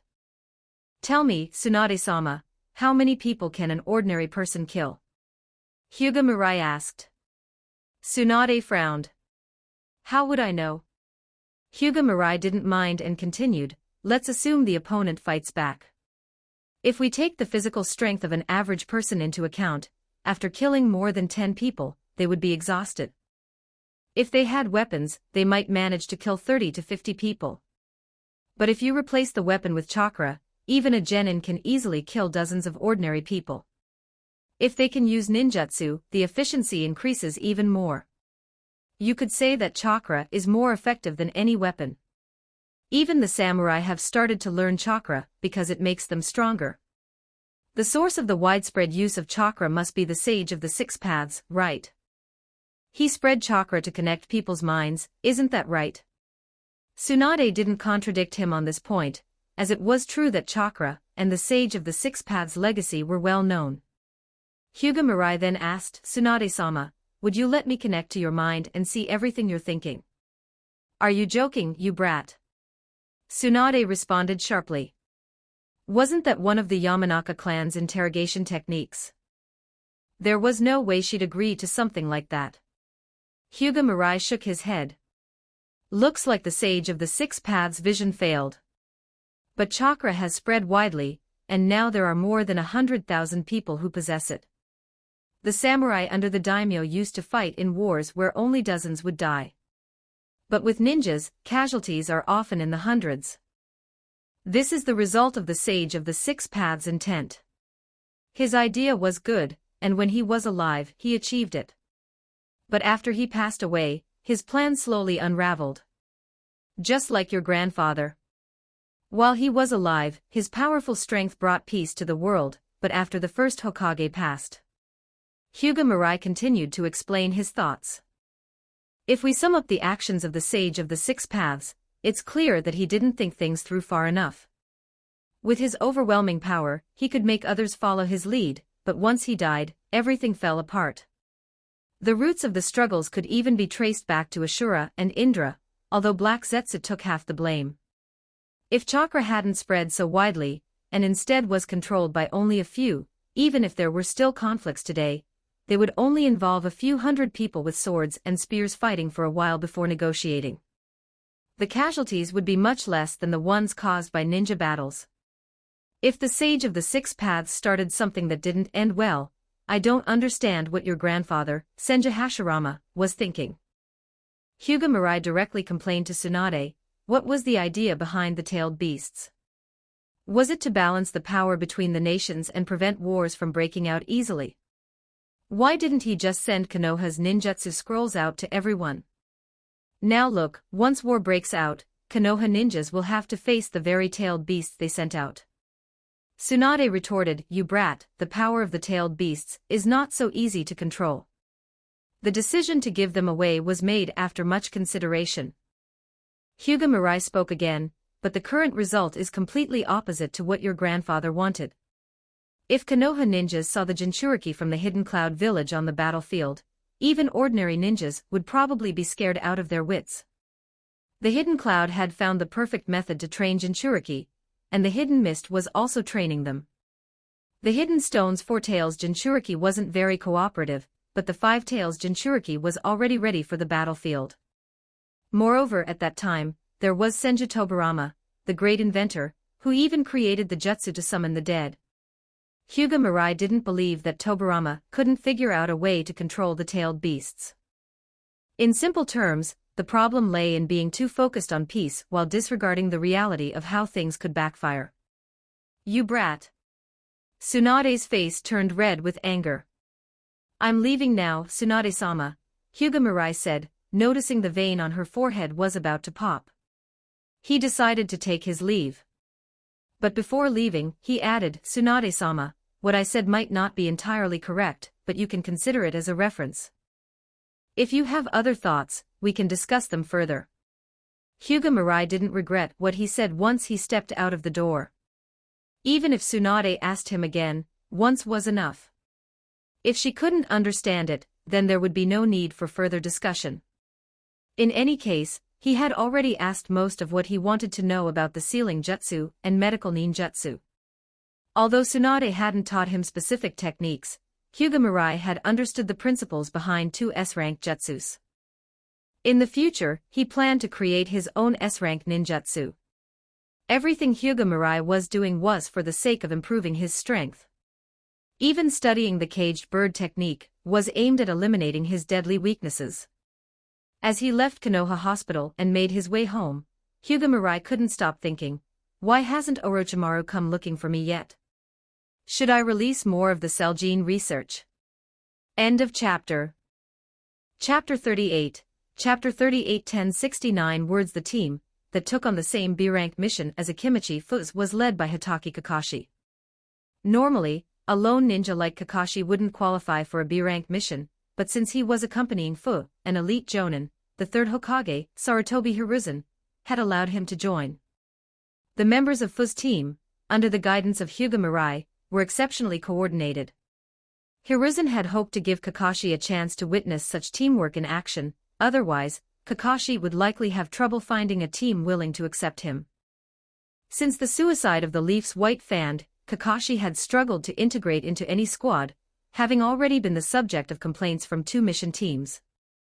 Hiruzen, having a tough time figuring out where Kakashi should go, had only reluctantly placed him in the current mission. With Fu's presence, Kakashi had no command authority during the joint mission. Fu, however, had delegated leadership to Hyuga Mirai to help cultivate Mirai's abilities as a tactician. Fortunately, the B-rank mission proceeded relatively smoothly, with only a few encounters with rogue ninjas and one group of bounty hunters. The rogue ninjas were weak and quickly scattered after a brief skirmish, thanks to Kakashi and Hyuga Kyo's swift intervention. The bounty hunters proved more troublesome, with 6 rogue ninjas, 3 of whom were Chunin. However, Mirai's 3 team members managed to tie up 2 of the Chunin and 3 of the Genin, leaving Kakashi to eliminate another Chunin.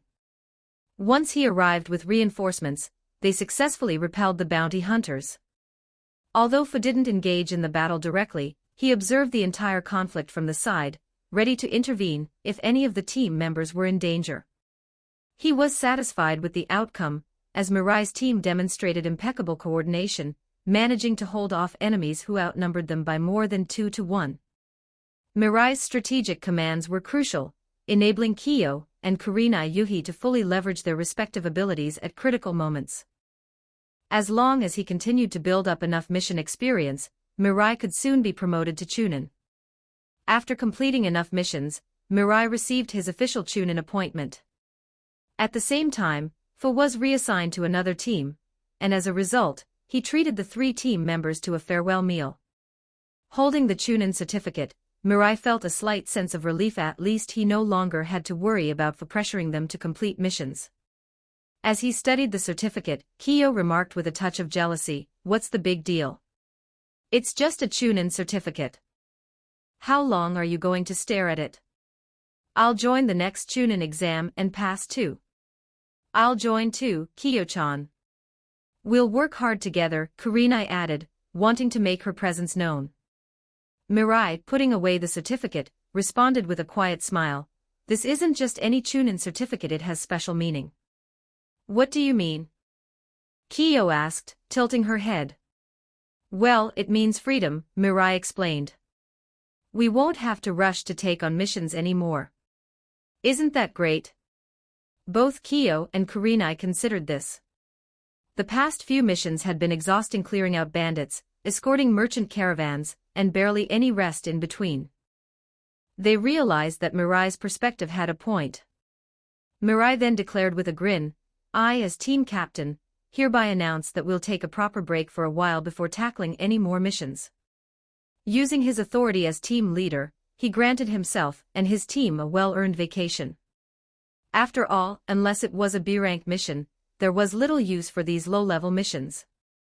They would only waste time, and Mirai would rather use it to study the Hyuga clan's cellular genetics. Kyo had provided Mirai with 20 samples of cells, including 2 from the Hyuga clan, her own, and that of the Hyuga clan's second elder's grandson. If he could fully comprehend their genetic sequences, Mirai felt confident he could uncover the essence behind the caged bird seal.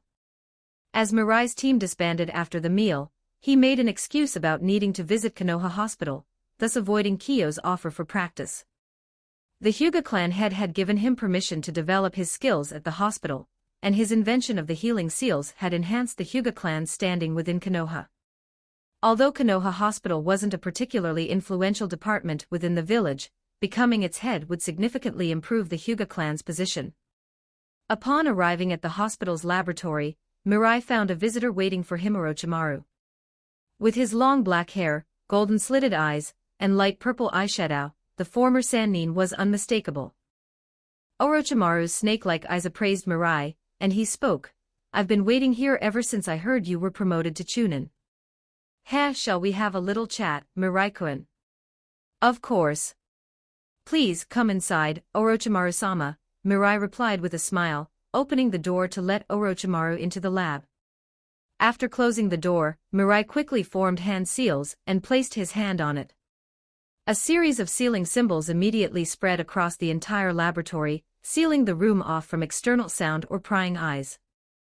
Noticing Orochimaru's curious glances toward the seals, Mirai explained, "Just a little project I've been working on. These seals block sound and external surveillance." Orochimaru smiled slyly, "Seems like you're hiding more than you let on, Mirai-kun. I've read your file, including the evaluations from your instructors, Nakano, Kimura, and even Sarutobi Hiruzen. But now, it seems you're concealing quite a lot." Did you come to speak to me about something, Orochimaru-sama? Mirai asked, leaning against the desk. Indeed, Orochimaru answered, eyes glittering with excitement.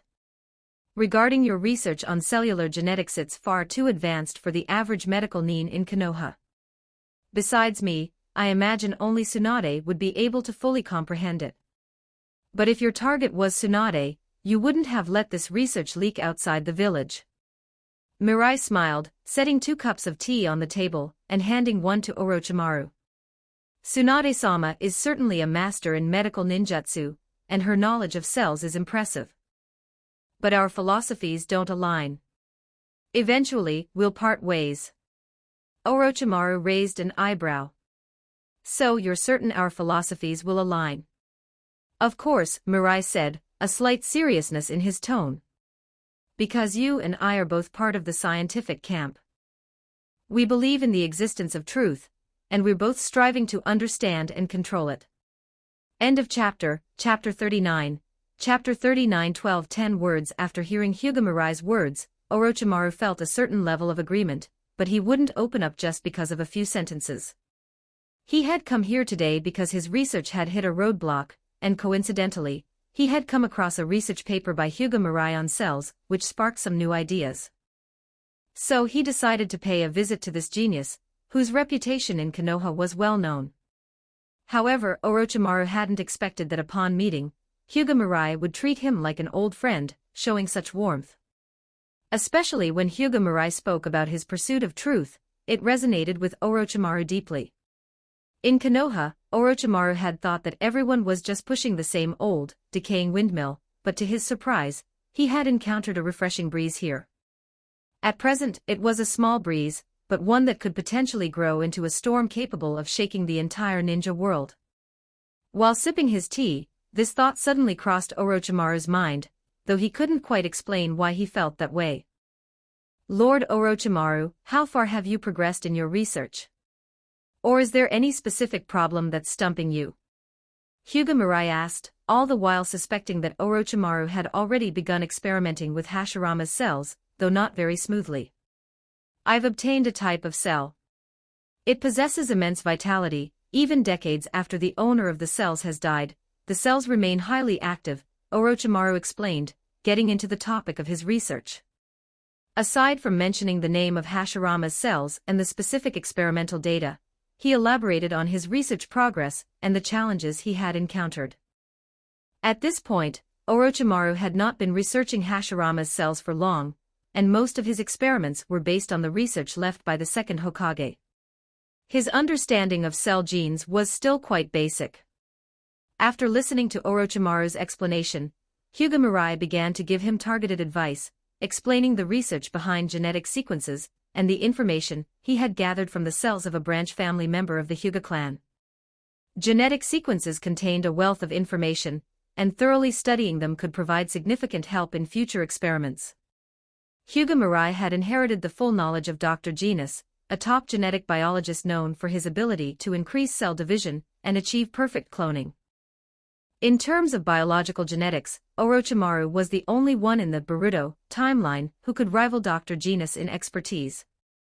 At this stage, Orochimaru was still relatively young in this field, and had only recently begun to delve into it.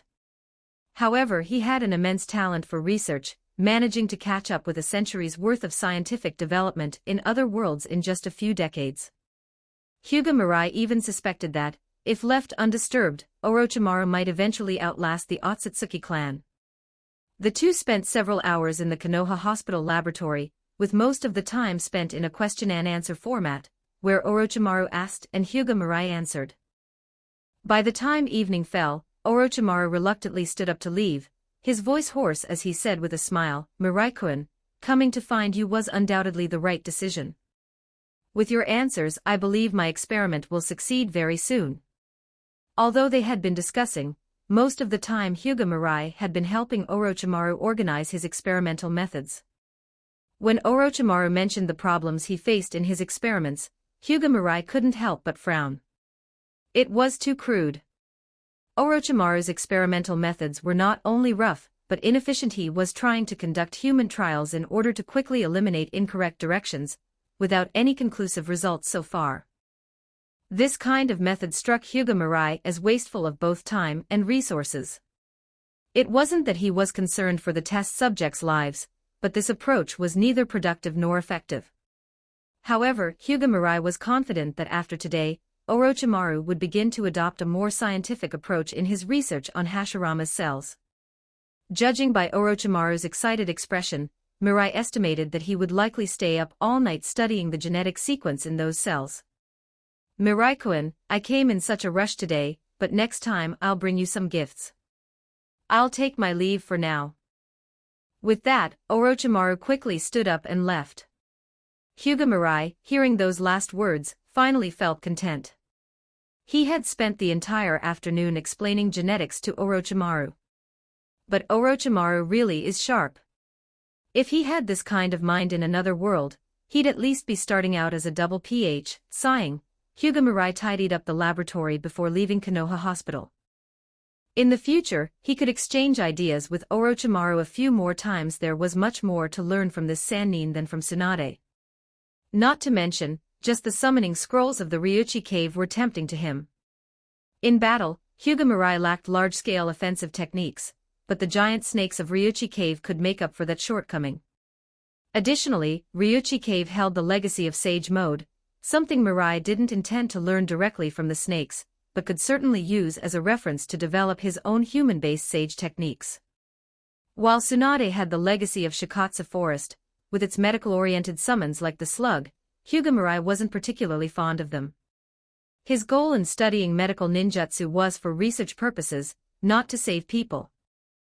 Orochimaru also had access to Konoha's Forbidden Scroll of Seals, which contained numerous jutsu that could significantly help Hyuga Mirai. Back home, Hyuga Mirai reviewed his current situation. His reputation was already beyond that of a mere young genius. After creating the healing talismans, he had proven his worth in the medical field. Since Tsunade had left, no one else in the medical world seemed to match his skills. Even in Konoha Hospital, only one or two individuals surpassed him in medical ninjutsu. As for his strength, although he hadn't fought seriously yet, Hyuga Mirai knew he was definitely stronger than a Chunin. What worried him was how he would fare against a fully powered Jonin. He wasn't sure of the outcome. Once my relationship with Orochimaru deepens, I can ask him for an assessment, Hyuga Mirai thought, knowing that with the strength of a Sannin, Orochimaru would be able to give him a precise evaluation. At this stage, Hyuga Mirai's most important task was to continue studying the Hyuga clan's cellular genes, hoping to find a way to undo the caged bird seal. He was also focused on increasing his own strength. Without more power, even a Jonin's odds of survival in battle were not guaranteed. After sorting out his thoughts, Hyuga Mirai formulated a plan. The next morning, he arrived early at Konoha Hospital's laboratory. For the time being, he would focus all his efforts on breaking the caged bird seal. With the genetic material from both the main and branch families of the Hyuga clan, as well as the information from over a dozen branch family members, Hyuga Mirai was confident he would find a way to break the caged bird seal. After all, if there were methods to break the six-path seals, the Hyuga clan's caged bird seal couldn't be impossible to solve. Note, this chapter ends here. Chapter 40. 1239 words. Time passed, and the conflicts within the ninja world continued to intensify. The skirmishes between the 5 great shinobi countries were becoming more frequent, and even Hyuga Mirai, while out on missions, encountered both Iwa shinobi and Suna shinobi. Although Hyuga Mirai was deeply immersed in his research experiments, he still carried out his duties as a Chunin. However, his missions had decreased in number, and most of the time, it was Hyuga Kiyo or Kurina Yuhi who requested him to take on more challenging tasks. Hyuga Mirai would occasionally visit the Hokage building to accept B-rank missions. The Yellow Flash of Konoha had gained some recognition outside the village. After his encounter with the A and B-ranked ninjas from the Cloud Village, the title of Yellow Flash would become well known throughout the shinobi world. Although Hyuga Mirai spent most of his time at the Konoha Hospital's laboratory, he still paid attention to village affairs. Today marked his 36th experiment. After comparing dozens of cellular gene references, Hyuga Mirai finally understood the principles of the caged bird seal. The seal, which was rooted both in brain tissue and the soul, was specifically designed to target the Byakugan. It could be considered a crude form of six paths technique. Since it involved yin-yang release, Hyuga Mirai had not yet fully figured out the soul-based sealing technique. However, by rewriting the gene sequence, he could remove the caged bird seal's effect on the Byakugan, which was a significant step. After the branch family dies, the caged bird disappears, but it's laughable that it only disappears from the physical body's yang release seal. The soul-based caged bird seal remains. This is like a slave even after death type of curse seal, Hyuga Mirai mused. He vaguely remembered that during the Fourth Shinobi World War, when Hyuga Hayashi was reanimated by Orochimaru's Edo Tensei technique, the caged bird seal remained on his forehead even in his reanimated state. Orochimaru had no reason to spend so much effort on a branch family jonin's reanimated body. According to the Edo Tensei technique, the caged bird seal should not have been present. I'll start by removing the caged bird seal targeting the Byakugan. As for the seal on the soul, I'll need to study it further before attempting to deal with it. With that decision made, Hyuga Mirai began creating an injection serum to rewrite the genetic sequence of his own cells. This would cause him to temporarily lose the ability to use the Byakugan, but once the seal was removed, he would regain the Byakugan this time without any weaknesses. For now, this is the only option. If Orochimaru has made progress, I can integrate some of the Hashirama cell's gene sequences, Hyuga Mirai thought. The Senju, Uchiha, Hyuga, and Uzumaki clans all descended from the Otsutsuki clan, meaning there was likely compatibility and synergy between their bloodlines. If the right conditions were met, these genes could complement and merge with one another. Suddenly, two thuds echoed through the ground. Only Orochimaru's summoning snakes could reach the bottom level of the Konoha Hospital's laboratory using earth release techniques. Hyuga Mirai swiftly removed the sealing runes surrounding the lab, and a white snake emerged from the ground using earth release. The snake then spat out a scroll, which, after making contact with a summoning technique, released a puff of smoke and returned to the Ryuchi cave. This method of communication may be convenient, but it's really hard to get used to, Hyuga Mirai said with a slight twitch of his mouth. He grabbed a handkerchief to wipe the slime off the scroll before opening it. After reading it, Hyuga Mirai smiled slightly. This was Orochimaru's good news scroll. Since Orochimaru had learned the scientific methods for cellular gene research from Hyuga Mirai, his progress on studying Hashirama cells had accelerated significantly. In less than a year, Orochimaru had almost fully analyzed the genetic sequence of Hashirama cells. The message from Orochimaru was that he had successfully extracted the properties of Hashirama cells and applied them to different experimental subjects, achieving a success rate of 30%. At the end of the message, Orochimaru invited Hyuga Mirai to his laboratory to see the results. Visiting wouldn't hurt. It's also a good opportunity to discuss the terms of our deal, Hyuga Mirai thought. He had already prepared his cloning and cultivation technology. This technology could perfectly clone a person based on their genetic sequence, and he had even modified it so that the clones could be created with their own consciousness through sealing techniques, turning them into true shadow clones. However, the cost of creating a clone was extremely high. Hyuga Mirai had calculated numerous times, and with the current conditions in the shinobi world, it would cost millions of ryo, and take at least 4 years to clone a perfect version of himself.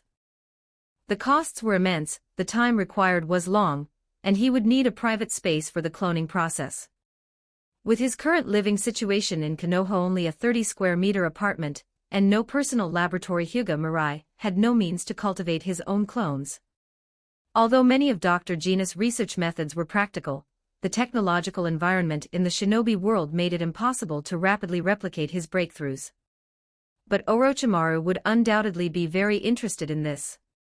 Orochimaru had already expressed his desire for immortality, as he believed that long life was essential for discovering the ultimate truths of the world. If Orochimaru could develop a technique that combined cloning with a method of avoiding the need for body transference, he could truly achieve immortality. Over the course of his dealings with Orochimaru, Hyuga Mirai had gained numerous valuable techniques, including barrier jutsu, the 8 gates, and sealing techniques. Apart from the Reaper Death Seal, Hyuga Mirai had learned nearly every sealing technique in Konoha. However, since Orochimaru had never seen the Reaper Death Seal, he couldn't learn that technique from him. To Orochimaru, the exchange of knowledge with Hyuga Mirai seemed unequal. Although the 8 gates was a forbidden technique recorded in the sealing scroll, no one had succeeded in practicing it due to its dangerous nature. That was likely why it had been sealed away in the first place. As for other barrier and sealing techniques, Orochimaru believed that none of them compared to the value of the gene research methods Hyuga Mirai had taught him. Without Hyuga Mirai, Orochimaru might still be years away from making any major breakthroughs with Hashirama cells. This time, I can use my cloning technology to exchange it for a summoning scroll from the Ryuchi cave, and the technique for transforming into a spirit. I wonder if Orochimaru can get that ninjutsu, Hyuga Mirai thought. He briefly pondered, feeling confident that there would be no major issues. Orochimaru's backing was Danzo, and with his power as Konoha's assistant to the Hokage, he should have no trouble acquiring the knowledge on sealing techniques. Hyuga Mirai left the Konoha Hospital laboratory and changed his appearance as he walked.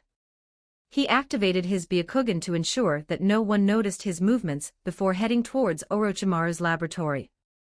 At this moment, Hyuga Mirai needed a low-profile environment to work on the caged bird seal, so he couldn't afford for anyone to know about his dealings with Orochimaru.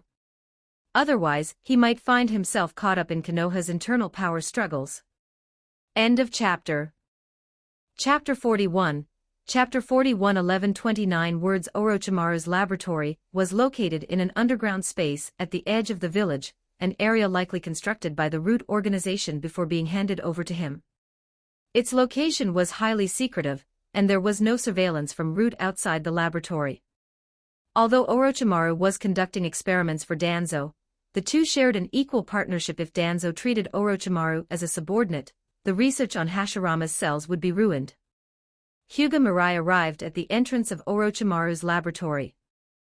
Using his Byakugan, he scanned the area, and then sent a bit of chakra into the barrier's weak spot, signaling Orochimaru of his arrival.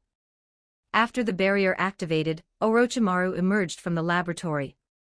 Seeing an unfamiliar face outside, Orochimaru let out a rasping laugh.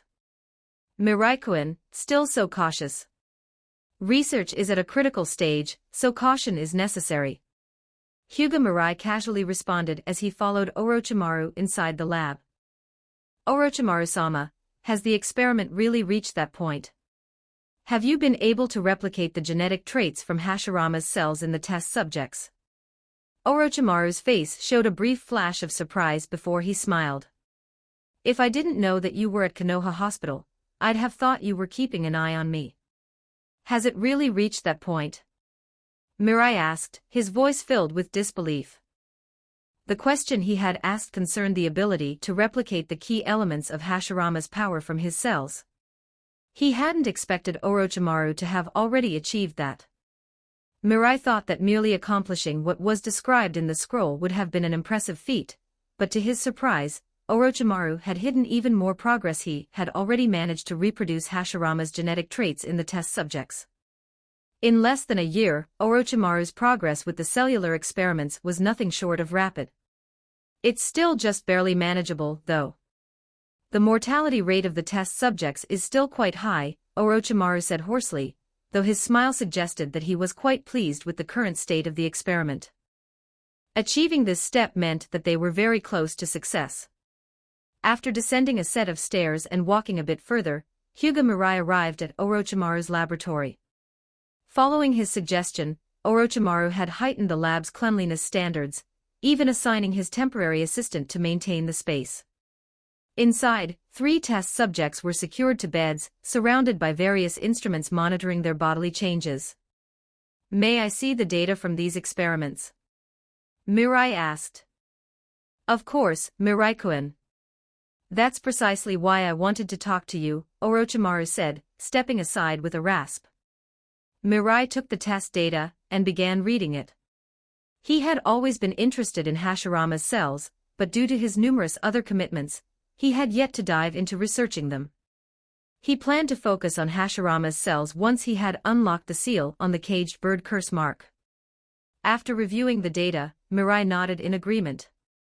As expected, the genetic sequence in Hashirama's cells is overwhelmingly dominant. Most people can't handle it, but by extracting only a small portion of the genes, it becomes manageable for a regular person to endure the genetic intrusion of Hashirama's cells. Orochimaru's face lit up with excitement as he smiled. This is all thanks to your advice, Mirai-kun. Transplanting Hashirama's full cells into a test subject would be too much for most to bear. Even Danzo had to use the power of the Sharingan to balance the cells. However, by extracting only a portion of the genetic sequence from Hashirama's cells and combining them with the test subject's own genes, the survival rate increased by several dozen times. Of the 3 test subjects, 2 have developed an extremely strong cell revitalization ability. Even a 10-centimeter wound heals completely within a few minutes. The 3rd test subject has gained control over the wood release technique. Using chakra, he can grow wood branches from his body. Orochimaru slowly explained his research findings to Mirai. However, the 3rd subject's strength is too weak, and his wood release doesn't replicate Hashirama's power. Mirai, after reading through the data, began to think deeply and then said to Orochimaru, "What if we replace the test subjects with 1 male and 1 female? After their success, we could extract their chromosomes and cultivate embryos. The resulting children might inherit the Hashirama cell genes completely." Orochimaru's eyes gleamed with excitement as he processed the idea. That's an excellent suggestion, and the success rate is high. As expected of Mirai-kun. At this moment, Orochimaru genuinely considered recruiting Mirai as his assistant. If the 2 of them worked together, he believed that there would be nothing they couldn't accomplish. Scientists, particularly those in the same field, tend to respect each other, and both Mirai and Orochimaru were among the few in the ninja world researching biological genetics. "Orochimaru-sama, I came here today to exchange something with you. This is my recent research on perfect cloning techniques," Mirai said, handing over a scroll. Perfect cloning. Orochimaru's interest piqued as he took the scroll and opened it to read the contents. After being guided by Mirai, Orochimaru had gained a deep understanding of cellular genetics. He was able to comprehend parts of the research in the scroll, and for sections that he didn't fully grasp, he made a note to ask Mirai later. Time passed and Orochimaru's excitement grew. Once he had read the final line, he immediately looked up at Mirai and asked, "Mirai-kun, what would you like in return?" Mirai answered decisively, "The summoning scroll from the Ryuchi cave, and the technique for spiritual transformation." He then added, "Orochimaru-sama, you needn't worry about the cloning technique not working.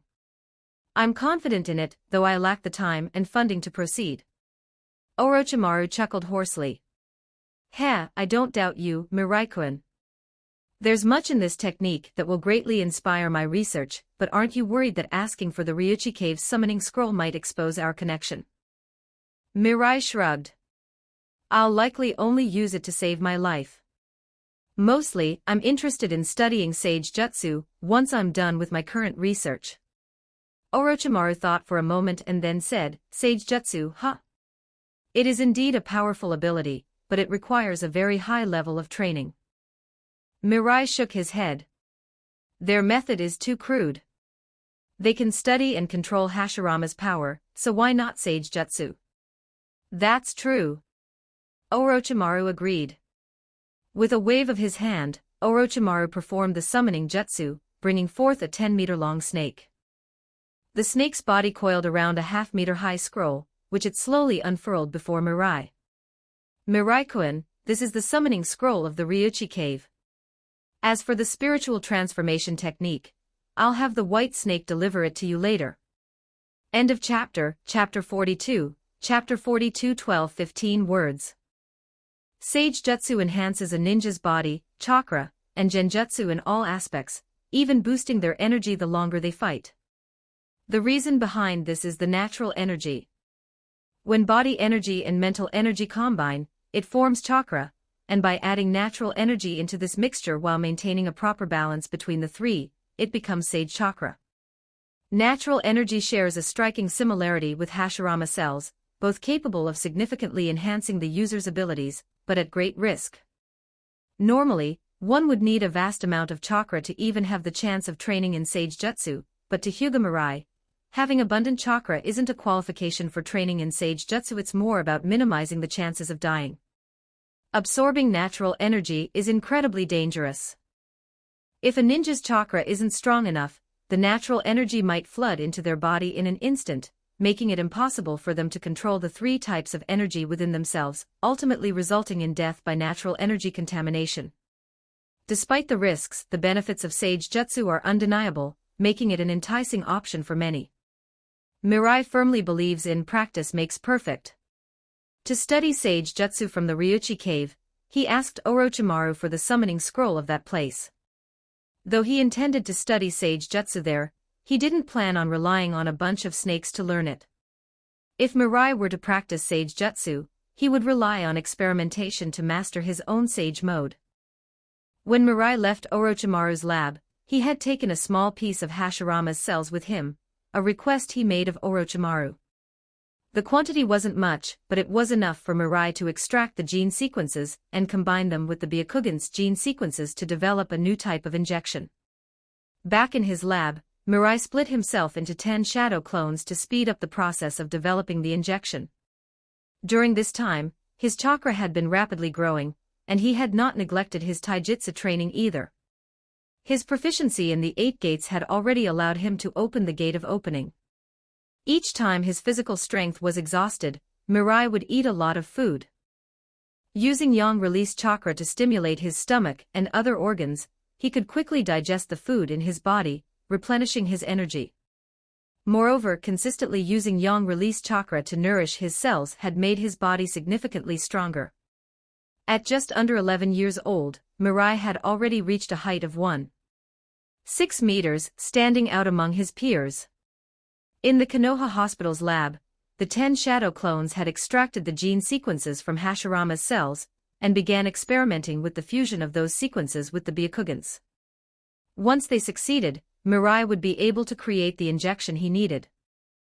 At that point, he would no longer be restricted by his physical limitations, and his cell vitality would improve, bringing him closer to the Otsutsuki clan's ancestors.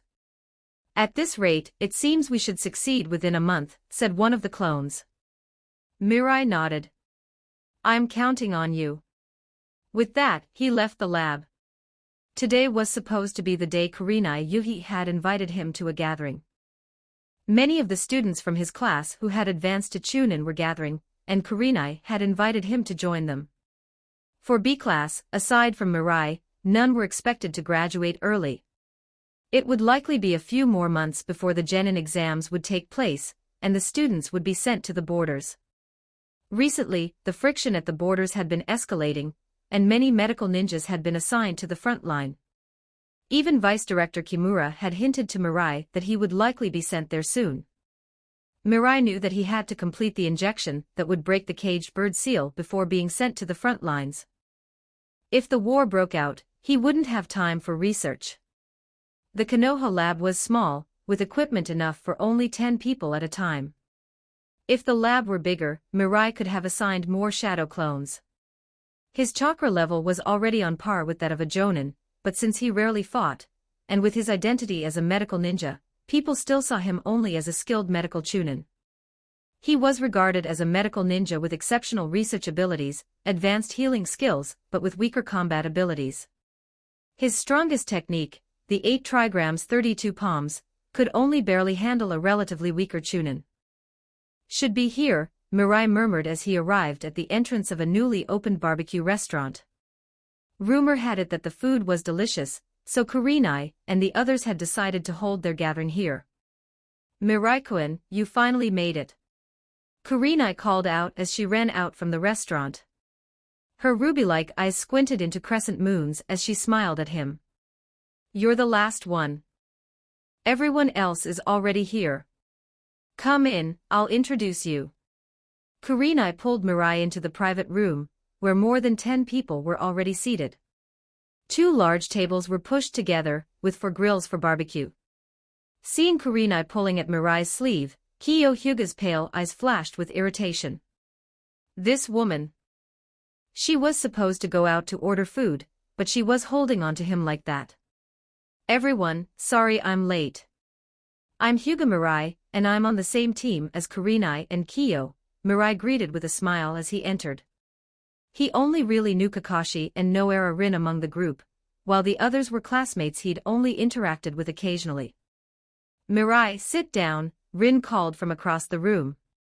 She had spent a year at Konoha Hospital after graduation, which was how she knew how well-known Mirai was in the medical ninja field. Not only had he developed healing talismans, but he had also created several deadly poisons and medical gear. The medical gear, though, was incredibly expensive, costing tens of thousands, or even hundreds of thousands of ryo for just one piece. Even Jonin would hesitate to purchase them. However, the results were outstanding, offering both protection and storage for ninja tools, as well as having a healing effect far superior to the talismans. Mirai had only made a handful of these, and apart from the 3 he kept for himself, the rest had been taken by the 3rd Hokage. Rin, it's been a while, Mirai greeted before sitting next to Kiyo. This simple act lightened Kiyo's mood considerably. However, Kurenai's choice to sit next to Mirai on the other side made Kiyo's mood shift from clear skies to cloudy. Mirai had been the last to arrive, and after he sat down, everyone introduced themselves. As they did, Mirai noticed something unusual. Kakashi was also present. He had been excluded from several teams recently and had been taking on only C-rank missions. It was odd for Kakashi to join such a gathering, but after listening to the conversation, Mirai learned that Kakashi had now joined Minato Namikaze's team, forming a trio with Obito Uchiha and Rin Noera. Mirai glanced around the room and realized that besides Obito and Rin, who were still genin, everyone else had passed the Chunin exams. End of chapter. Chapter 43. Chapter 43. 1188 words. During their meal, the group of young ninjas, still in their teenage years, discussed recent events and shared their experiences, using the opportunity to bond with each other. Since they were all assigned to different task forces, each had their own stories to tell about the missions they'd been on. Sharing amusing encounters was a way to bring everyone closer. In front of so many new people, Hyuga Mirai didn't want to reveal his appetite, so he limited himself to just 4 pieces of meat. This was an AA-style dinner, meaning everyone paid for themselves. If Mirai ate too much, it would be a bit embarrassing. However, as he ate, he also overheard some useful information from the others. The team led by Ino Shikacho, including his squad mate Akimichi Fu, had already received orders to head to the borders. This was likely why they were taking the time to enjoy a meal together. It looks like the war is about to start, Hyuga Mirai thought to himself. There are still too few channels for information. If it were Orochimaru, he'd have no problem getting news from outside the village. Orochimaru had become more obsessed with his experiments, and as a result, was likely the least inclined to go to war. He didn't want his research interrupted. Mirai, however, had his own ways of assessing information. The rising prices of medical supplies, coupled with a noticeable decrease in the amount being supplied to him, were signals that something was amiss. Orochimaru, ever eager to broaden his research, had recently been pushed forward in his studies by Mirai. Orochimaru had now become disillusioned with the war, finding it a waste of time unless it directly contributed to his research. If I didn't regularly intercept information, my research materials would have run out by now, Mirai reflected silently. After the meal, everyone seemed satisfied and prepared to leave. Mirai, Kurenai Yuhi, and Kiyo Hyuga, all from the same squad, decided to depart together. As the team leader, Mirai had a few words to say to the others. Sarutobi Asuma, who had been hoping to speak with Kurenai Yuhi, was about to call out when she immediately followed Mirai out of the restaurant. Beside him, someone casually chewing on a toothpick, patted Asuma's shoulder and said with a shake of his head, "Asuma, next time you should be quicker. You'll never catch up to Mirai." Annoying, Asuma muttered under his breath, fist clenched in determination. "Next time, I'll definitely ask her out." He glanced at Kurenai's retreating figure before turning away. After leaving the restaurant, the three of them made their way to a training ground. "You've probably noticed that the atmosphere in the village is tense," Mirai said to the two girls. "War is definitely approaching. In fact, the deputy director of Konoha Hospital has already mentioned to me more than once that it won't be long before I'm sent to the front lines. I'm just not sure whether it will be as a medical ninja, or as part of a task force," Mirai continued, his eyes briefly meeting Kyo Hyuga's. The reason he might be sent to the front lines had a lot to do with her. Kyo, being from the Hyuga clan's main family, was unlikely to be sent to the battlefield easily. If she stayed out of the war, it was very likely that Mirai's squad would be disbanded. "I'll ask grandfather when I return," Kyo said quietly. In the past, missions were less frequent due to the global situation, but a full-scale war was different. Even for a Jonin, death could come at any moment. And if Kyo were to die, the Hyuga clan's Byakugan would be lost as well. It was possible that her family would force her to stay behind for her own protection. Kurenai sighed. "What a shame. If the three of us went to the battlefield together, we'd definitely achieve great things." Mirai, hearing her, immediately warned, "This isn't something to take lightly, Kurenai. Even with medical ninja tools, you can't be reckless." "I know, Mirai-kun," Kurenai smiled, nodding. "If I'm still on your team, I'll follow the orders of the captain." Kyo Hyuga, hearing their exchange, felt an uncomfortable sensation in her heart. Secretly, she made up her mind to persuade her grandfather to let her go to the front lines. She would use the reason of bringing honor to the Hyuga clan. The trio then parted ways. Since his breakthrough in studying the caged bird seal, Mirai had spent less time at home, and often rested at Konoha Hospital before diving back into his research. Upon returning to the hospital, Mirai wandered around but noticed that many familiar faces were missing. They had likely been assigned to tasks at the borders. The hospital seemed more chaotic than usual, as many people were juggling multiple duties. Even with medical ninjas on hand, it seemed like everyone was overwhelmed.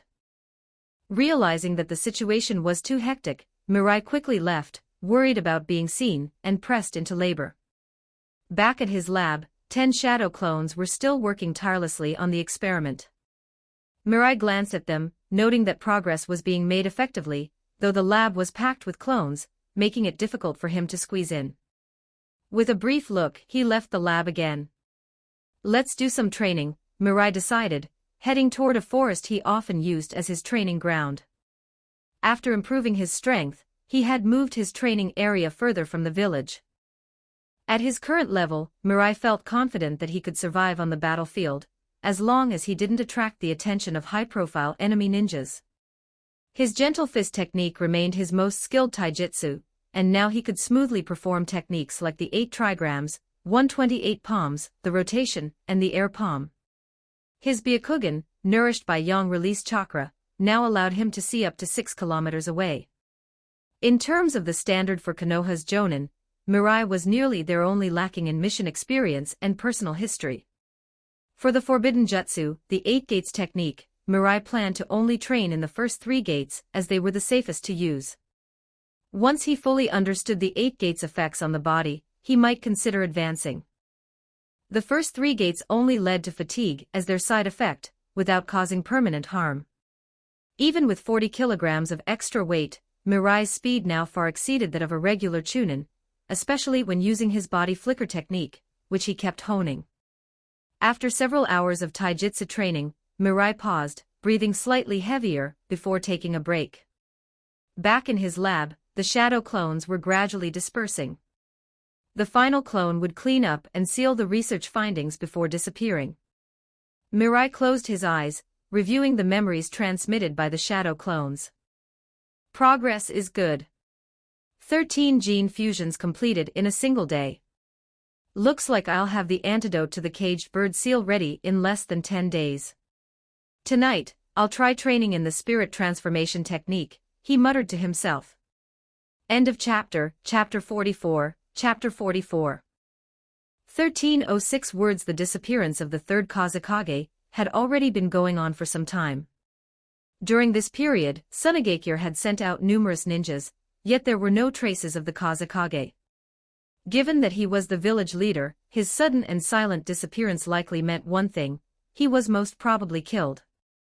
After all, as the highest-ranking official of the village, the Kazekage should have sent word if something had happened to him. His prolonged silence could only signal that something dire had occurred. The Sunagakure High Council had convened multiple times to discuss the matter of the missing Kazekage. Even the retired elders, Chiyo and Izo, had been brought in, but no concrete solution had emerged. During the meeting, Raza, who had trained under the third Kazekage, spoke up. It has been 2 months since the Kazekage's disappearance. Not only are our own ninjas unable to conceal the truth, but other villages are starting to inquire about his whereabouts. According to the intelligence from the ANBU, it seems that the third Raikage might be eyeing us. Although the land of wind was barren, the third Kazekage had been ambitious and had stockpiled many resources at the front lines of Sunagakure. The ANBU had detected that the Cloud Ninjas might have sinister plans regarding these resources. One of the elders slammed the table in anger. The third Raikage. Is he under the impression that, with our Kazekage gone, we are easy pickings? Another elder scoffed. If it were just that reckless brute, there would be no need to worry. When the Kazekage was alive, he never dared to make a move. Now that he's disappeared, the Raikage thinks he can trample over us. Right now, we should focus on preparing for a potential invasion from the Cloud Ninjas, not waste time discussing trivialities. Chiyo, although retired, still held considerable weight due to her position as the wife of the first Kazekage, and her status as one of the strongest puppeteers in Sunagakure. Her words carried great influence. Raza, if the village were entrusted to you, do you have the confidence to protect Sunagakure from invasion? Chiyo's voice was calm but stern, and her question sent a shockwave through the room. It was clear that she was suggesting Raza as the fourth Kazekage. Such a significant decision could not be made lightly, and not everyone was ready to accept it. Despite Chiyo's stature as the wife of the first Kazekage, it would be unwise to ignore the opinions of the other elders. Some wanted to object to her proposal immediately. After all, Raza had only trained under the third Kazekage for a short period. While he had mastered magnet release, he had never been formally adopted as a disciple. Chiyo-sama, one of the elders began, whoever can fend off the third Raikage and protect the village should become the fourth Kazekage. The duty of defending the village comes before the position of Kazekage. Chiyo gave a soft cough and continued, if you want the position of Kazekage, proving your ability to protect the village is a requirement. Her gaze swept over the council members, and one by one, they lowered their eyes in guilt, unable to meet her intense stare. The third Raikage was a terrifying figure, said to be able to suppress the 8 tails on his own. Even if the elders whispered that he was nothing but a reckless brute, they could not deny his immense strength. I will stop the Cloud Ninjas' invasion, Chiyo-sama. Raza stood up, his face resolute and his voice unwavering. However, I do not seek the position of Kazekage. My sole aim is to protect Sunagakure. Chiyo nodded in approval. Then it's settled. I'm entrusting this to you. The disappearance of the third Kazekage had dealt a heavy blow to Sunagakure. Without a strong leader, the morale of the village's ninjas had suffered. Although Chiyo had stepped back from managing the village, her sharp eyes remained as keen as ever. At present the only ones capable of supporting Sunagakure were the young ninjas, Raza and Pakura. However, while Pakura had powerful abilities, his political awareness was lacking.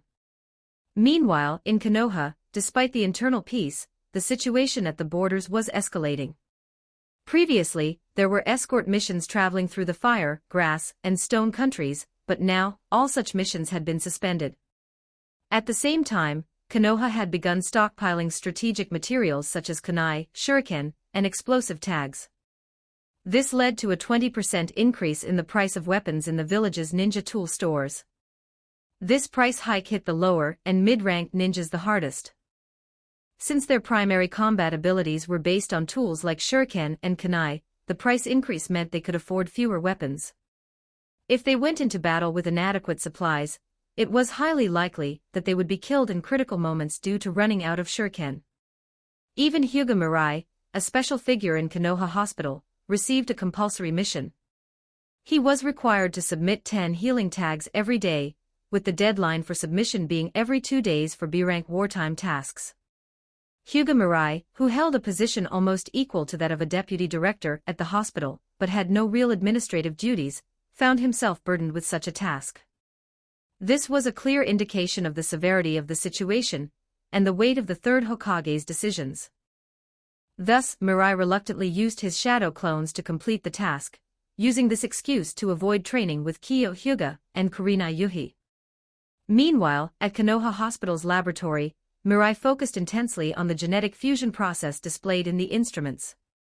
The fusion rate had already reached 87%, meeting the standard for creating an injection, but Mirai still wanted to wait until it reached 100% before proceeding with the injection. One of his shadow clones scratched its head. The current results seem optimal. It appears that Senju Hashirama's genes are still too potent. If you could use some of Tsunade's genes instead, maybe we could find a weaker balance and guarantee a 100% success rate. Mirai shot a glance at the clone. It's useless to talk about that now. With the absence of the subject, there's no point. Redo the calculations. If it still doesn't work, we'll follow Orochimaru's method and simply discard part of the genes. With time pressing, Mirai's main body had come to assist in the lab. Normally, he could afford to experiment slowly, but now, with the threat of being dispatched to the borders at any moment, there was no time to waste. After several rounds of recalculating, the fusion rate finally reached 96%. The clone remarked, with the chakra accumulated in the Yang seal, we should be able to increase it by 1% or 2%, but that's the limit. The Yang seal was a technique Mirai had developed based on Tsunade's Yin seal. While the Yin seal focused on passive abilities, the Yang seal sealed Yang release chakra into Mirai's body, allowing him to gradually nourish his cells and enhance his physical condition. At this point, there's nothing more we can do. If we remove some of the Hashirama cell's characteristics, it will feel incomplete, like one of Orochimaru's test subjects, Mirai said, shaking his head. He then took the injection from the shadow clone and administered it to his chest. The treatment required 1 injection every 3 days, with 5 injections needed over 12 days to fully transform his genetic sequence. After the first 3 injections, Mirai lost his Byakugan, but by the time the final 2 injections were complete, he would possess a perfect Byakugan. Finally, I can rid myself of this ugly mark, Mirai muttered to himself, looking at the reflection in the mirror, his lips curling into a small smile. End of chapter, Chapter 45, Chapter 45 1121 words, your existence taints the Hyuga clan. Before Hyuga Mirai's shadow clone could finish delivering his melodramatic line, it was dispelled with a single strike, vanishing into a puff of smoke. Without missing a beat, Mirai formed seals to create a new shadow clone, which promptly resumed recording data for him. The gene fusion is progressing remarkably well, the clone reported as it meticulously inspected the results. Chakra reserves have increased by 30%, cellular activity has doubled, and the would release Kekkei Genkai remains an unknown factor. Furthermore, the caged bird seal on your body has completely disappeared. While continuing its examination, the clone reported these findings to the original, then carefully scrutinized Mirai's black eyes, now indistinguishable from those of a normal person. The results aligned perfectly with the research. Once the genetic sequence was altered and the Byakugan vanished, the caged bird seal on the forehead would also disappear. Next, all that remained was to remove the imprint on the soul. If successful, Hyuga Mirai would finally attain true freedom. However, even in his current state, Mirai no longer feared the main family activating the caged bird seal. His research had confirmed that the physical aspect of the seal was the key to the main branch's control. Let's proceed with the 4th injection, Mirai decided, his tone calm. During this time, I should keep producing more healing talismans. Let them think I'm devoting myself entirely to the Leaf Village. How much chakra does a medical chunin have, after all? Creating 10 healing talismans a day would exhaust roughly 80% of an average medical ninja's chakra reserves, leaving them unable to perform medical jutsu while treating patients. Though a prodigy among medical ninjas, Mirai was still just an 11-year-old boy. Producing an additional 5 talismans each day beyond the norm earned him widespread praise for embodying the will of fire. Even Hiruzen Sarutobi, upon hearing about this, could only puff on his pipe and commend Mirai's contributions to the village. For the next week, Mirai either stayed in his laboratory or returned home. On the rare occasion he went out, he employed special methods to make his black eyes appear as Byakugan. After the final injection, Mirai's eyes slowly reverted to their original Byakugan form. This is the true Byakugan. With a surge of chakra, Mirai activated his Byakugan without forming seals, a feat made possible by his refined chakra control and mastery over his dojutsu. Furthermore, the veins around his temples, usually so pronounced when the Byakugan was activated, appeared significantly less prominent. As his vision extended outward, Mirai reached his limit only when he could see the outskirts of his usual training grounds. Almost 8 kilometers, he noted. This range exceeded the capabilities of most Hyuga Jonin, but Mirai had achieved it. The yang chakra nurturing his eyes and surrounding meridians, combined with the integration of Hashirama cells, and the flawless genetic sequence from the main family, had significantly enhanced his Byakugan. And he was only 11 years old. As his body continued to grow, the influence of the Hashirama cells would further amplify his strength. These weights are becoming useless. If only I had access to the Hidden Stone Village's added weight rock technique. It's unlikely Konoha possesses it, but perhaps I can inquire with Orochimaru, Mirai pondered. If he could learn that technique and combine it with sealing techniques, he wouldn't need to rely on his increasingly ineffective weights for physical training. After integrating the Hashirama cells, the burden of these weights had become imperceptible to him. Mirai had also made some progress in his training of the spirit transformation technique, but had yet to fully grasp the essence of Yin chakra. He needed more secret techniques to study for comparison. Unfortunately, Konoha had few Yin-based secret arts, most being clan-specific, leaving Mirai at an impasse. Even Orochimaru couldn't provide what he sought. The most challenging part of the spirit transformation technique is the entry-level step, attaching the soul to Yin chakra. This alone is enough to stop most people in their tracks, he mused as he left the laboratory and headed home. You're so slow. It's like you're living at Konoha Hospital now. At Mirai's doorstep, 2 girls were waiting impatiently. Kurenai Yuhi leaned against the wall, holding a box of snacks, while Kiyo Hyuga's expression clearly showed her irritation. The village's demand for healing talismans has been overwhelming lately. Why didn't you just visit me at the hospital? Mirai asked as he opened the door and invited them inside. Accepting the snacks from Kurenai, he smiled. Thanks, Kurenai. You really didn't need to bring anything. Hee, it's just good manners, Kurenai replied, her gaze sweeping over every corner of Mirai's modest, tidy home. Finding nothing of interest, she sighed in mild disappointment. After serving tea, Mirai asked, So, what brings you two here together? Fixing Mirai with a glare, Kiyo retorted, As our team leader, do you not care about the village's current situation? Sorry, I've been swamped lately, Mirai admitted sheepishly. Kiyo huffed before delivering her news. We're being sent to the front lines. You'll likely receive the official notice tomorrow. After discussions between the clan head and the third Hokage, 30 Hyuga clan ninjas are being dispatched. Hyuga ninjas were typically assigned to reconnaissance units on the battlefield. Sending 30 at once suggested a dire situation, possibly the prelude to a large-scale conflict. More scouts were clearly needed to prepare for such an event. Mirai understood the gravity of the situation. If this was the Hokage's decision, other clans in the village would also be contributing shinobi to the front lines. Our team will likely be reassigned and reorganized depending on the front-line commander's orders, Kiyo continued. In wartime, not even her grandfather could influence the arrangements made by the battlefield commanders. While their team composition to Byakugan users for scouting and Kurenai's genjutsu for interrogation was ideal, Mirai's exceptional medical skills meant he might be transferred to the medical corps. So, another war. Mirai sighed. I don't know what the village's plans are, but be cautious when the time comes. Do you both have enough healing talismans? Of course. Having you as our leader makes everyone envious, Kurenai chimed in with a smile.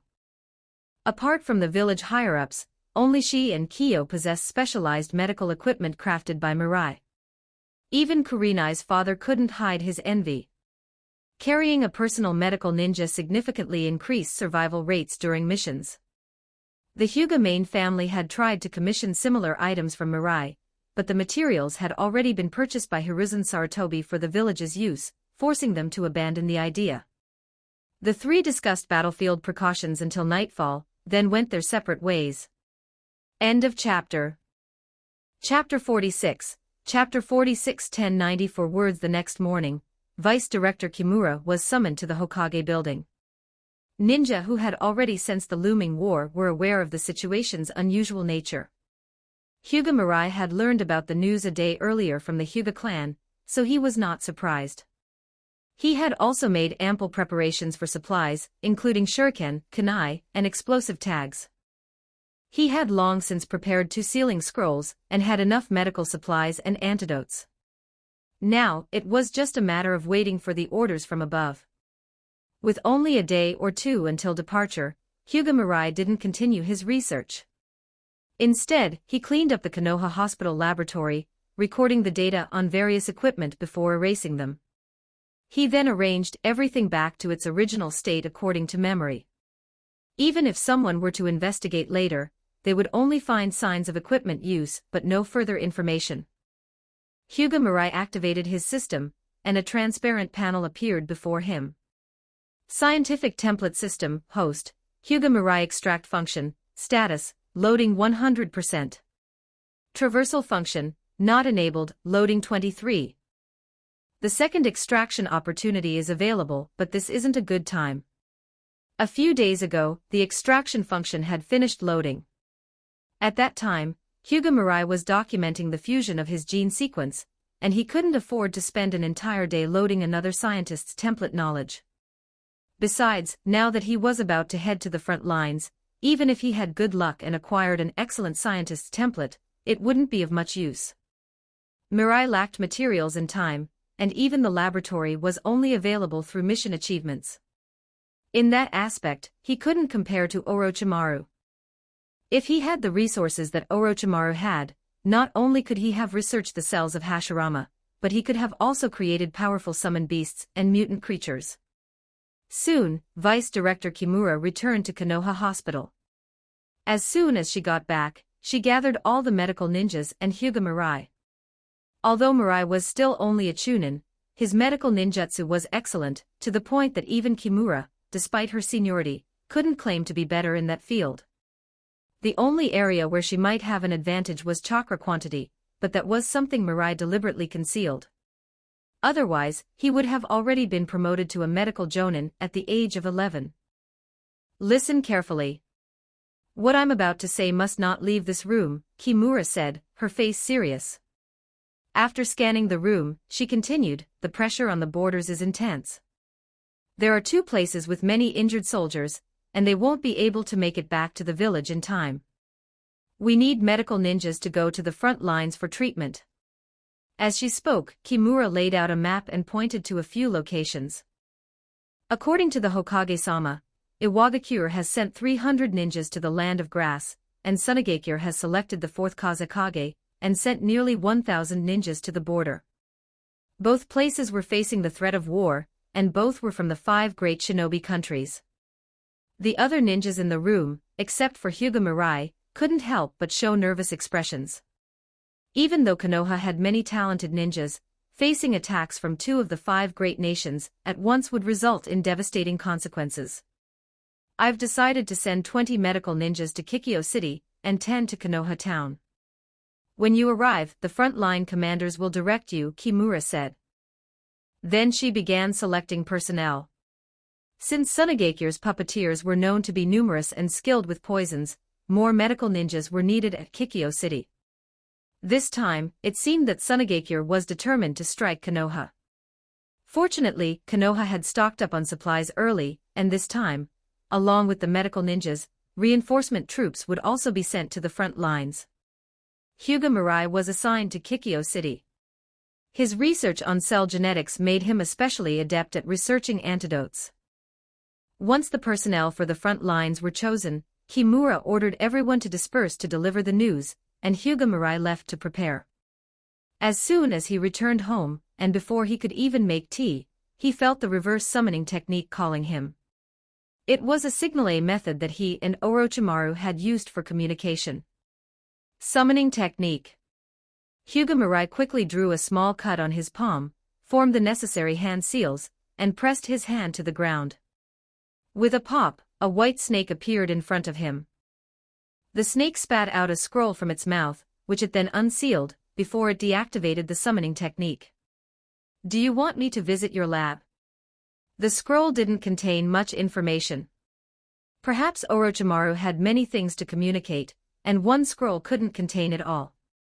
After thinking for a moment, Mirai destroyed the scroll and left his house, heading straight to Orochimaru's laboratory. With his Byakugan, no one in Konoha could track him. After integrating Hashirama's cells into his own, Mirai could even sense the faintest gaze from others. He made several twists and turns, changed his appearance, and eventually arrived at Orochimaru's lab. He had been here several times, so he was familiar with the seals protecting the lab. This time, after touching the seal, Orochimaru did not come to greet him. Mirai waited a little while, and then walked in on his own. Looks like Kabuto isn't here, Mirai thought, checking the area with his Byakugan. He made his way straight to Orochimaru's main lab. "Orochimaru, you summoned me because is this the latest model of the cultivation machine?" Mirai asked as he walked in, noticing the 3-meter-tall machine filled with cell culture liquid, where an embryo was slowly developing within the glass tank. "Mirai-kun, you've received orders to go to the front lines too, haven't you?" Orochimaru said, his face calm. But Mirai could sense a hint of displeasure in his voice. Researchers hate being interrupted, especially when Orochimaru had just discovered a new breakthrough. Judging by the shape of the embryo, it was likely a clone, perhaps even a clone of his own or of Senju Hashirama. "I received orders this afternoon to follow the support troops to Kikyo Mountain, and then wait for further instructions from the frontline commander," Mirai replied. Orochimaru paused when he heard about Kikyo Mountain, then chuckled. "It seems like you'll have to follow my orders then. Would you like me to take care of you?" End of chapter, Chapter 47. Chapter 47. 1077 words. The Sand Ninja were coming in full force. The third Kazekage had just gone missing, and then the third Raikage, leading a small elite unit, launched a surprise attack. Although they were repelled by the newly appointed fourth Kazekage, the event had left everyone seething with frustration. On top of that, Chiyo, a Sand Elder summoned to assist, harbored deep animosity towards Konoha. Within Konoha, there were only a handful of people capable of handling the situation with the Sand Ninja. Orochimaru was the best candidate. Known as one of the legendary Sand Nin, his strength was renowned, and he had participated in the Second Shinobi World War. During the conflict in the Land of Rain, his performance as the deputy commander had been outstanding, causing the Sand Ninja significant losses. Sending Orochimaru to the border to deal with the Sand invasion was the best decision. However, Orochimaru was not exactly enthusiastic. He had just purchased a set of research equipment, and his cloning experiments were making progress. Was he really supposed to leave all that behind and go to the front lines? Had it not been for the unanimous recommendation from the entire Konoha leadership, including the third Hokage and the Elder Council, he would have come up with an excuse to decline and perhaps even recommended Jiraiya, that fool, to take his place. Truly worthy of Orochimaru-sama, to have created a clone embryo in such a short time using cloning technology, Hyuga Mirai commented seriously, observing the experiment's parameters. This would be very useful when he started his own experiments in the future. "That's thanks to your suggestion, Mirai-kun," Orochimaru said with a proud smile. "I only thought to use Hashirama's cell sequence as a catalyst for growth after you pointed it out. In just 2 years, the clone body will be complete. The pleasure of receiving praise from someone who understood his research was a rare treat for Orochimaru. Once the body has grown, I can use sealing techniques to seal the Yin chakra into the clone, essentially creating a true physical shadow clone. With a bit of training, it will be comparable to an elite shinobi in battle. Hyuga Mirai remarked enviously. He hadn't asked how much money Orochimaru had spent, but judging by the equipment, it was clear that Orochimaru had likely exhausted all his savings. Mirai tilted his head and asked, Orochimaru-sama, you're heading to the battlefield soon. What will happen to your research here? Let Shin watch over it for now. It'll be a good opportunity for him to learn some basics, Orochimaru thought for a moment before responding. Normally, no matter how urgent, Orochimaru would find a way to avoid missions. But he could not refuse the serious threat posed by the Sand Ninja. I had originally planned to have him test the transplantation of Hashirama's cells, but now that you've provided such useful advice, he can serve as my assistant instead. Although he's not very qualified yet, he's capable of watching over the test subjects. Orochimaru was referring to the surviving test subjects from his Hashirama cell experiments. 2 of them had undergone a complete fusion of Hashirama's cells, and Orochimaru planned to take them on as his subordinates. The third, who had awakened the would-release bloodline, would be handed over to Danzo. After all, much of Orochimaru's research funding came from Danzo's support. That person who awakened the would-release is unlikely to restore the power Hashirama once had. Still, it should be enough to fool Danzo. Maybe he'll even give me more funding after seeing it, Orochimaru mused, while Hyuga Mirai's advice to use the most useless material to gain funding was a classic tactic for dealing with outsiders who couldn't see the true value of research. The two continued discussing gene research, with Hyuga Mirai even entertaining the idea of creating a monstrous summoning beast. Unfortunately, the only material he had access to was the snake from Ryuchi Cave. In the ninja world, the best material for creating such beasts was the tailed beasts, or the body of the 10 tails. Need materials from the tailed beasts. Orochimaru smirked. Mirai-kun, you always come up with brilliant ideas. If you need tailed beast materials, I can supply some. I just recently acquired the horn of the 8 tails. Though I haven't made much progress in researching tailed beast cells, if you're interested, I can provide it.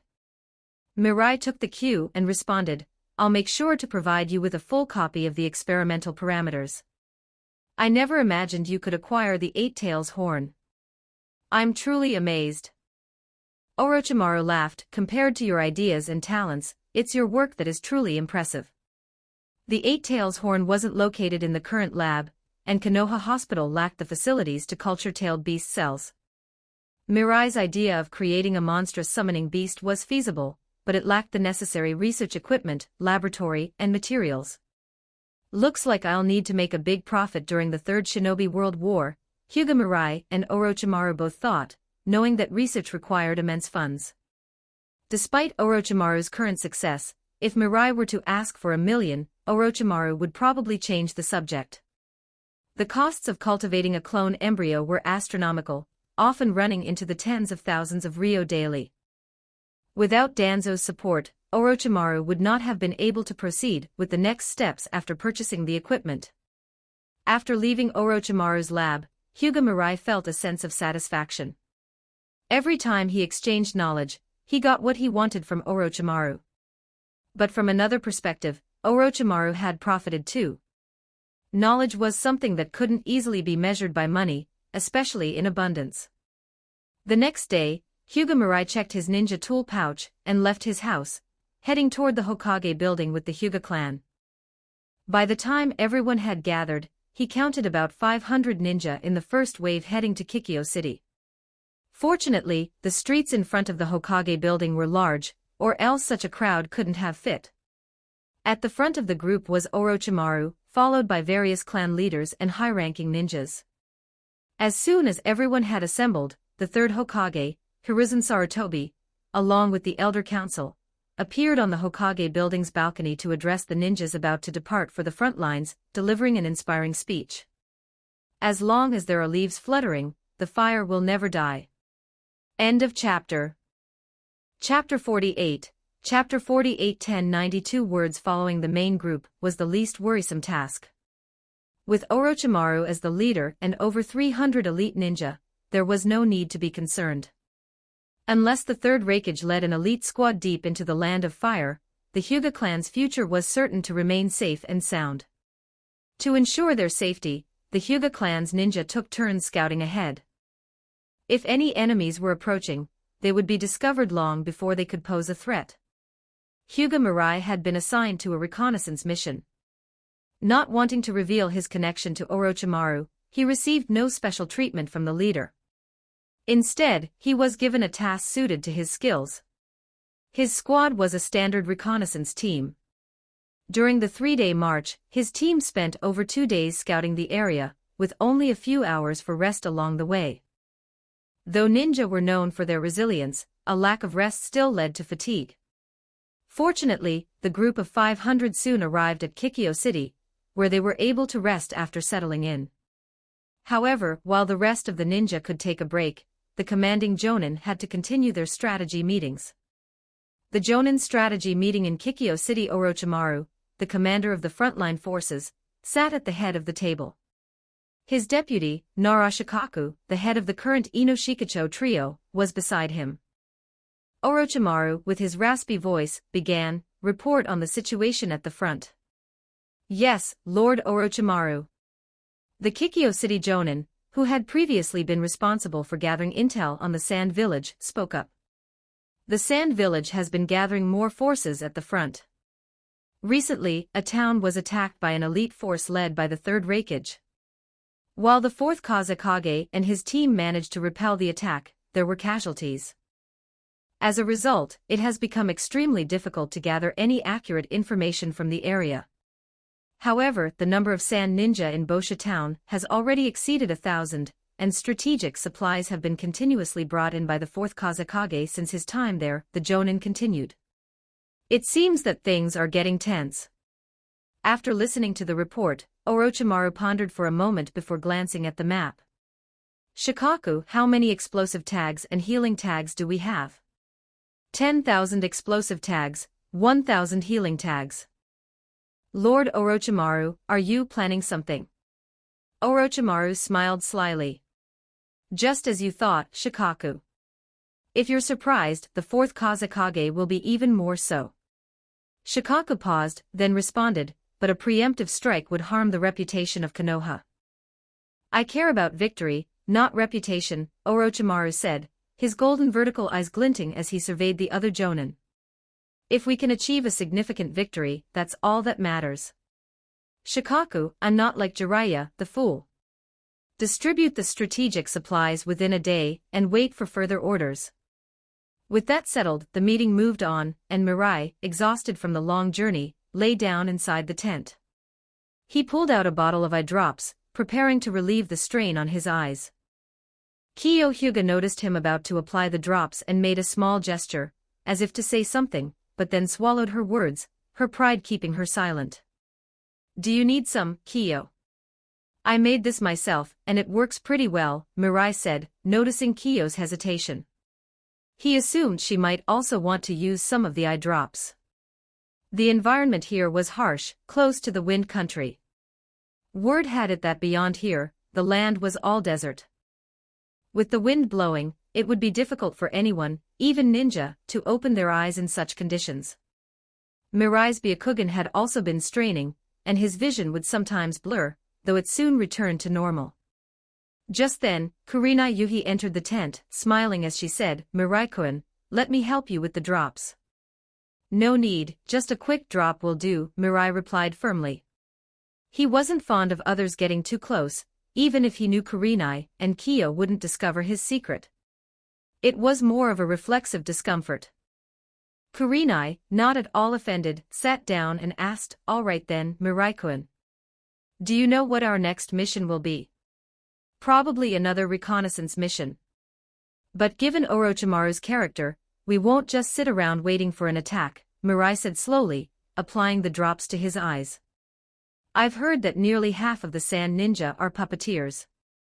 The poisons they use on their puppets might be resistant to even the antidotes we have at Konoha Hospital, especially since the antidotes we use were created based on intelligence from the Second Shinobi World War. It's possible that the sand has developed stronger poisons by now.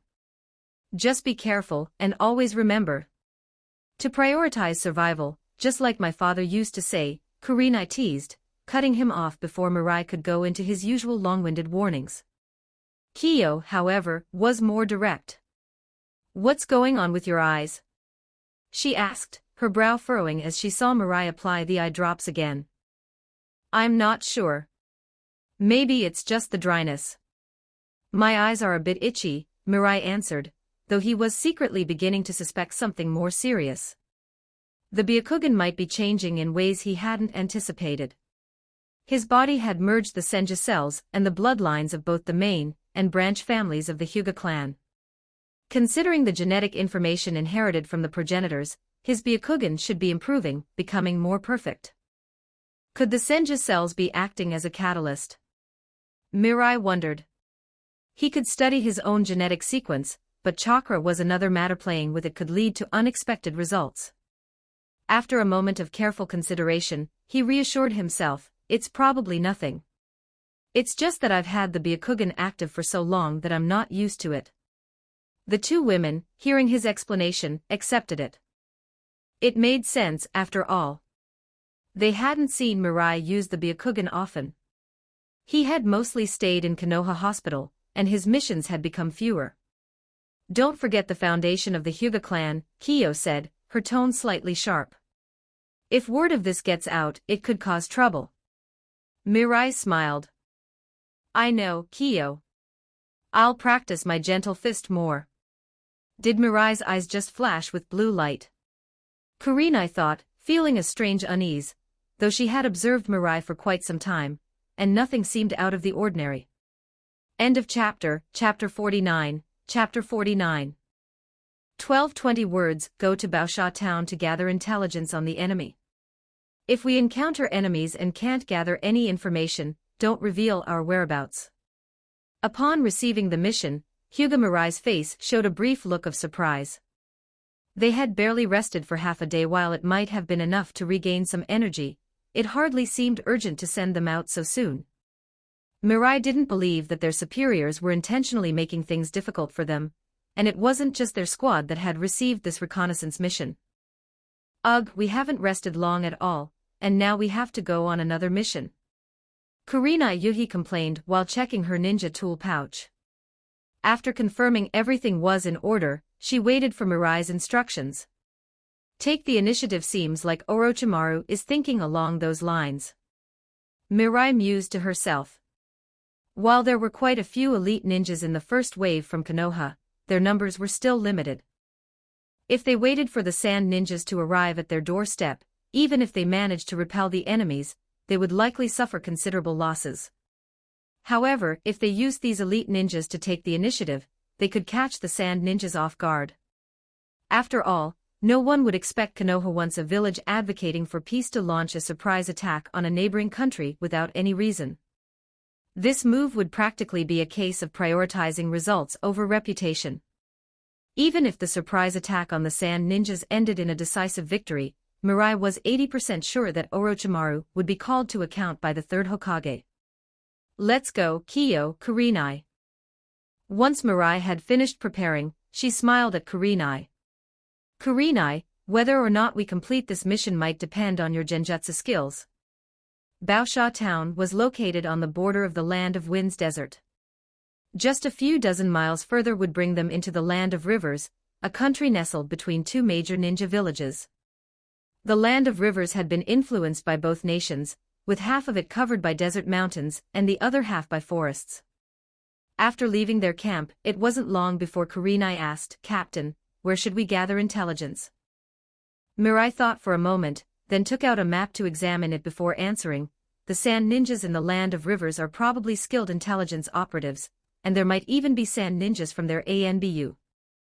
Gathering intelligence from them would be difficult. I think we can take a detour," Mirai continued. "We should head from the Land of Rivers towards the Rain Country, then cross into the Land of Wind. There we can find a small, isolated logistics team from the Sand Ninjas and extract intelligence from them. Kurenai and Kyo stared at their captain in surprise, their faces showing slight astonishment. This was the same captain who usually couldn't be bothered to leave the village, yet today, he had boldly chosen the most laborious and dangerous method. But risk and reward went hand in hand. According to Mirai's plan, if successful, they could obtain plenty of valuable intelligence. Kyo furrowed her brow slightly and asked, "Isn't this too dangerous?" A small squad daring to infiltrate the enemy's rear was no small feat. They weren't the legendary White Fang of Konoha, and even the White Fang had failed on their last mission. There are risks, but with the two of us, we can avoid most of them. Mirai pointed at herself and Kyo's Byakugan, then explained slowly, with the two of us using our Byakugan to scout ahead, we can avoid most enemies. As for erasing our tracks and masking our scent, I'm confident in my abilities. We'll bypass most of the Sand Ninja's defenses and reach a blind spot in their lines within 2 days. Don't worry about chakra consumption, I've brought plenty of special food pills. Kurenai and Kyo nodded in agreement. They recognized that Mirai had accounted for every detail of the mission. Perhaps it was really possible. In past missions, Mirai had always been cautious, so if she was volunteering for this one, it must mean she had great confidence in its success. Kurenai gave a nod and said, "I agree with this plan." After Kurenai agreed, both he and Kurenai looked at Kyo, who stood up decisively and said, "Since we're all in agreement, let's go." Mirai then distributed the food pills she had prepared. Although they didn't taste great, they were made from the finest ingredients in Konoha Hospital, with one pill restoring over half the chakra of a Chunin within an hour. Before they set off, Mirai's expression became serious. "Since we've agreed to this mission, I need to make something clear. During the mission, you are not to question my orders. Once I give an order, you must carry it out immediately." Both Kurenai and Kyo had never heard Mirai speak in such a heavy tone before. Kyo, in particular, understood that this warning was aimed at her. She felt a slight irritation, but still nodded in agreement. Following the captain's orders during a mission was a given, and though Kyo had a strong personality, she knew how to maintain the proper conduct of a ninja when the time came. With everything in order, the three set off, carefully avoiding the main battlefields in the Land of Rivers where both the Sand and Konoha ninjas were stationed. They hardly rested during the journey and only took brief pauses to replenish their chakra when needed by consuming the food pills. Kyo, in particular, was constantly using her Byakugan to scout for enemies, causing her chakra to deplete much faster than Kurenai's. Every hour or so, she would have to take another pill. Mirai, though, pretended to take the food pills as well, but instead consumed chocolate beans shaped like the pills. After integrating the DNA sequence of Hashirama cells, Mirai's chakra levels had been steadily increasing, and had it not been for his use of sealing techniques to absorb and store yang-release chakra, his chakra reserves would have raised suspicions from others by now. "Stop for a moment. We're close to the border of the Land of Wind. Let's rest for 3 hours before we continue." Mirai raised her hand to signal to the others. After over a day of intense travel, even with food pills to restore their chakra, the mental exhaustion couldn't be eased. The three found a concealed, suitable spot to rest, and after a hearty meal, Mirai instructed Kurenai and Kyo to rest while she took on the responsibility of guarding. Despite the long journey, Mirai didn't feel fatigued in the least. She could feel every cell in her body remaining exceptionally energized. Even her Byakugan felt an unusual sense of comfort under the infusion of chakra. However, the occasional blurry sensation still lingered. "Looks like I'll need a full-body checkup when we return. Could it be that the caged bird seal is causing some issues?" Without medical equipment at hand, Mirai couldn't pinpoint the cause. 2 hours later, after a satisfying meal and a good rest, both Kyo and Kurenai were fully recovered. After a final check to ensure there were no problems, the three of them headed toward the Land of Wind. End of chapter. Chapter 50, Chapter 50 1277 words. The Land of Wind is almost entirely desert, with fierce winds blowing relentlessly. Just opening your mouth could result in a mouthful of sand. In such an environment, it's no surprise that the Sand Village would be desperate to attack Konoha. Living under these harsh conditions, and with ninjas turned into mindless killing machines, there seems to be little other option than waging war and fighting for territory. The Land of Wind struggles to even be self-sufficient in food, relying heavily on imports from the Land of Rivers or other smaller nations.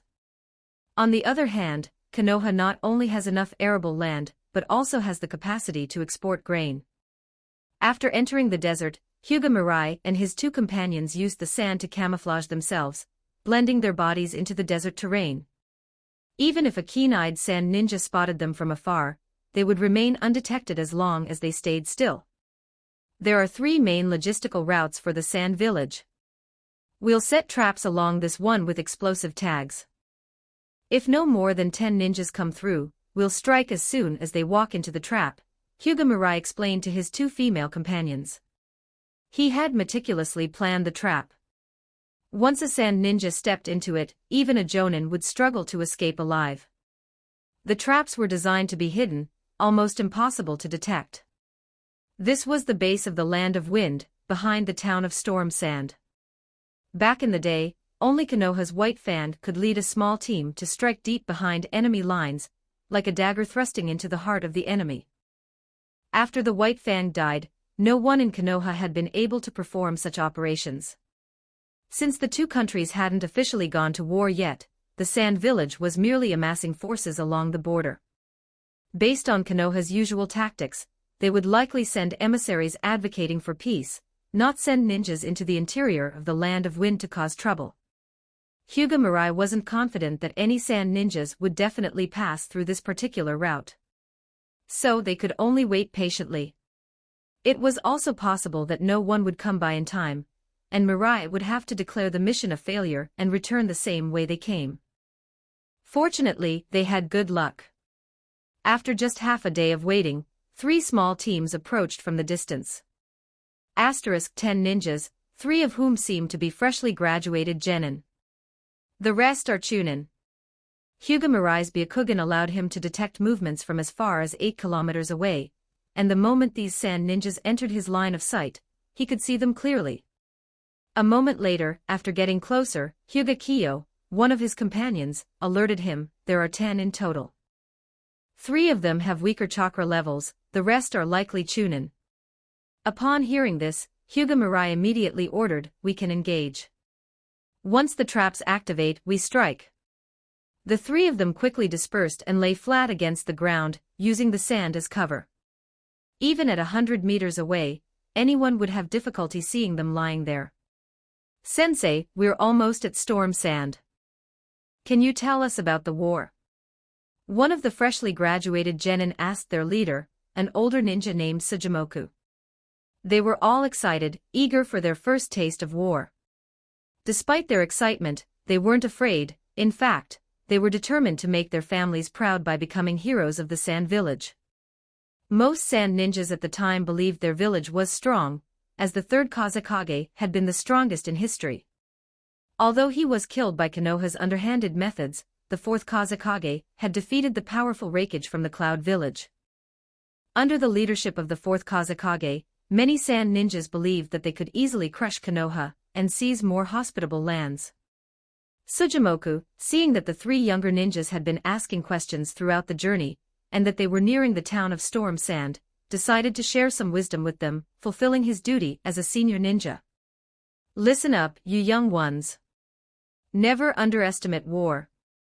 Once you're on the battlefield, you'll face dangers from every direction. Even right now, there could be an ambush. Sujimoku didn't want these young ninjas to get careless and end up dead on their first mission. He was speaking half to warn them, half to scare them. The young female ninja waved her hand and laughed. We got it, Sujimoku-sensei. You're just trying to scare us. How could there be an ambush here? Sujimoku understood that there wasn't likely to be an ambush, but as their superior, he couldn't let his guard down. He forced himself to continue. If you had been born a few years earlier, you would have faced a ninja known as Konoha's White Fang. Back in the day, I met the White Fang. Before Sujimoku could finish his sentence, the explosive tags planted earlier detonated, sending out a violent explosion and searing flames that instantly engulfed him. Like a chain reaction, multiple explosive tags nearby exploded one after another. The three young sand ninjas had no time to react, their smiles frozen as they were consumed by the flames. Of the 10 sand ninjas, only the 3 in the back managed to leap away just in time, raising their arms to shield themselves. They avoided most of the blast, though they were still scorched by the flames. An ambush. The enemy. The 3 surviving sand ninjas quickly realized what had happened. They drew their weapons, readying puppets or kunai to counterattack, but the next wave of attacks arrived too quickly. There was the unmistakable sound of objects being thrown. They turned around just in time to see kunai tied with explosive tags rapidly approaching, each sealing off one of their escape routes. Their only option was to flee forward, but that route was blocked by Hyuga Mirai's prepared teammates. 8 trigrams, 64 palms. Magical tree binding kill. Both Hyuga Kyo and Kurenai Yuhi were Chunin, and had their signature techniques at the ready. The 2 sand ninjas, despite being puppeteers, couldn't even open their scrolls in time before they were struck down. In mere moments, Hyuga Kyo's swift attacks pierced through their internal organs and blocked their chakra points, causing them to collapse in heavy injuries. Meanwhile, the other sand ninja, who had been caught in Kurenai's genjutsu, stood frozen in place, completely immobilized. Hyuga Mirai used his Byakugan to assess him, realizing that the sand ninja's chakra was now completely disrupted by Kurenai's technique. Without help, it would take him an entire day to regain his senses. Finish them off. We need to retreat immediately. Mirai ordered, throwing 10 shuriken, each landing squarely in the vital points of the surviving sand ninjas, instantly killing them. Afterward, he took out 3 sealing scrolls and began quickly sealing the corpses inside. Once the bodies were sealed, Hyuga Mirai called out softly, "Kyo, Kurenai." Understood. Both women responded promptly, and they quickly moved off in different directions. Although they were still a distance from Storm Sand, the explosions earlier could have easily alerted Sand Village patrol teams. It wasn't until 10 minutes later that a Sand Ninja patrol squad arrived, but by then, all the signs of battle had almost disappeared. They only knew that a fierce battle had occurred, with numerous explosive tags and fire-style techniques used. Report this back. The squad leader signaled to his team, and they quickly headed back to their base. End of chapter, Chapter 51. Chapter 51. 1199 words in this mission. There were ninjas from the Yamanaka clan among the reinforcements who had come to Kikyo City. The Yamanaka clan possessed a secret technique that could extract residual information from the brains of the deceased enemies. This was why Hyuga Mirai had brought all the dead sand ninjas' bodies back in sealing scrolls. Thanks to his position and accomplishments in Konoha Hospital, he had received numerous benefits, one of which was the sealing scroll. In fact, Hyuga Mirai had already learned how to create sealing scrolls, but the raw materials weren't cheap. Since Konoha Hospital provided them for him, he had never felt the need to make them on his own. This time, we should be able to extract some useful information from their brains, Hyuga Mirai said during a break, speaking to Hyuga Kyo and Kurenai Yuhi. Out of the 3 teams, there are 7 Chunin. They must have been assigned a mission from Sunagakure, and were heading towards Boshazen town. The mission had gone quite smoothly, and despite the time spent traveling, it could almost be considered a great success. Chunin were regarded as the backbone of any ninja village, and even in Konoha, where there were many elite ninjas from different clans, the number of jonin barely exceeded 100. Sunagakure had even fewer jonin, and at this time, other villages could not compete with Konoha militarily. In this operation, Hyuga Mirai's squad had successfully taken down 7 Chunin. Even if Sunagakure learned of the loss, they would feel the pain. I didn't expect it to be this easy to take down the 3 teams. As expected, working with the squad leader makes missions so much more enjoyable, Kurenai said with a smile, her gem-like eyes narrowing into crescents. Hyuga Mirai felt a pang of heartache as he replied, "Yuhi, I used up a lot of my stored explosive tags for this. I wonder if we'll get reimbursed when we return." This time, Hyuga Mirai had used 120 explosive tags, which was equivalent to launching 30 C-rank fire-style jutsus all at once at the three sand teams. The success of the mission was due to the combination of money, timing, and favorable circumstances. Hyuga Mirai had always been poor, and was currently struggling with the funding needed for his experiments. He had many ideas, such as modifying summoning beast cells and cloning experiments, but financial constraints prevented him from even beginning. As for seeking cooperation with Konoha, Hyuga Mirai never even considered it. He had no trust in Konoha. If he handed over his technology, he feared he wouldn't receive what he wanted in return.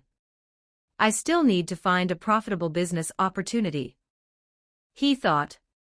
Cloning was something he definitely wanted to pursue, and once he succeeded, with a modified appearance and a new identity, Hyuga Mirai would have a different standing in the ninja world. Even someone as ignorant as Gato could control a small country and make massive wealth. There was no reason why Hyuga Mirai couldn't do the same. This war was an opportunity. Hyuga Mirai planned to make a profit from the conflict and use it as initial capital. Kiyo, Yuhi, let's head back quickly, Hyuga Mirai called out. Although they had already left the land of wind, they were still in the land of rivers, so it wasn't completely safe. They also didn't have much time left before the mission's deadline, so they had to hurry to get the intelligence from the Sand Ninja back to their camp. During a break in their journey, Hyuga Mirai released the Sand Ninja's bodies from the sealing scrolls. He examined their possessions, but other than a mission order issued by the 4th Kazekage, there was no other valuable information. However, this alone was enough to deduce that the 4th Kazekage had not yet arrived at Boshazen town. Hyuga Mirai then collected the weapons and equipment from the Sand Ninja. What surprised him a little was that he had obtained 13 puppet scrolls.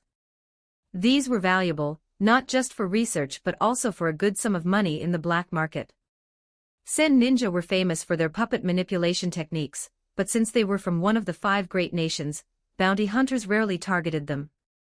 This made their puppets especially sought after in the black market.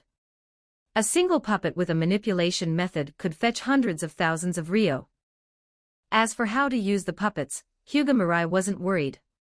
Although his main expertise was in biological genetics, he had also dabbled in mechanics. He was confident that he could come up with a basic manipulation technique and then sell it. While it wouldn't compare to the professional techniques, it should be enough to fool some novices. The trio continued their journey with great caution. On their way back, they didn't encounter any enemies, as the route Hyuga Mirai had chosen was very remote. The Land of Rain was not involved in the war, and this route was barely patrolled by ninjas. Once they were near Kikyo City, they showed their mission credentials and identification, after which they were escorted by Konoha ninjas back to the city. Jonin Baiyun, we ambushed 3 Sand Ninja teams heading to Boshazen town, and brought back their bodies. If we let the Yamanaka clan's ninjas examine them, we might get some important information. Hyuga Mirai reported the results of the mission. Baiyun Tsuya took the matter seriously immediately. You ambushed 3 Sand Ninja teams and brought back their bodies? He asked, his tone serious. Hyuga Mirai nodded. Yes, 7 of them were Chunin, he explained as he handed over 2 sealing scrolls containing the bodies. Baiyun Tsuya didn't think anyone would joke with him during wartime. And 7 Chunin.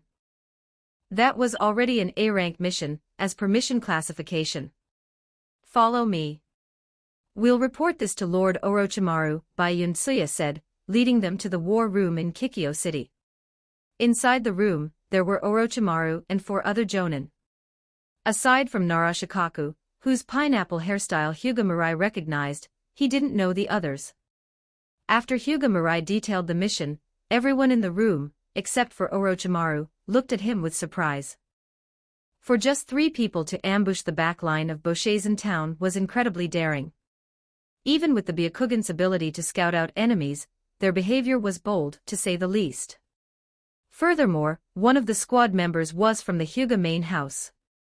If something had happened to him, the most strategically important bloodline in Konoha would have been exposed. Hyuga Mirai, this time you did well. If we can extract useful information from the bodies, I'll consider this an A-rank mission for your squad, Orochimaru's raspy voice interrupted Narashikaku's attempt to lecture. Orochimaru, who had sparred with Hyuga Mirai a few times, knew better than anyone else. A medical ninja who was weak in taijutsu. The fools in Konoha should learn from the intelligence department. If not for the location of their sparring being too close to Konoha, Orochimaru believed he could have used his forbidden techniques and large-scale attacks to win without difficulty. End of chapter. Don't forget to like and subscribe to Novels Wonderland.